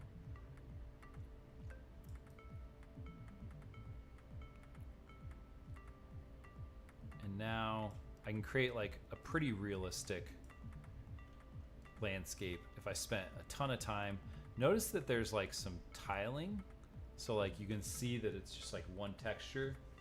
There is a pretty easy way to fix this. I'm not going to cover it in this course, but I'm going to direct you to Stephen Ulibarri's page, YouTube Druid Mechanics.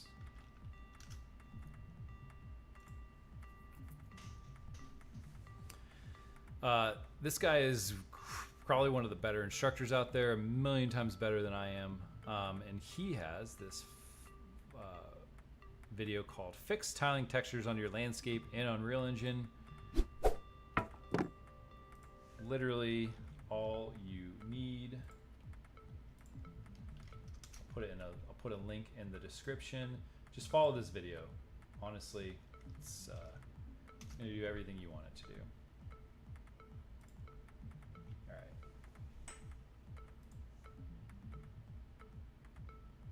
I'm late. What part are we on currently? We're making our action RPG game. I'm talking about landscaping. There's one other thing that I want to cover really quick, and that is that are there any... We don't have any trees. We need some trees. Let me get a tree pack. Let's see here. Tree. Foliage. Spruce trees. All right, let's add this to our action RPG. So we get some trees. Yeah, that Stephen Ulibarri video is, I mean, I always tell people this. Stephen is very thorough, like so thorough that like sometimes you're like, come on. But like, he's so good. Like I cannot express enough how much his content is really good. I watch all of his videos, and I watch them in detail because there's all right, so we want to import those assets. Here we go. Okay, come on, Unreal Engine. Oh man, if it crashes, I'm gonna lose my mind. Yeah, I'm about to start the melee system. Actually, if that's what you came here for, you could not have had better timing.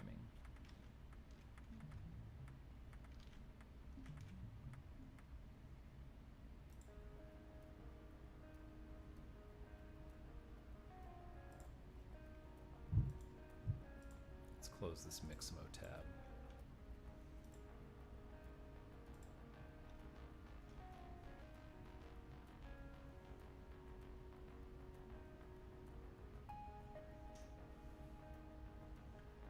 That's awesome. Oh man, did it crash? Better not. It is thinking a lot though, and I'm worried I'm gonna lose some work.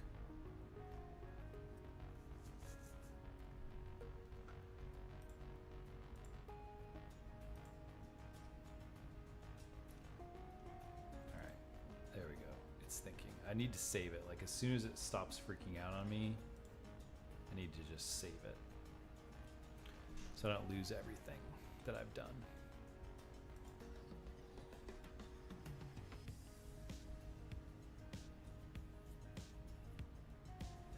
Yeah, I like Steven because he really goes like very much in detail.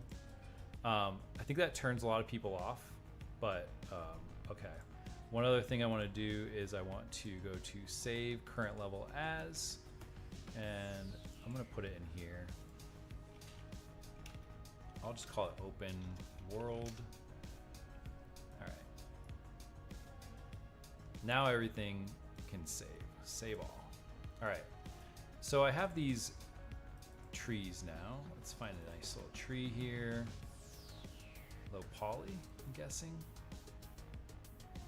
I can put a tree in. Let's look at this little tree. Let's see what it looks like.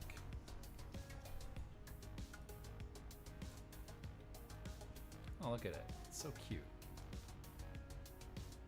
Textures are still loading. Let's put another one.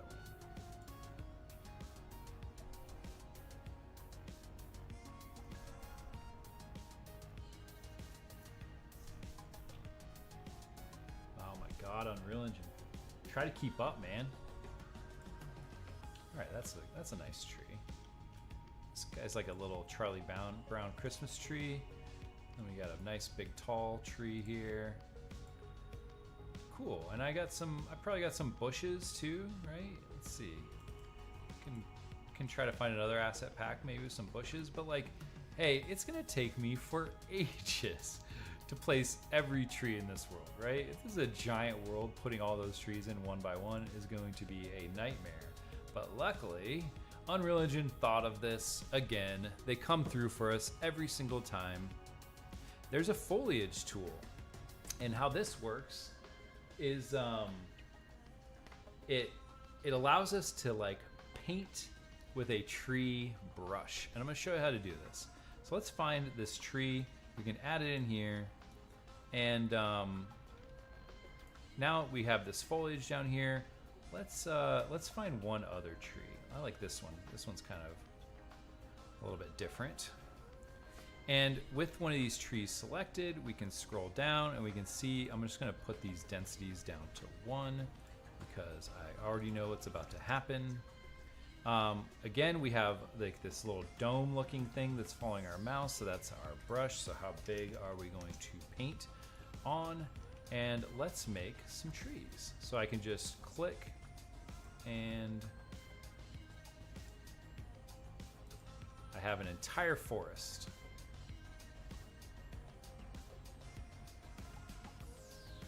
Just like that. Look at all those trees. One of the benefits of foliage is that it's creating like instances of the actors, so it's not like super hard on your computer. I want to show you one thing. If I go over here, look at these trees. They're growing at an angle, right? Trees, I mean, some trees grow, but all of them wouldn't grow like that, right? So let's delete those. We can also go into our foliage and we can have it, we can unselect this align to normal, and now they should all grow in the correct direction. We can change all these settings to have them like more, what you call it?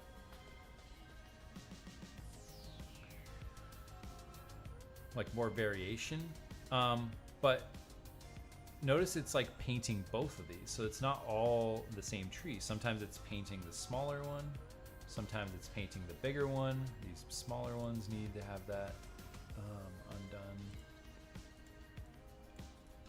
So yeah, you can very quickly, if you had like a bunch of different assets, you could throw together a forest very quickly by just painting on these trees. If you have bushes, you can paint them on. When you're using this, like if I want to only paint one, I can deselect all the other ones, and now I'm just going to paint that one type of tree. So if you had like one area where you wanted like more grass and less trees, you could just paint in some grass. But you could see, like, with the power of this, you could very quickly make some really cool open world maps. Like maybe this is the path that I need to run down over here, so I can go back to my landscape mode and go to paint and find that sand layer. Why does that look like a chair? I can paint some sand down here to show that it's a path. My brush is a little bit stronger.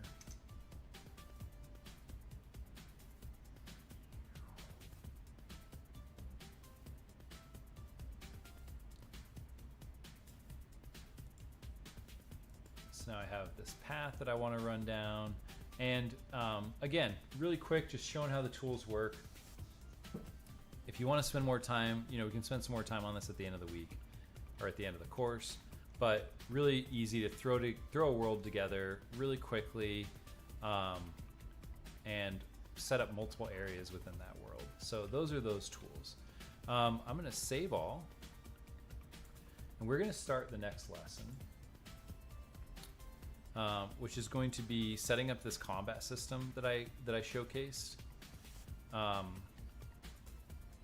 But before I do that, I just need like a quick 2-minute break, maybe a little longer, and I will be back.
Oh man, what is this music?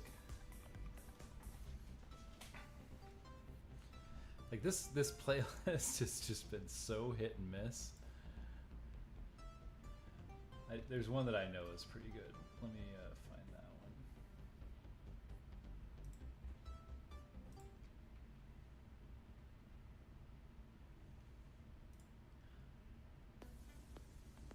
Awesome.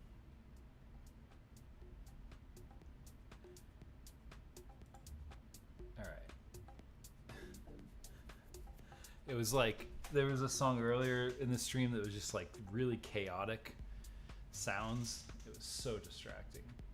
I like couldn't even think it was so chaotic. Anyway. All right. So I'm going to try to get through as much as the last 2 lessons I can. Like I said, if I don't have time for the state trees, I will make a separate video on that. It's a lot to unpack, and I really only have 20 minutes left in the stream, so I just don't think I'm going to have time to do it all. Even if I go over, it's like an hour just for that alone. Learning a lot about doing these live stream courses, and just I think I was like unrealistic how much time it was going to take to do everything like live. So I definitely was overzealous with the schedule, and I don't want to rush. I want to make sure I have time to like actually show how to do things. Even with like stretching out the lessons, I still feel like I'm rushing a little bit more than I want to, but what I don't want to do is like skimp out on the content. So I am probably gonna have to make another thing just for the state trees.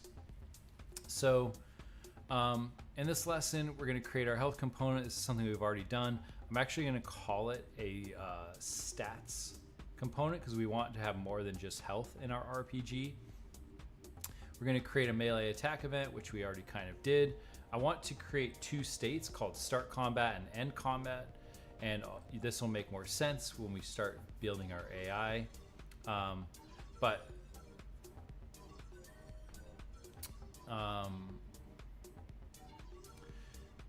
Basically, I want to create a thing where we can enter combat based upon some conditions. So the enemy is nearby, a player receives damage, or you enter an area designated for combat. There's going to be some core components. There's going to be start combat. There's going to be attacking or using spells or anything like that, and then ending combat. But we want to have those set up in our game. So let's go back here. Let's leave the landscape mode. And actually, I want to go back to that sandbox level. So let's go to, where is it? This one.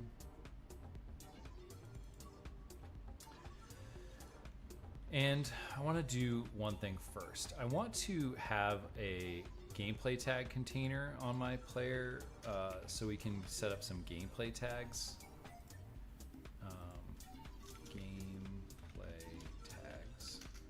And one of the ones I want to have is like a states. So kind of how we did it in the other one. Let's compile this. Let's create one called states.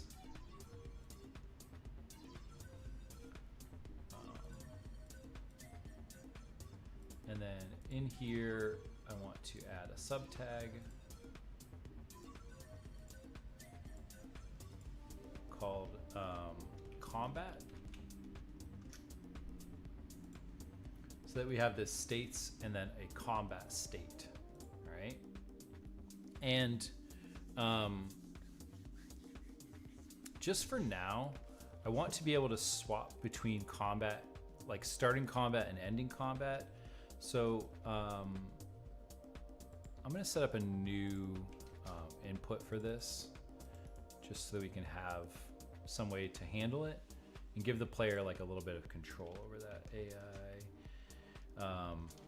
toggle combat state.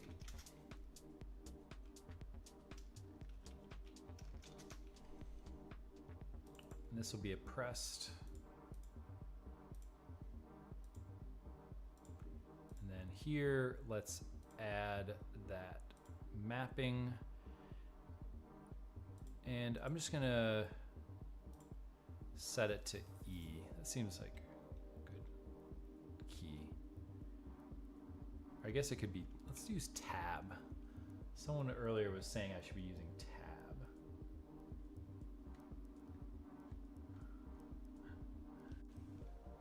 Oh, it was you. Deaths, kills, and AI deaths, kills. Yes. I will give you a caveat. I'm still learning state trees, which is one of the reasons I don't want to rush them into this week, because there's a lot to cover and I might make mistakes. But we do want to, we will cover a lot of that stuff, yes. All right, so let's find toggle combat state. And I want to get my gameplay tag, and has tag, and if we are in combat, then I want to leave combat, and if I'm not in combat, then I want to enter combat. And I'm going to create custom events for these. And so this is going to be called start combat, and this is so we can call it from different places. And then I'll do another custom event, and this is going to be called end combat. And for start combat, what do we want to do? We want to, oh, first of all, we want to add tag.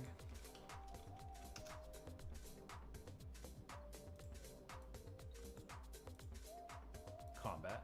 So now we're in combat, right? And then for this one, we want to remove tag.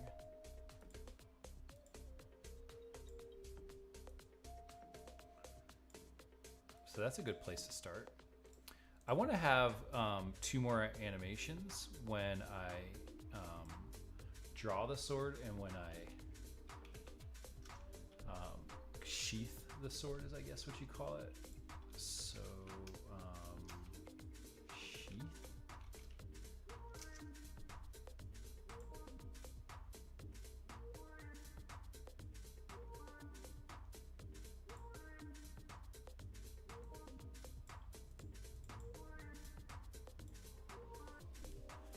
I'll take this one. I don't want the skin because I already have the Mixamo skin. Let's do draw.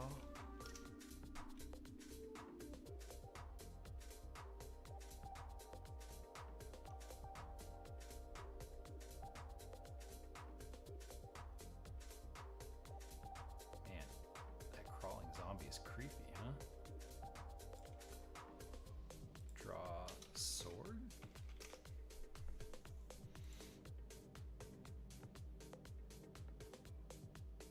Drawing sword.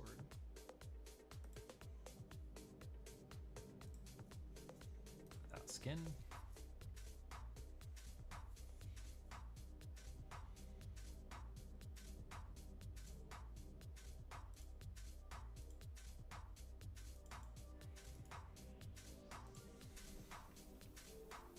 Sheath sword. Mixamo. Import withdrawing sword, Mixamo, import, retarget these.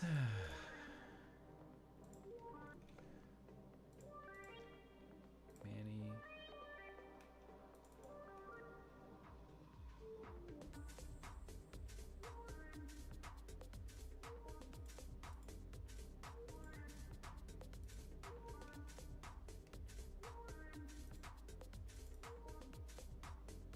Sheath sword. Target. Manny. Sheath sword.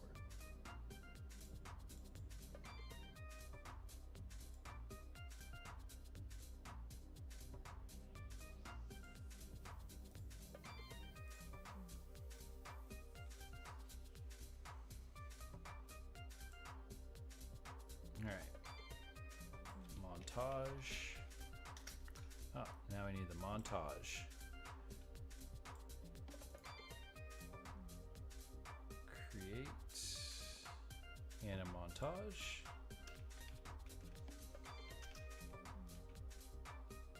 Which one is this?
right, so now if we are in combat and we toggle combat state, we want to end combat. And then if we are not, we want to start combat. All right.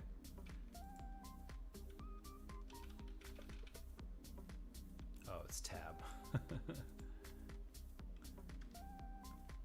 Draw, sheath. All right.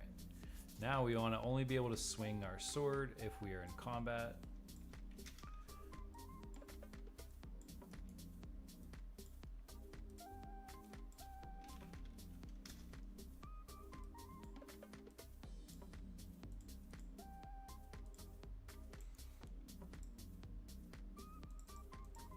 So now I'm clicking, nothing happens.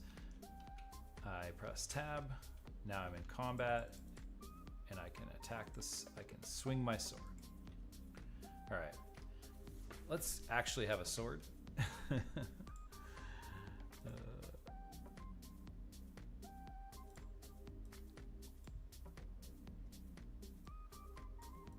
think I already made a sword. I don't know if it's...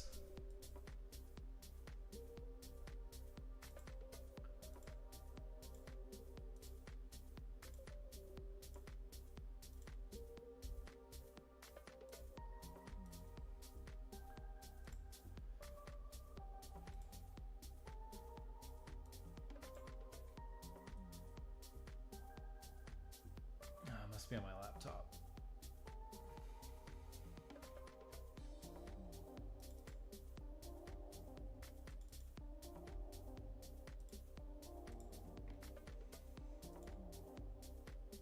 All right, let's just throw together a quick 1 minute sword.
Worst sort ever, but it works.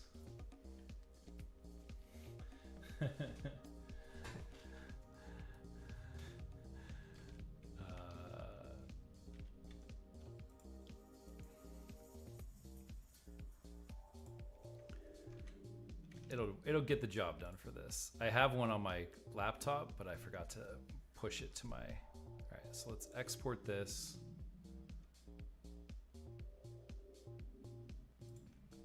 I'm just gonna put it on my desktop.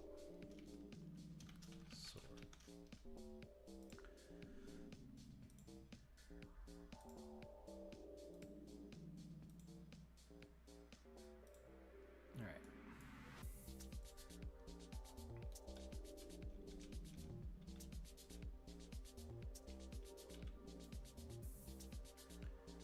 Add a scene component. It's going to be called sheath.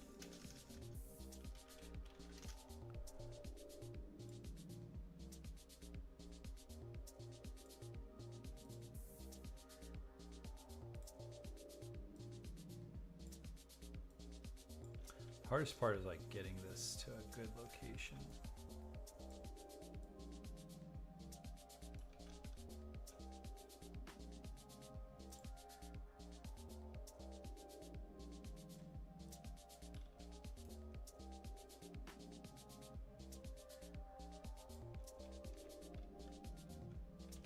Sure.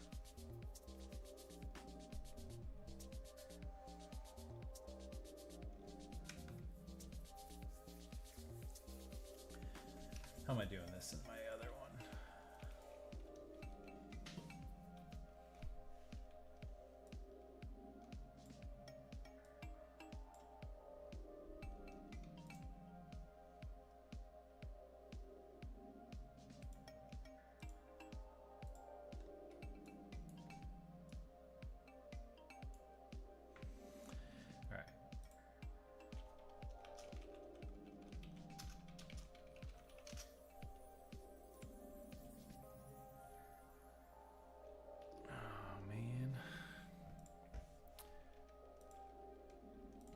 Running out of time.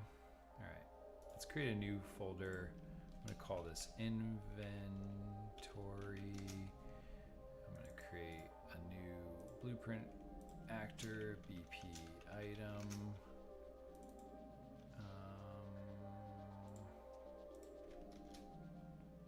Do want that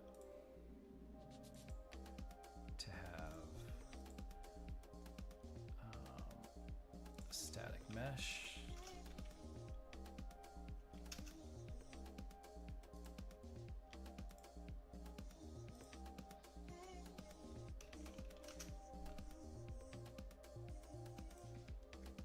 Create child, BP weapon. Mesh is going to be the sword.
How are we doing this? At this point, I'm just using my cheat sheet because I want to make sure I get as much done as I can before the end of this stream. So on my player character, I'm going to get this. Spawn actor.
There we go. Look at that. Oh my god.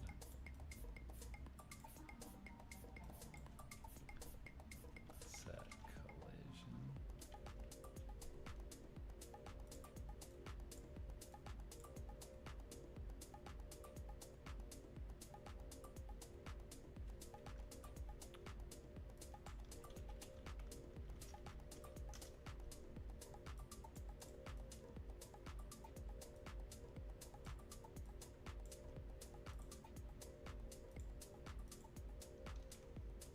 Alright, so it's on there, it just needs to be kind of rotated, I guess.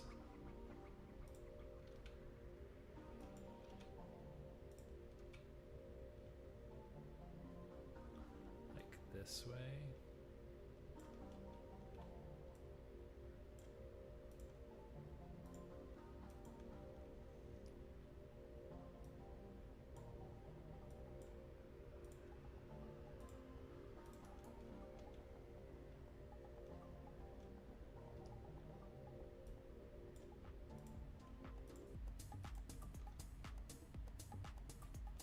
Cool. Good enough. All right. What am I missing in the chat? Oh yeah. I actually learned Blender before Unreal Engine. Oh, that's not entirely true. I started learning Unreal Engine, realized how hard it was going to be, and then started learning Blender, and then started learning Unreal Engine again after I learned enough of Blender. All right. So what else do we want to do? All right. So that. That's that. What else are we doing? Alright. This is what I'm more concerned with. Play montage, add the gameplay tag. Alright. Another thing I want to do is I want when I go into the combat mode, I want the camera to zoom in. So this target arm length is 400.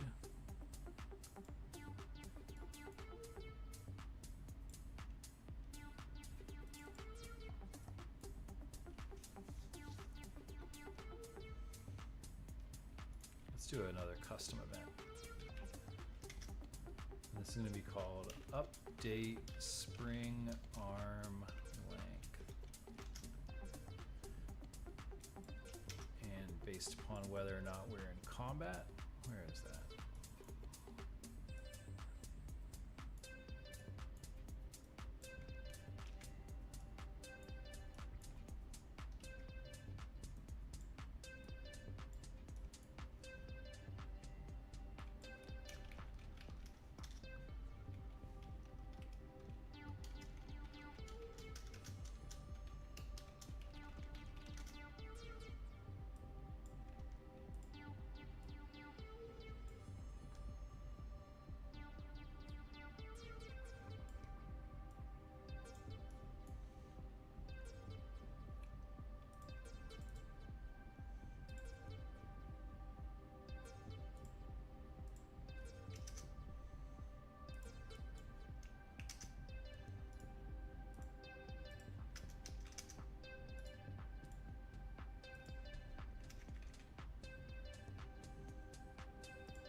Cool, that works. All right, what's next? Oh, I want to be able to impact how the player, how the controls work. So use controller desired rotation. Set use controller desired rotation. And this needs to be leave combat, it's off. It should go here.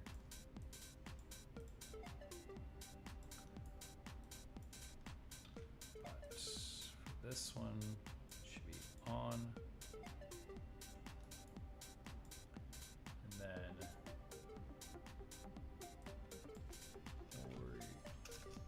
orient rotation of movement.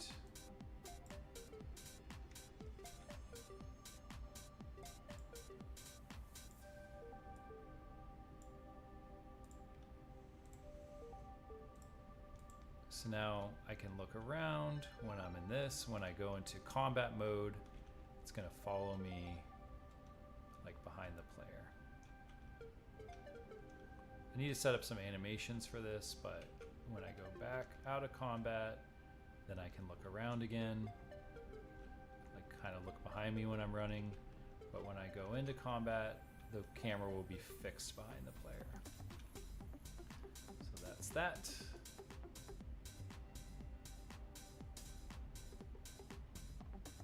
Oh, we actually need to draw the sword now. Man, I did a lot.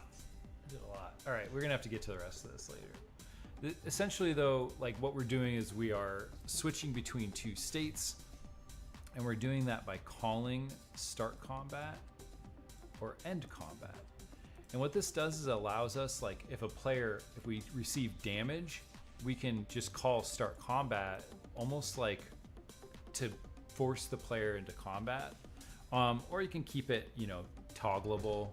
If you wanted a situation where like if we designate areas as like dangerous areas, you can like have the player walk, and then like they would go into combat, and it would be like, oh no, I need to be aware if something's about to happen.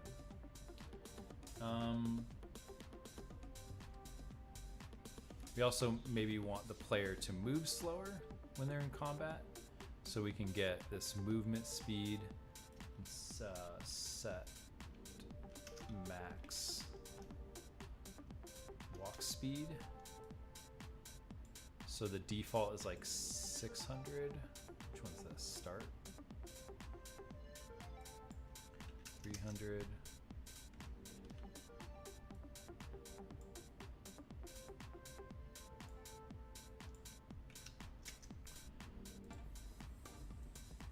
So if I'm running and then I press and I go into combat, now I'm just going to be walking. We do need to set up like the animations for this. The last thing I want to do is handle like the sword. So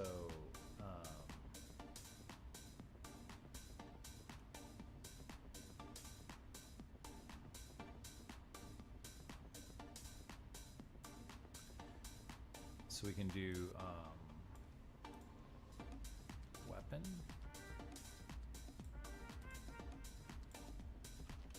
Attach actor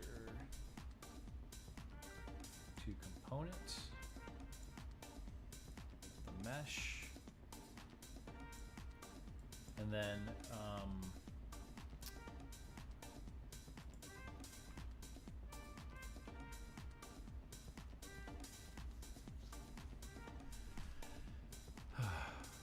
so tedious. This person, let's look at the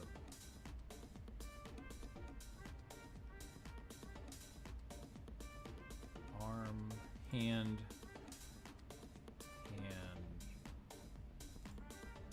right. I'm going to create a socket. Call this right hand socket.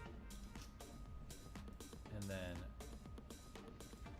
copy that,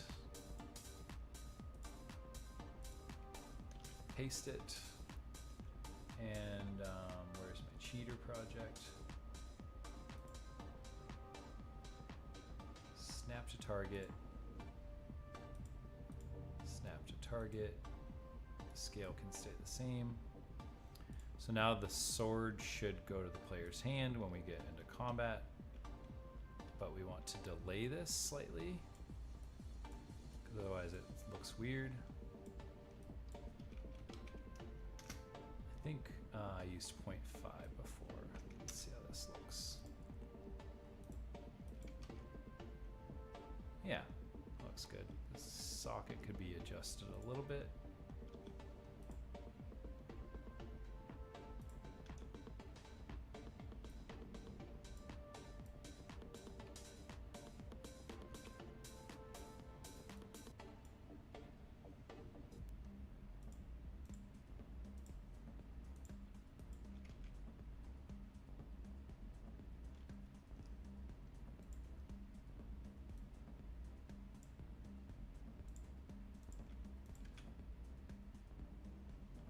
Good enough.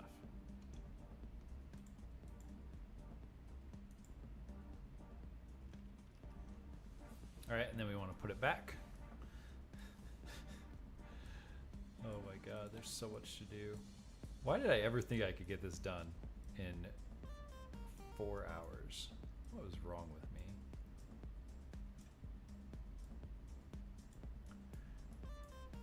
So to put it back, what do we want to do? Put it back in the sheath.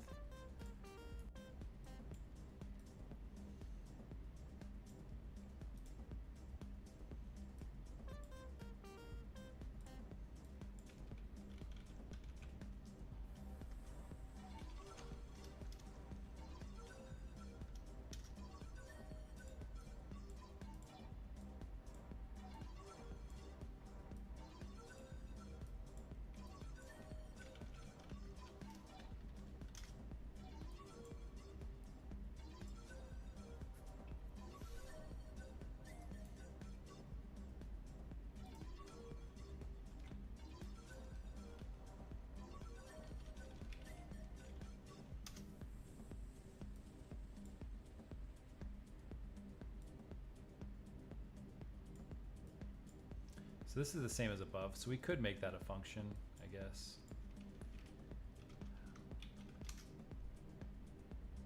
Keep world, keep world.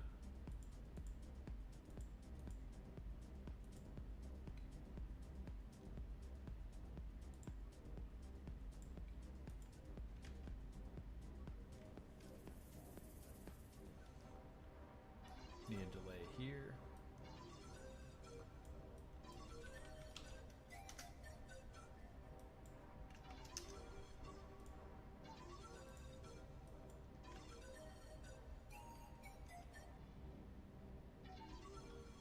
Oof, right through your meat. Man, I don't know about that one.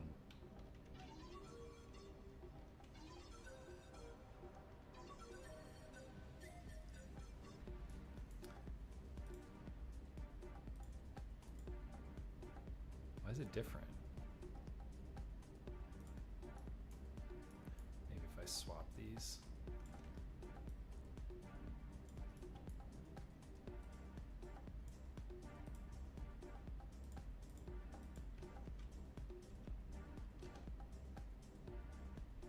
Nope, definitely in the meat.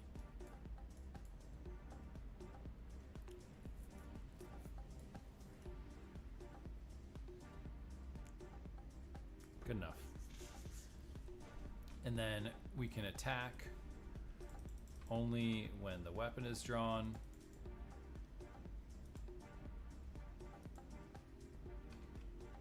Put it away, and now we can't attack. It's going through the meat, but this is all touch-up stuff, right? So we did set up the ability to go between states. I do want to set up one more thing, and that was that player stat system. So I'm going to go to blueprints, new component. I'm going to call this components in this folder, and I'm going to create a new actor component called BP health, BP stats. because in an RPG we're going to want additional stats, right? And in here, for now, let's just set up like a health system. Let's do 2 variables of integers. One is going to be maximum health. One is going to be current health. Maximum health will have a value of 100. And then we want to set current health to maximum health on begin play. And this can be a function called refill health. Let's put this on our player.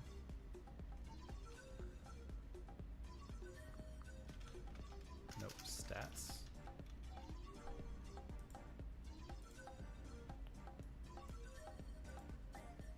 And this is stuff we've done before, so we can create a new function called damage handling. This will take an input of an integer called damage. Actually, let's make it a float. Let's take our current damage, subtract our input, set this to current health.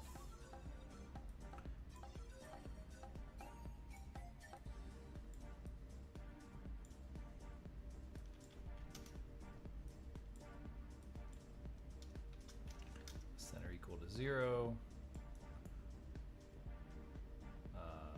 Return.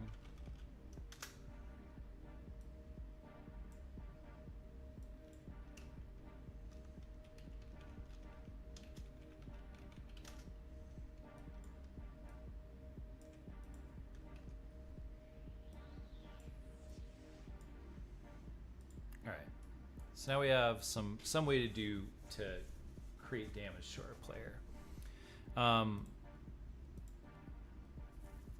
What I want to do though is, so we have this that we've called BP character. I want to have a lot of these functionalities be available on the player character, and I want some of these functionalities to be available on the enemy character. So I'm actually going to create a child of this, and this is going to be called BP player character. And then I'm going to create another child of this, and it's going to be called BP enemy base. And now our enemy also has the ability to draw. It has all of these abilities. It can go into combat, it can end combat. Some of these aren't going to be as relevant because like we don't really care, but it's still going to do it, right?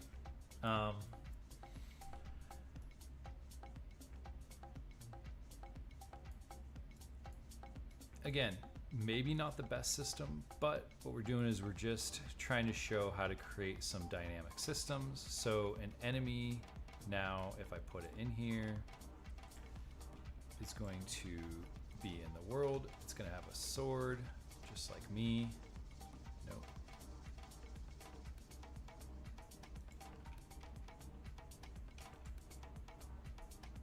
Why doesn't it have a sword?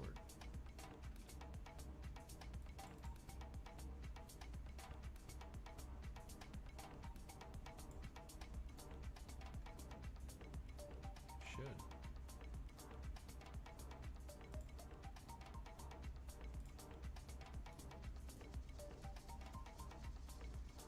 Oh.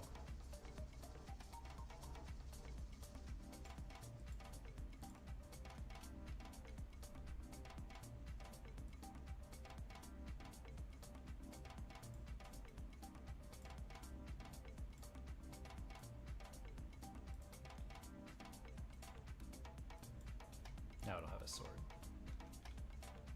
It's because it's not actually like a player, so it didn't have a controller. All right. So now we've done that. I think I've already gone over. I kind of got to end the stream now. But you can see that we have like the foundation. I just want to show one thing really quick. What we could do is I'm just going to show a delay. I'm just going to show that this could work, right? So I'm going to delay it by 3 seconds, and I'm going to call start combat. And this is on the enemy. So after 3 seconds, the enemy should draw its sword. So what we now have is we have a system where the AI can have its own behaviors. And when we start working on our state trees, this is going to become really relevant. So we set up our stat system, which should be able to control our health and some other stats down the road. We have an enemy, and then we made our character system, which has a lot. I'll probably have to clean some of this up. But we have the ability to go in and out of combat now with our character, and then we have our player. I'm guessing like some of this stuff like doesn't need to be on the character, so I could probably move like this to the player character, but maybe I want a custom event here. Called basic attack, and then this calls basic attack, right? So now we could call basic attack on the AI as well, and it would play this montage. So definitely give us a little bit more flexibility, and then we could move this to the player. A little bit of a mess. I'm kind of rushing a little bit because I know I'm running out of time, but you know, I appreciate those that stuck with the stream. I do just want to plug one more time, because this is how I am able to keep this content coming. So I do want to continue to make free content for everyone to watch, but if you have some money and you want to just book some time, we can chat for an hour. $25 through my website, jimdouglas.com, and you can book 60 minutes with me to talk about basically whatever you want. But we did a lot in the stream today. I think future versions of this course, we're going to stretch it out a little bit longer, maybe shorter streams, because these 5-hour streams kill me. It's actually 5.5 hours now. But yeah, if you haven't already, subscribe to the YouTube channel, join the Discord. That's there's a QR code there. You got all my socials here. Yeah, and so the next stream is going to be 2 weeks from Friday, so the 27th. And this is where we're going to start learning about C++. I'll also try sometime in the next 2 weeks to do a quick stream doing the state trees. I know it's supposed to be part of today. I said at the very beginning of the stream, I thought it was a little bit ambitious, but it is a good thing to cut out and maybe make its own stream, because there's a lot to talk about with state trees. And in that stream, we'll go ahead and get the rest of this combat set up so that we can actually like do damage to the enemy, so that the enemy can do damage to us. And that's all going to be part of that state tree system. So I'll put out some notes on that once I have a little bit better idea of when I could do that stream. But thanks for sticking with me, and I hope to see you on the 27th or before that.